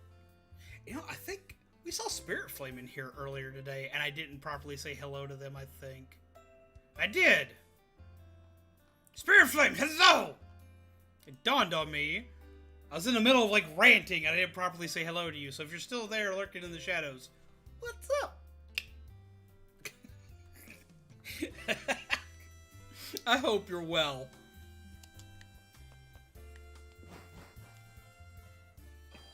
You know, I kind of sometimes wonder if, like, Nurse Joy is actually a live streamer, because, like, okay, you go through all this stuff, they heal your Pokemon, and then they sign off with this. Thank you for waiting. We've restored your Pokemon to full health. We hope to see you again. Sometimes I wonder if they're like a content creator or something like that, because, like, being that you work in a hospital-style setting, you should never hope to see people a second time. You into Marvel? I do love me some Marvel. Like, pretty hardcore. There's the contest hall lady, the gym leader with ghost Pokemon. Oh, I'm so sorry. Please, excusez-moi. Are you entering the Super Contest show? Enjoy yourself, please. Incidentally, Fantina, the Heart Home gym leader, also happens to be a Super Contest show expert. And you may ask yourself, how do you know this? Well, I am Fantina. You may challenge me, but not yet. You must become much stronger. Then you may challenge me. Yes, I am a big Marvel fan. My biggest thing for Marvel is going to be the comics, but I do really enjoy Marvel as a whole. Like, I like the Marvel Cinematic Universe. I love the old cartoons as well as some of the new cartoons. And I'm all about the comics. Like, I try to stay up to date on the comic as much as I can. Or at least I do for my favorites. Oh, my hero. Oh, hi, zombies. Mom! Wait, no, really? Joanna's your mom? So you might be a Super Contest show star? Oh, I don't know about that. I've never spoken to zombies about Super Contest shows. Okay, like, I am very much looking forward to No Way Home, and I have no idea on whether or not Toby and Andrew are appearing, but my fingers are crossed. Even if it's just for a slight cameo, I need to see them both, because I enjoyed both of them as Spider-Man, especially with Toby in there, but I actually thought Andrew did a pretty good job, too. I'm hopeful. I'm very hopeful. I don't know if I could guarantee it. I don't think there's... I think if they do show up, it's going to be short or it's going to be a cameo. But I want it. I'm surprised you two know each other, though. Oh, yes, that's right. I need to thank you for earlier. Please take this sticker. I got a sticker. Yay! I think the first episode of Hawkeye is already out on Disney+. I need to watch that! They're doing Power Rangers Cinematic Universe on Netflix, if you haven't heard. I have heard about something in Power Rangers happening soon, and I'm excited to see what they do with it. I know that Hasbro and Netflix are very well tied together, but I'm cautiously optimistic on the Power Rangers thing. I'm trying not to look super heavily into it because I did get very excited for the live-action Cowboy Bebop and then was very disappointed. Like, I don't hate it as much as everybody else does. I'm disappointed in it, but it's nowhere near as bad as, like, what Death Note was. For the most part, they were still pretty true to their characters. It's just the fact that it didn't translate that well into live action. Everybody's biggest complaint is Ed, but Ed is still very much like that. My biggest issue is kind of like... You know when you see, like, teens, like, role-playing characters from different anime series on, like, message boards? Or when you see people get really into character at an anime convention? That's kind of what it felt like for me when I saw Ed. And Ed just kind of... Ooh. Ooh. That hurt my soul. That hurt my soul a lot. A lot. But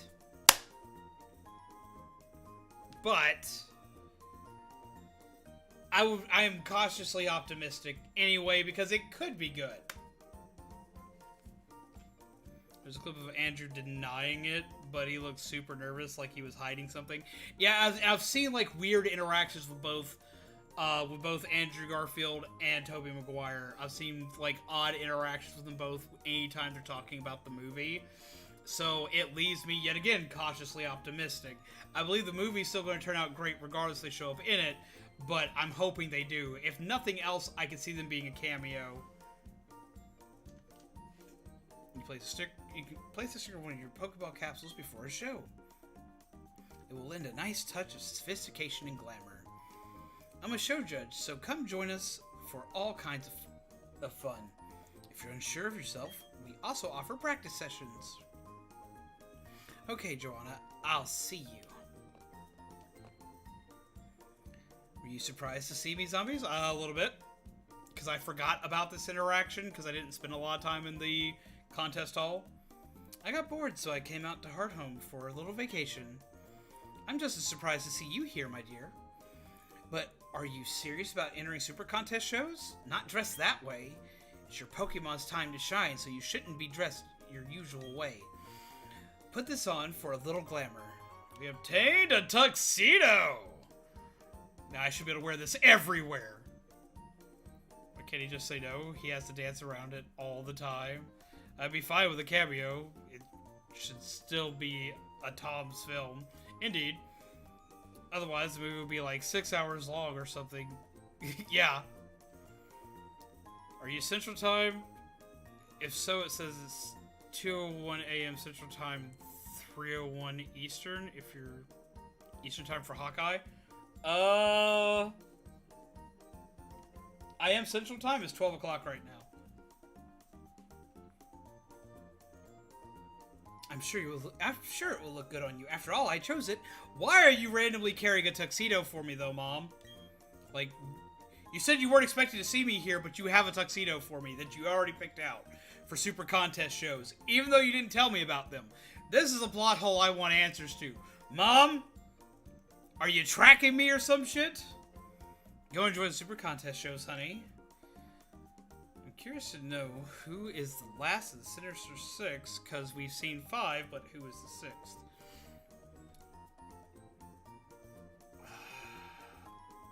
I mean, that's a good question. Given how the game ran, I would assume Mr. Negative. Shows will give you a different look at the many charms of Pokemon. It should be an eye-opening experience for you. Bye now. Bye, Mom, you weirdo. I don't even want to do a contest right now. But I do want to check out the ball capsules.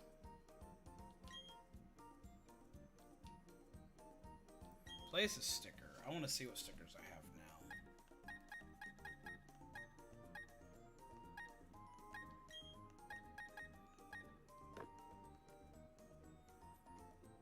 What is this one? Neat! Okay, that's cute. I think we have a preview function now.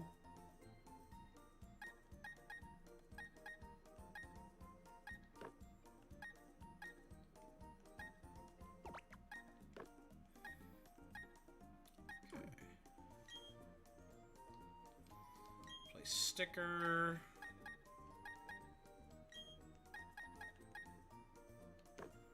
Alright. Preview.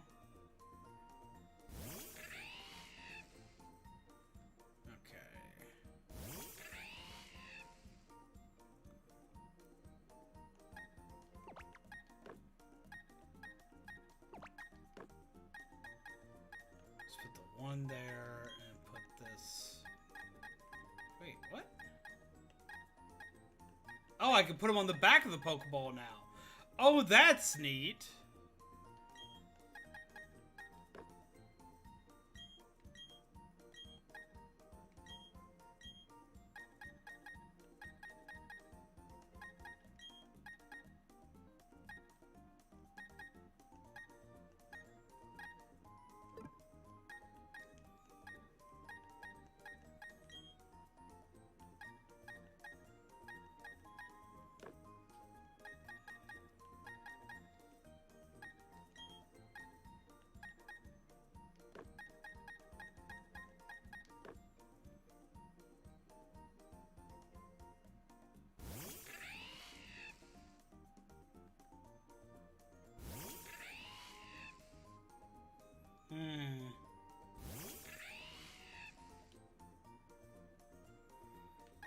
Okay.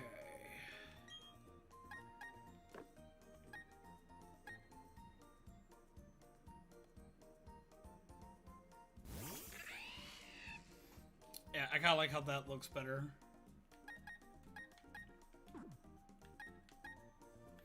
We'll keep that for Pokemon in the future, because I know who I'm going to put that on later. Enjoy the hype, but I'd rather just be surprised when it comes out. If Venom's in it, if Toby and Andrew are in it, I'm glad they didn't put any of it in the trailers. Same. I do like the surprises like that. I love seeing Easter eggs and then getting to scream about them. Random baby in a stroller. When I take my baby out in a stroller, I see the town in a different way. I notice things like stairs and bumps in the sidewalks. Ah, you're like me. You're just like, nope. Ah, hi, Kaiba. Ta-da! Kept me waiting again, zombies. Let's see how much tougher you and I have gotten right here, right now. Hey, you're a traitor now. You're expected to be ready for battle. No whining, no waiting. Let's get the show started. Jesus Christ. Really sucks if you haven't hit a Pokemon Center yet. He's like, screw the Pokemon Center, I have money. Scar, tase the bird! It is time to do a little wacky zappy time. Just hyped to see William Dafoe and Alfred Molina. Yes!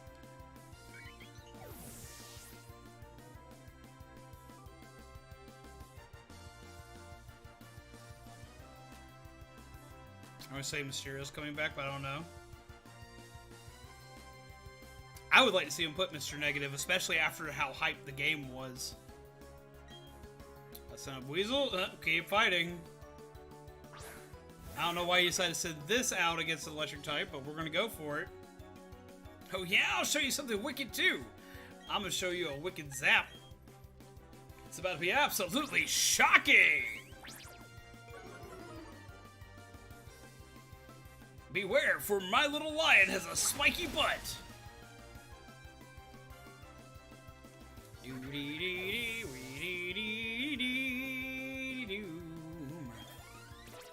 go. Blake Glue to level 25. About to send out Grotle. Will you switch Pokemon? Yes, I will. We're going to swap to Rivali, because Rivali can handle it.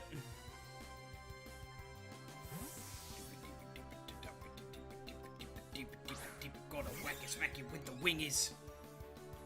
Let's get him! Here, sent out a shrubbery.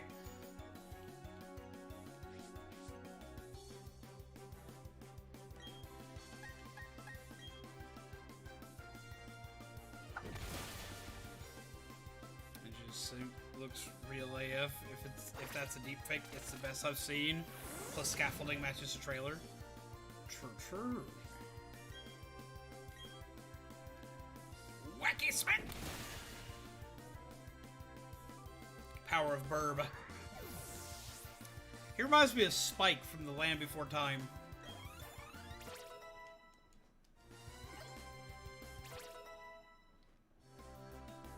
A shrubbery! A shrubbery! How do you do, Oteron? How are you? Welcome.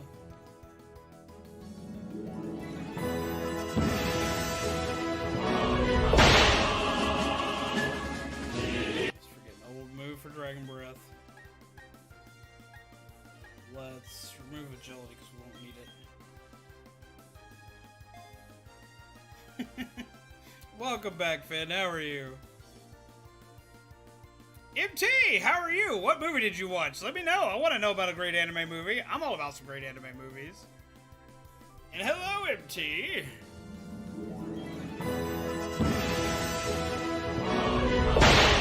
Singing the Smash theme at me forever now. Yes!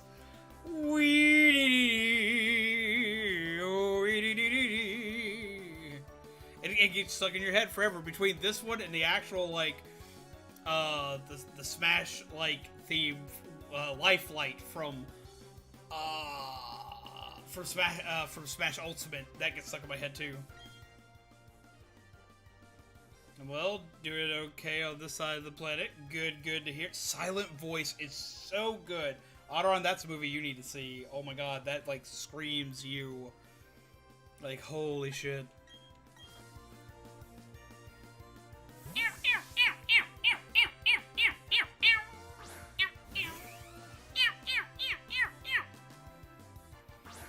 He sent out a horse! Bad horse, bad horse, bad horse. He's bad! Sorry.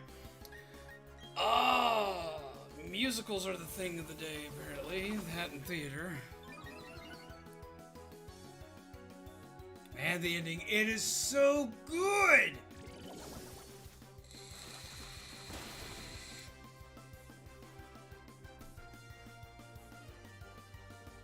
But yes, everybody grab yourself some spooky coffee and come sit and chill for a while. I hope you all will. I hope you're having a good day. I hope you're having a good night. I hope you're enjoying spooky things. I hate the start of it, though. The start of it's kind of rough, but absolutely necessary. So learn to move Curse. Let's forget a move for Curse, because Curse is fun. I'm gonna forget Ghost Ray for Curse. Cats is the worst movie I've ever seen. Yeah, I'm trying to figure out if I can argue that, and I don't think I can. Because, like, I couldn't make it through that movie. I couldn't. I've seen the stage play for it. And I could not make it through the new Cats movie. I tried. I did. I tried. How's the rig performance been tonight? It's been way better than usual. I don't think I've had a single instance of lag yet.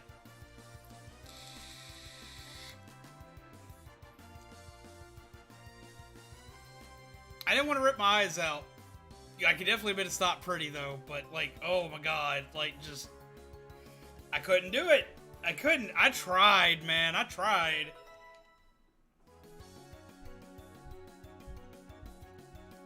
I got through it just fine somehow. Man, I didn't. I tried.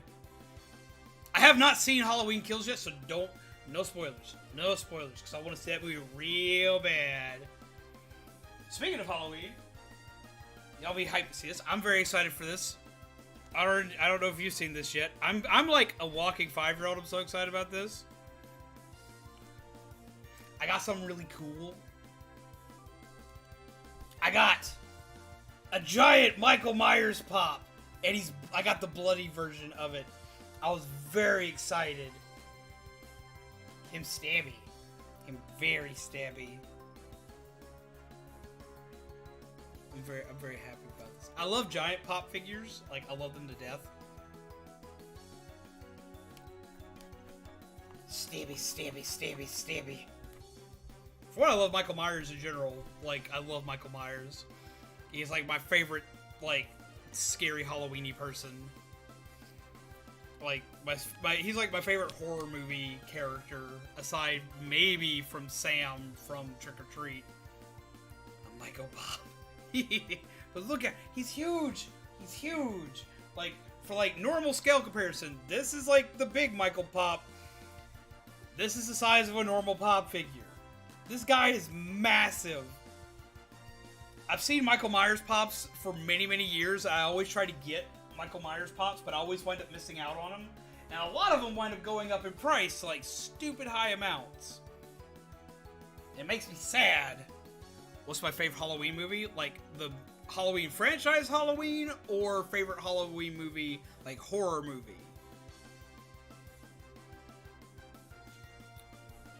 Back in the game. Because that's going to come down to two completely different directions.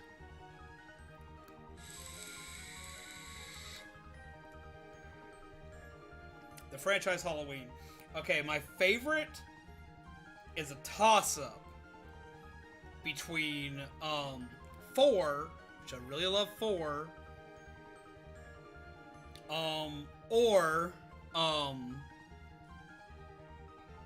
the 2018 reboot. I was really impressed with it. I love the first one, but like the first one like needs its other movies in tow.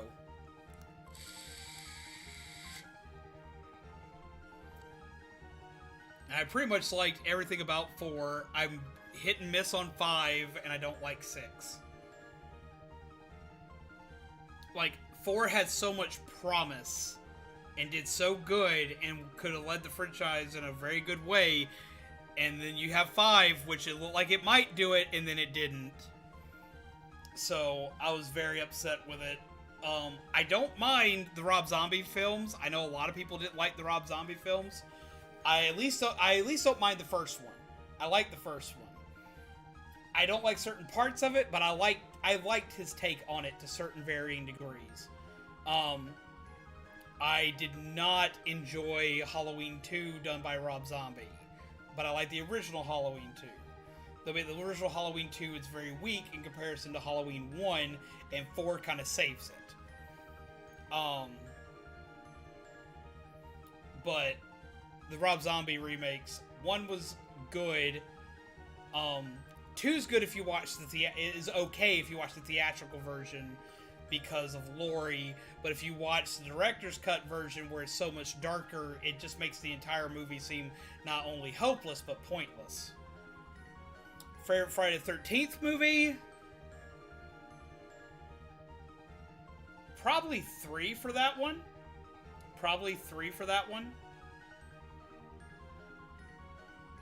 Like, I love 1. Like, 1 is the first one I saw, and I saw 1 and 2 back-to-back as a kid. And I do like 2 a lot. But rewatching it later on as an adult, because I watched it a lot as a teenager and loved it every time I watched it.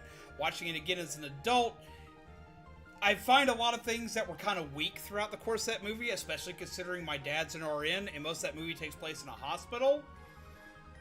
And I find a lot of flaws throughout the course of that particular movie.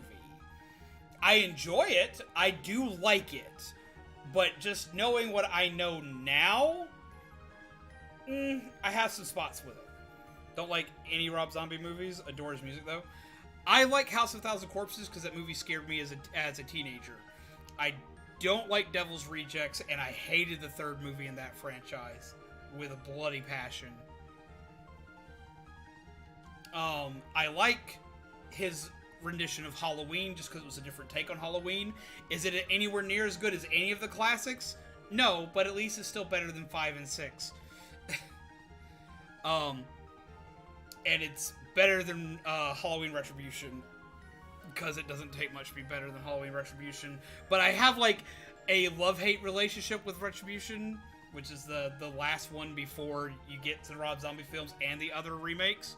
I like it because like parts of it are bad. I also like the throwback to his door kill where he kills Blake in the first movie.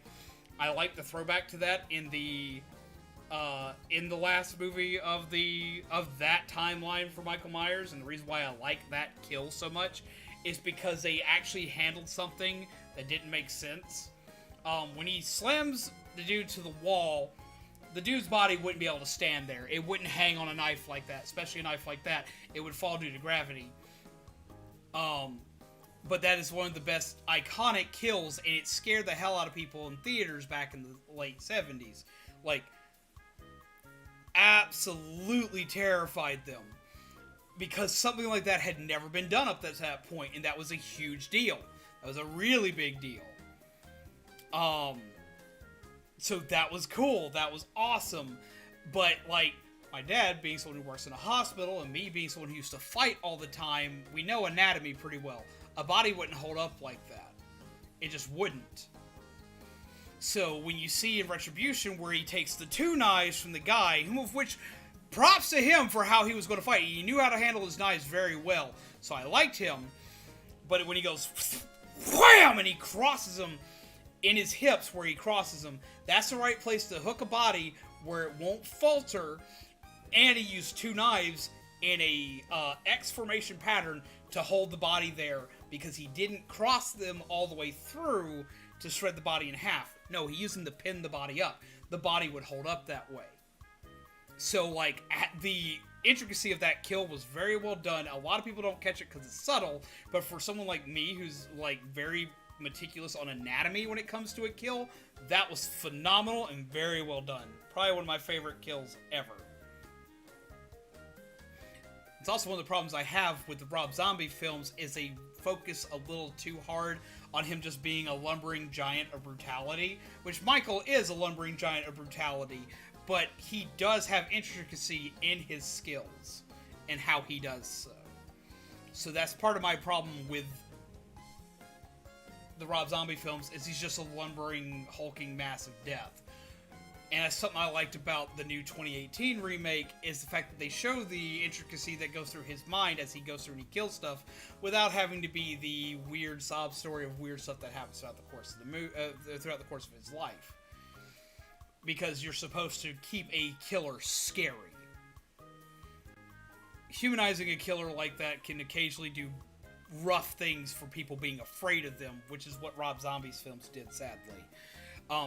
I do have one problem with 2018's Halloween movie, though.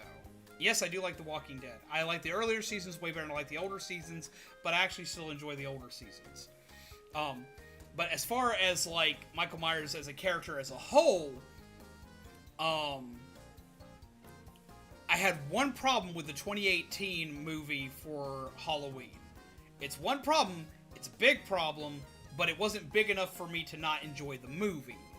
My biggest complaint with the Halloween 2018 movie is that they show you Michael's face. They show it to you early, and they try to show you that he has aged. They try to show you he's an old man, but they don't make the old man part of the scariness for him in the movie. So it makes it kind of hard to, like, be scared of the boogeyman when you know the boogeyman's a lumbering old man. There are movies, horror movies, that have old men that are killers that are horrifying. I can't remember the name of the movie, but it's a horror movie where the old man is blind, and he just goes through and just shreds through the movie. But they make it all make sense to his character. Revealing Michael to the audience is kind of a rough way to do things, especially when you do it like that.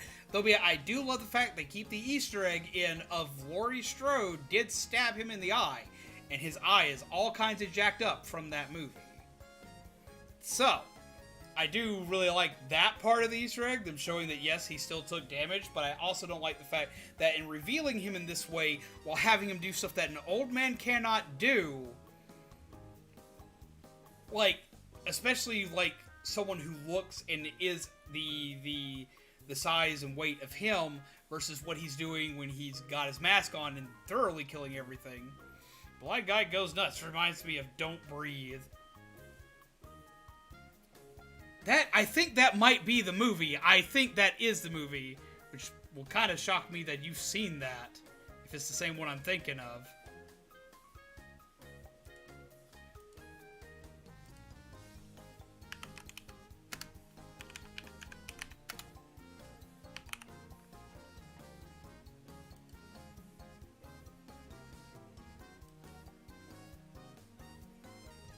Yeah, that's the movie. Then we had a fucked up ending. You've seen that, Otteron? It's intense. I watched it with some friends one weekend a while ago. It is so good. The ending, though, was real jacked up. Like, I didn't see that ending coming. I see a lot of stuff coming in these movies. That one took me for a knock. I actually think Ben Affleck did do a great Batman. I like a lot of Ben Affleck movies, but I grew up watching a lot of Ben Affleck as a kid.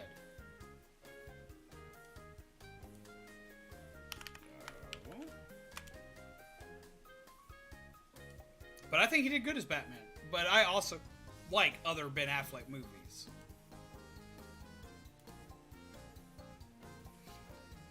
Shocks me you've seen that. Trade a little 60 church wig for a normal Piplup or a Primplup.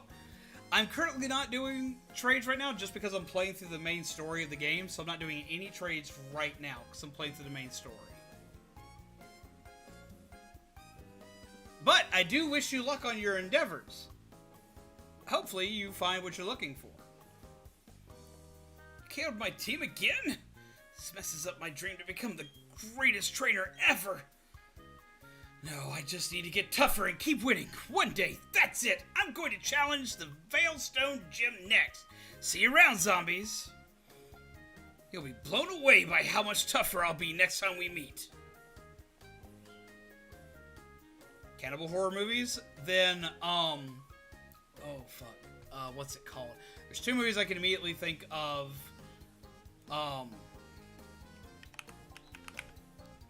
There's Cannibal Holocaust, which is a very dark movie and for the longest time was banned in a lot of places, but can now be seen.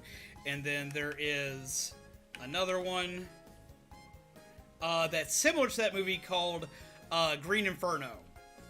And yes, I have done some of the underground.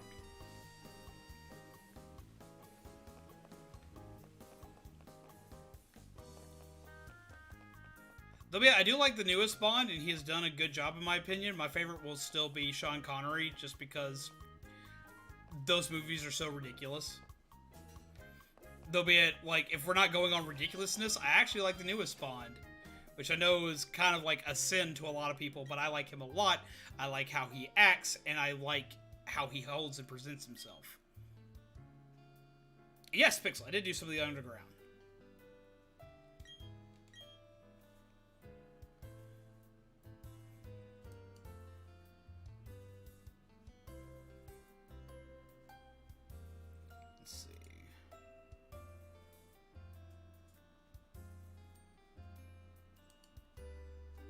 For the underground? No, you can do the underground without internet. You can do the underground without internet.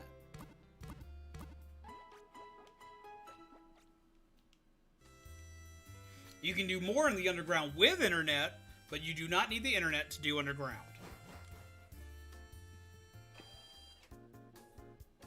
Casino Royale is awesome, and Skyfall, haven't seen the newest one yet. See, I can agree with that.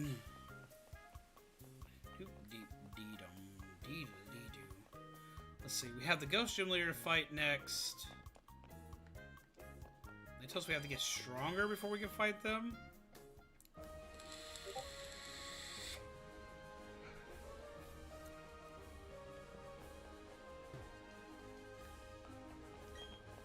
Hey there, how's it going, trainer? You being here tells me you're going to challenge the gym leader. Well, I hate to break it to you, but that's impossible. You're wondering why? The answer is, she's not here. Come back another time, okay? I'll be right here waiting. Well, sad. That's neat, werewolf. There's probably lots of stuff we have to do around here. Random cathedral.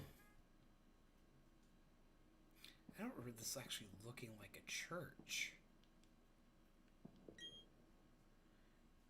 And there do I see my father, my son, my life. And there do I see nature, Pokemon, the world.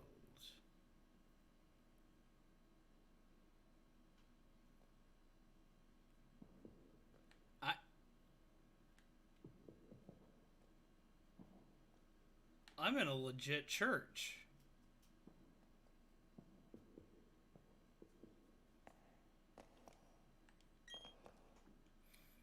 art of crafting things. The art of crafting things fatigues one's spirit.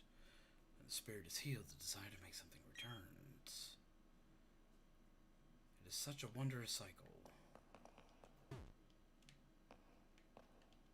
I didn't expect to walk into a full-blown cathedral. We have found Pokemon and religion. That people are lonely is only natural. It gives me compassion for others. It's what makes me look forward to a better tomorrow. But there are still moments of fondness for the past. Time can heal some sadness, though. There are still words that not everyone can describe. The words are love and joy.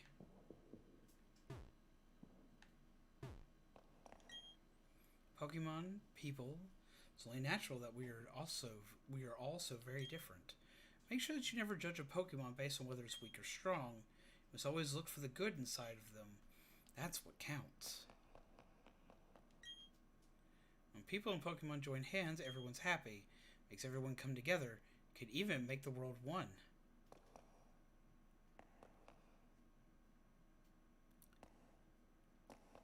This is a weird tonal shift for the game.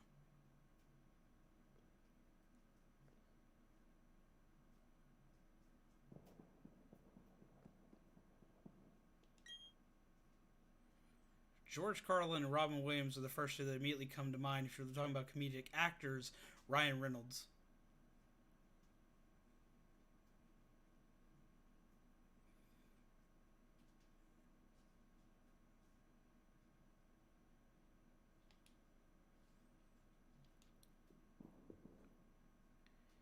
Well, I know Gen 4 did have some religious stuff. Gen 5 had more.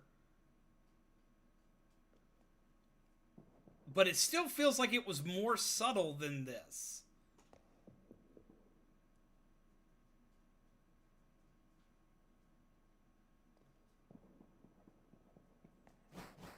I mean, it did because it introduced the fact that there were gods in Pokemon. The gods of creation. Because you have the god of creation, Arceus. You have the who created all. Then you have the gods that create time and space, which are Palkia and Dialga. You have the god of the other world, which is Giratina. And then you have the gods of land and sea. They tie things together with the gods of land and sea, with Groudon and Kyogre. Kyogre forming the land, and Groudon forming the land, and Kyogre forming the sea. And Regigigas moving the continents together to where they need to be. And then you had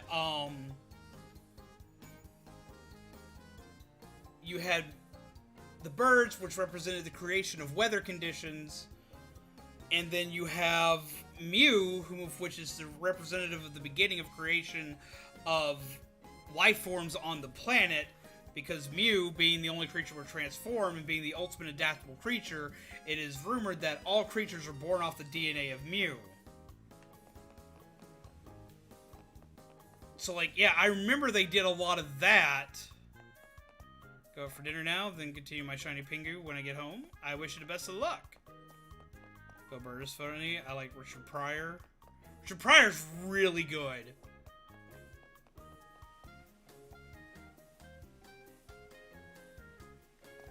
I've always enjoyed Ryan Reynolds. He can always make me laugh, and he's a very wholesome individual at the same time.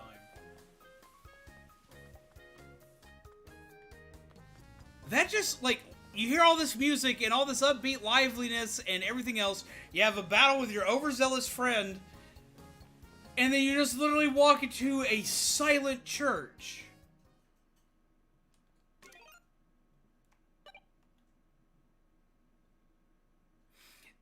This is literally kind of tripped me out.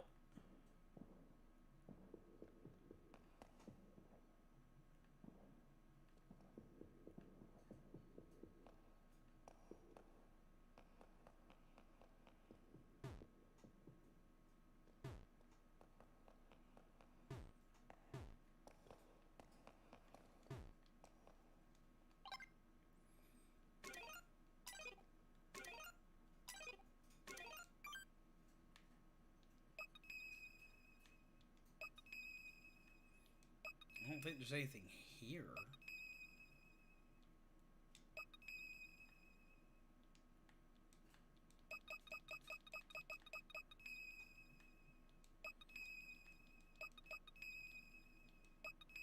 Favorite Transformers season? Okay. Well, Transformers, it doesn't even really go by seasons. Like, each series will have its own seasons, but you usually look for what your favorite seasons are. I have an obscene love for the original because of how corny and delightful it is, as well as where I got my start as a small child watching Transformers. I do love Beast Wars because it has some of the most creative creatures in it, and it was some of my first actual toys that I ever got for Transformers. But my favorite, like, series to watch would probably actually be Transformers Animated, made by the same people that made the Teen Titans cartoon years ago. Thoroughly enjoyed that series, and I was really sad it never got its full conclusion, though it does come close.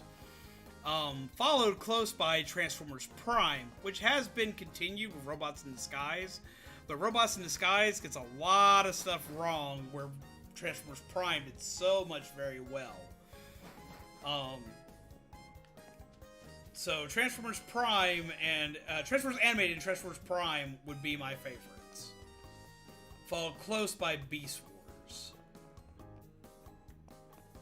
I'm trying to figure out exactly what I want to do right now.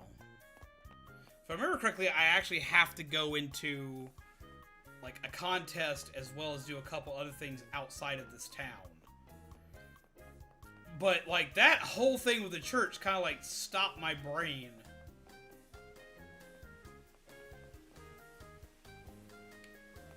Well, hello there. Not you. 1, 2, step, 1, 2, flip, and turn. Take it you're training your Chansey.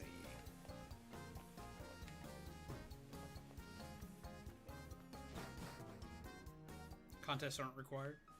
Sorry, has been lurky, but heading out for the night. Take care. It's fine you've been lurking. Lurking's fine. Have a wonderful night here. Take care. Pleasant nightmares. Drink plenty of water, and have a good night.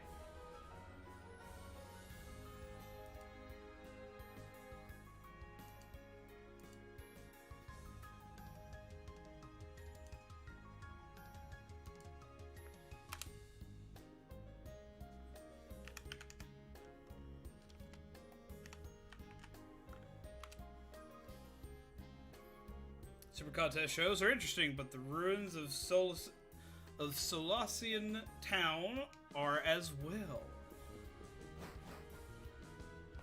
Have a wonderful night here. Take care and pleasant nightmares to you.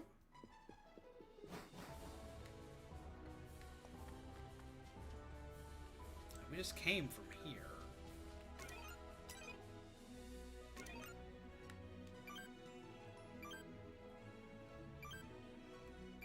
Have the minimap app.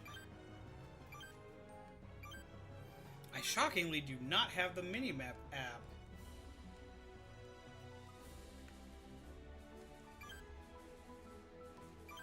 Huh. We have a step counter though. Say a word, just take it. Oh, we got that! Got the number game? Steppy thing? Fave Star Wars movie?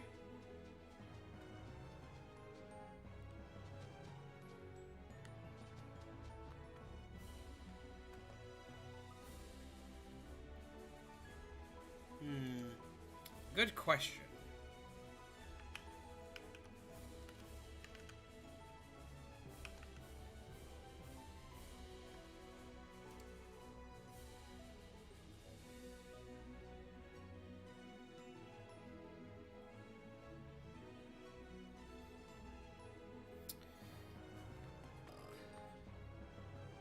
Oh, that makes me curious on something with the calculator, actually, since you said to play with it. Favorite Star Wars movie? Probably The Empire Strikes Back, honestly. I really do love that movie. I love the fact that it was a movie that didn't guaranteedly have a happy ending.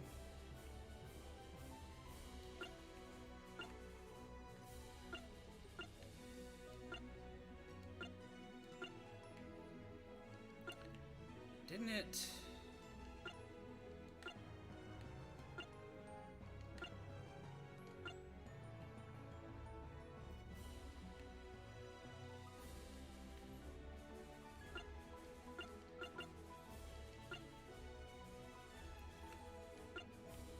thought with playing on the calculator, there was a thing. I thought there was a thing back in the day for playing on the calculator. If you inputted a number, it would play a Pokemon noise off of its dex. Rogue one for me. Emperor Strikes Back, Revenge of the Sith. Great, although I hated the 2 prequels. I don't mind the prequels. I did not mind the prequels at all. Jar Jar Binks annoys the absolute ever-living fuck out of me, but like I also like him as a meme, so...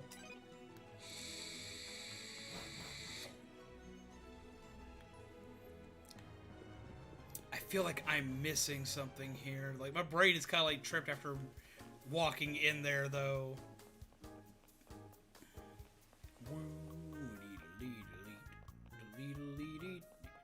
I have hiccups.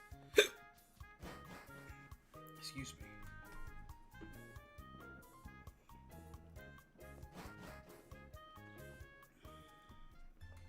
Amity Square. This place I can walk with Pokemon, ain't it? Take cute Pokemon out for a stroll in Amity Square. Which Pokemon would you like to take for a stroll together with? The fact that you get to choose what is and is not cute bothers me. Please do enjoy your time with Blake. Look at him run, though! Look at him run! Look at him go! Yay! Look at his little feeties run! Pew! Look at him go. I love him. Wow, we found Volt Switch. I like that move. But look at his little feeties! I love him! You are officially my buddy. Found a tract.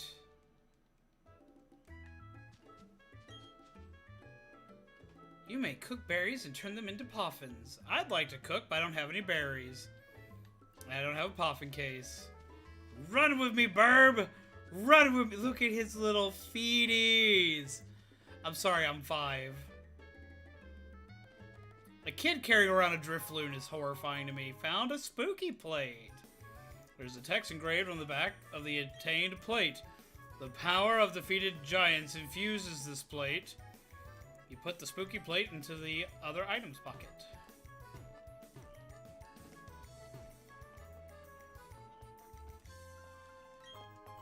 Found an amulet coin. We will never suffer from money problems again. Blake is happy. Yay! Come on, my little penguin bud. Look at his little feeties go. Sorry, I'm a dork. And I love him. And when they didn't want me walking with my Luxray, I was so offended. I'd be offended too, cause Luxray is fucking adorable. But look at this. Look at them feeties. He has like little penguin tappies. It's like watching Orion run. Doodaloo-doo-doo-doo-doo-doo-doo. Doodaloo-doo-doo-doo-doo. Doodaloo. Sorry, I'm excited. Just ignore me, guys. Feeling refreshed? Please come again. What? Oh, it looks like the Pokemon that was taking a stroll with you wants to go out. Only special trainers can make their Pokemon feel that way. I'm pretty sure your Pokemon would be delighted if you let them out of their Pokeballs outside of the square too. Wait, I can do that?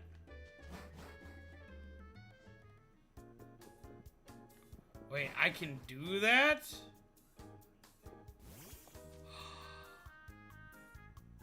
Bud!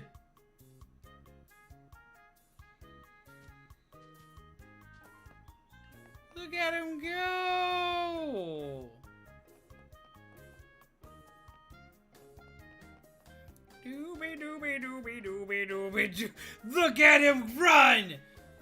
I love him.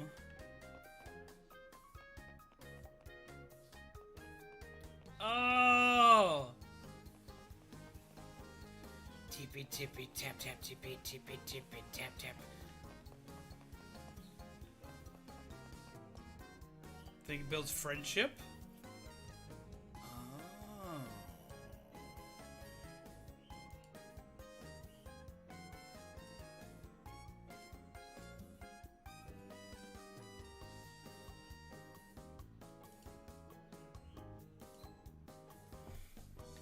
This is cute. I love this. This has made my night. Okay, that makes me, like, stupid happy.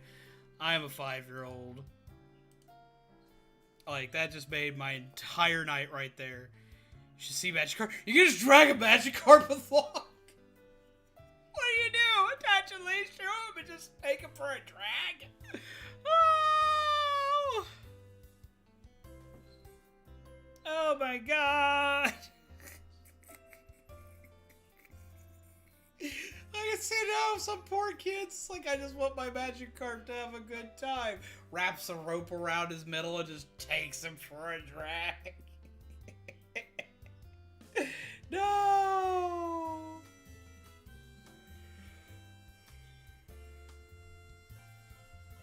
I have not seen Heracross glide behind you. That sounds pretty cool. But no, like, just tie a rope around Magikarp, just drag him along. Come on, Magikarp, you got this! Oh my lord. Oh my god. Okay.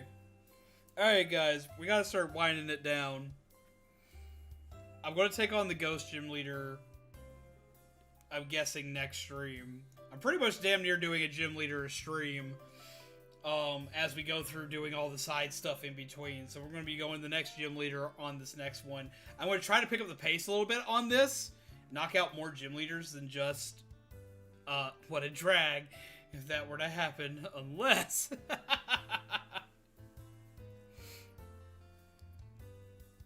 Have a good night, Boris, aka Leo. Take care of yourself.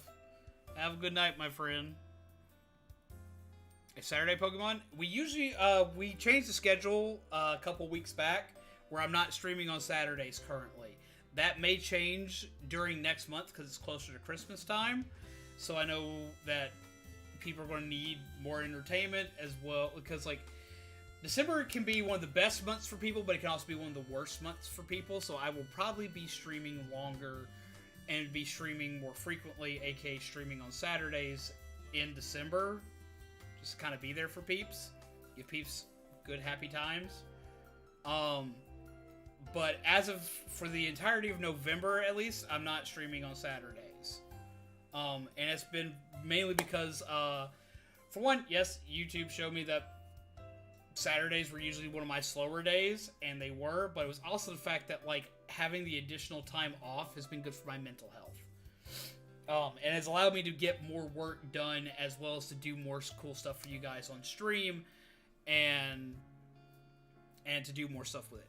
Alright, Anime Night, whenever we do hold Anime Nights, is on Thursday, but it's not an every week thing. Anime Nights happen when people play the Anime Night card from the Streamloots packs, which no one's played one recently. So I don't do, so I'm not always doing Anime Nights. I have thought about doing like some kind of viewing once a month in the Discord, but I'm not sure how I want to implement that just yet. But I have been thinking about doing something for our members for that. But if a card is played for Anime Night, then anybody can show up for those, period. And we will do Anime Nights until whatever anime is picked is played all the way through. It's like and they can only be like 13 episode animes. I can't like have people like picking like a 100 episode anime because we'll never make it through it. But usually Anime Nights are held whenever someone plays an Anime Night card, and we binge watch an anime series throughout the course of the night. Either that or between the course of 2 nights between 2 weeks. But if we have them, they will always be on Thursdays in the Discord whenever they get played. So yeah, but they are exclusive to the Streamloots packs just because that was a card that was asked for, so I made that for that. No Pokemon anime. So no Digimon sadness. Like, we may do something for like a shorter series, but like series that are long, like Pokemon or even Digimon, like, yeah, those are kind of rough to do because like we try to sit through those pretty quick. Like, I could see doing it for 2, maybe even 3 weeks back to back, but that would be about it before we'd have to move on to something else. And the reason why it's set up that way is because, like, okay, say like 3 people get an anime night card, somebody plays one and their pick is like Pokemon, which is like Pokemon Season 1, just Season 1, just the just the Indigo League, basically. That's hundreds of that's over 100 episodes, if I remember correctly, or it's at least over 50. It's a lot. It's a lot of episodes. The other 2 people that have anime night cards can't play them because they have to wait for that anime to finish, and that's not fair to them if they have something they want to show to people. Wait until someone chooses One Piece for anime night. Yeah, I'm not going to allow something like One Piece for anime night. One Piece is great. Can't do it for anime night. We'll be there far too long, and I can't do it. Like, I need it to be fair. I need to be fair to people who've acquired the card and want to play it and use it and so on and so forth. Now, occasionally, I'll just pick an anime just to randomly do. Or I'll pick a movie night and pick a movie just to randomly do. Usually this happens on days that either A, I can't stream, or I needed to do a makeup, or I'm working on something and I still want to entertain people.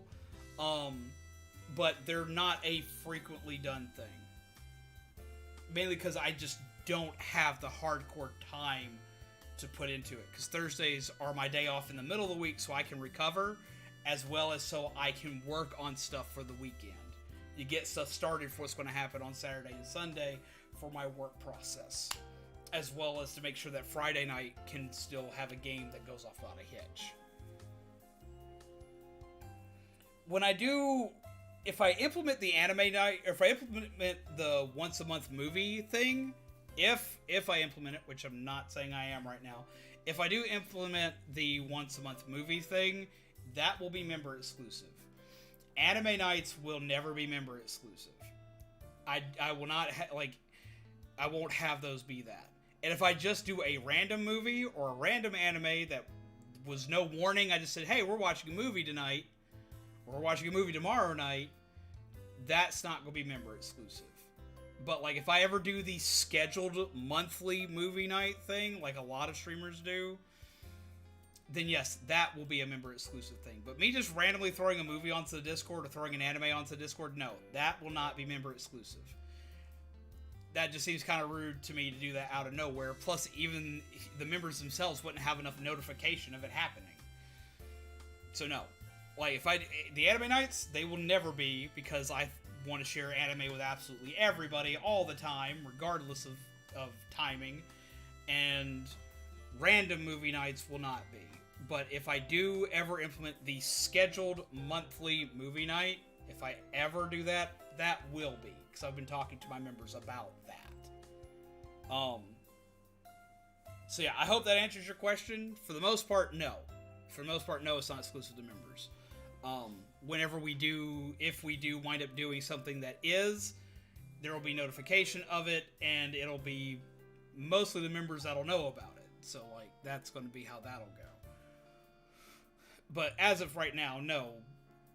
I don't have anything like that that's exclusive to members. Right now, the things that are exclusive to members are, of course, the badges, and the VIP server, and the Discord, and the emojis, as well as the free Streamloots cards that I do for members. I do one of those a month for anybody in the $5 tier and up, and then I do 2 a month for anybody in the $10 tier, and that's pretty much how that goes.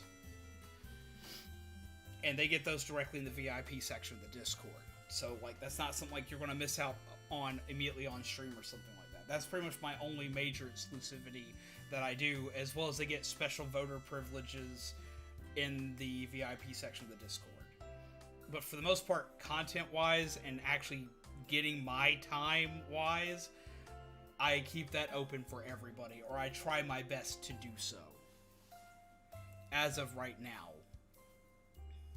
But yeah, we're gonna go ahead and end for the night. Hope that answered your question. I want to see if I've got somebody I want to hit right now. Huh. If I ever get to see him. Is he still alive? Swear you hear me. Alright, we got somebody we're gonna go see. We're gonna go see Kink. We're gonna go give them a raid. Kink is a fellow YouTuber, which is a streamer, and they play a little bit of everything, kind of like we do. Right now they're playing through Far Cry 6, and they were going through the finale, and they're apparently now doing a speed run of it. They are very chillaxed, they're very laid back, they're very cool, they're very nice, and they're very warm and inviting. So what we're gonna do is we're gonna go forth and give them a coffee raid. I do hope all of you guys had a wonderful night tonight. I hope you enjoyed streaming tonight and enjoyed Pokemon and all the random weird-ass chats we've had tonight. I know I've had a blast with it. This has been Zombies Good On, your coffee-fueled gingerbread undead. This has been more of Pokemon, and I have had an absolute blast with you guys. Tomorrow night being Wednesday, I did promise that we would be finishing up the Deltarune Chapter 2 by seeing all the extra side story stuff. So we are going to do that tomorrow, and then we're going to hardcore back into Pokemon. It may be a double stream night tomorrow, like dual games, because if we get through that quickly, because we're at the end, we beat the final boss, we just have Easter egg stuff to see. If we go through that relatively quickly, then we'll do a second stream right after, that'll be Pokemon. But if it's super long, then we'll just finish that. But I'm predicting we're probably going to be playing Pokemon as well as finishing up Deltarune tomorrow.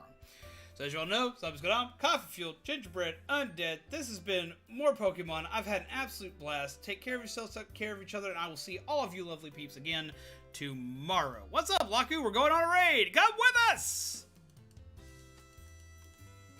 Coffee raid!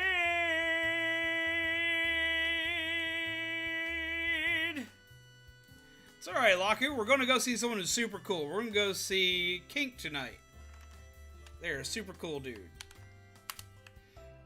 Go forth and raid. And I'll see all of you lovely peeps again tomorrow. Take care, take care, take care. Go forth on that raid. And I will see you soon. Night, guys!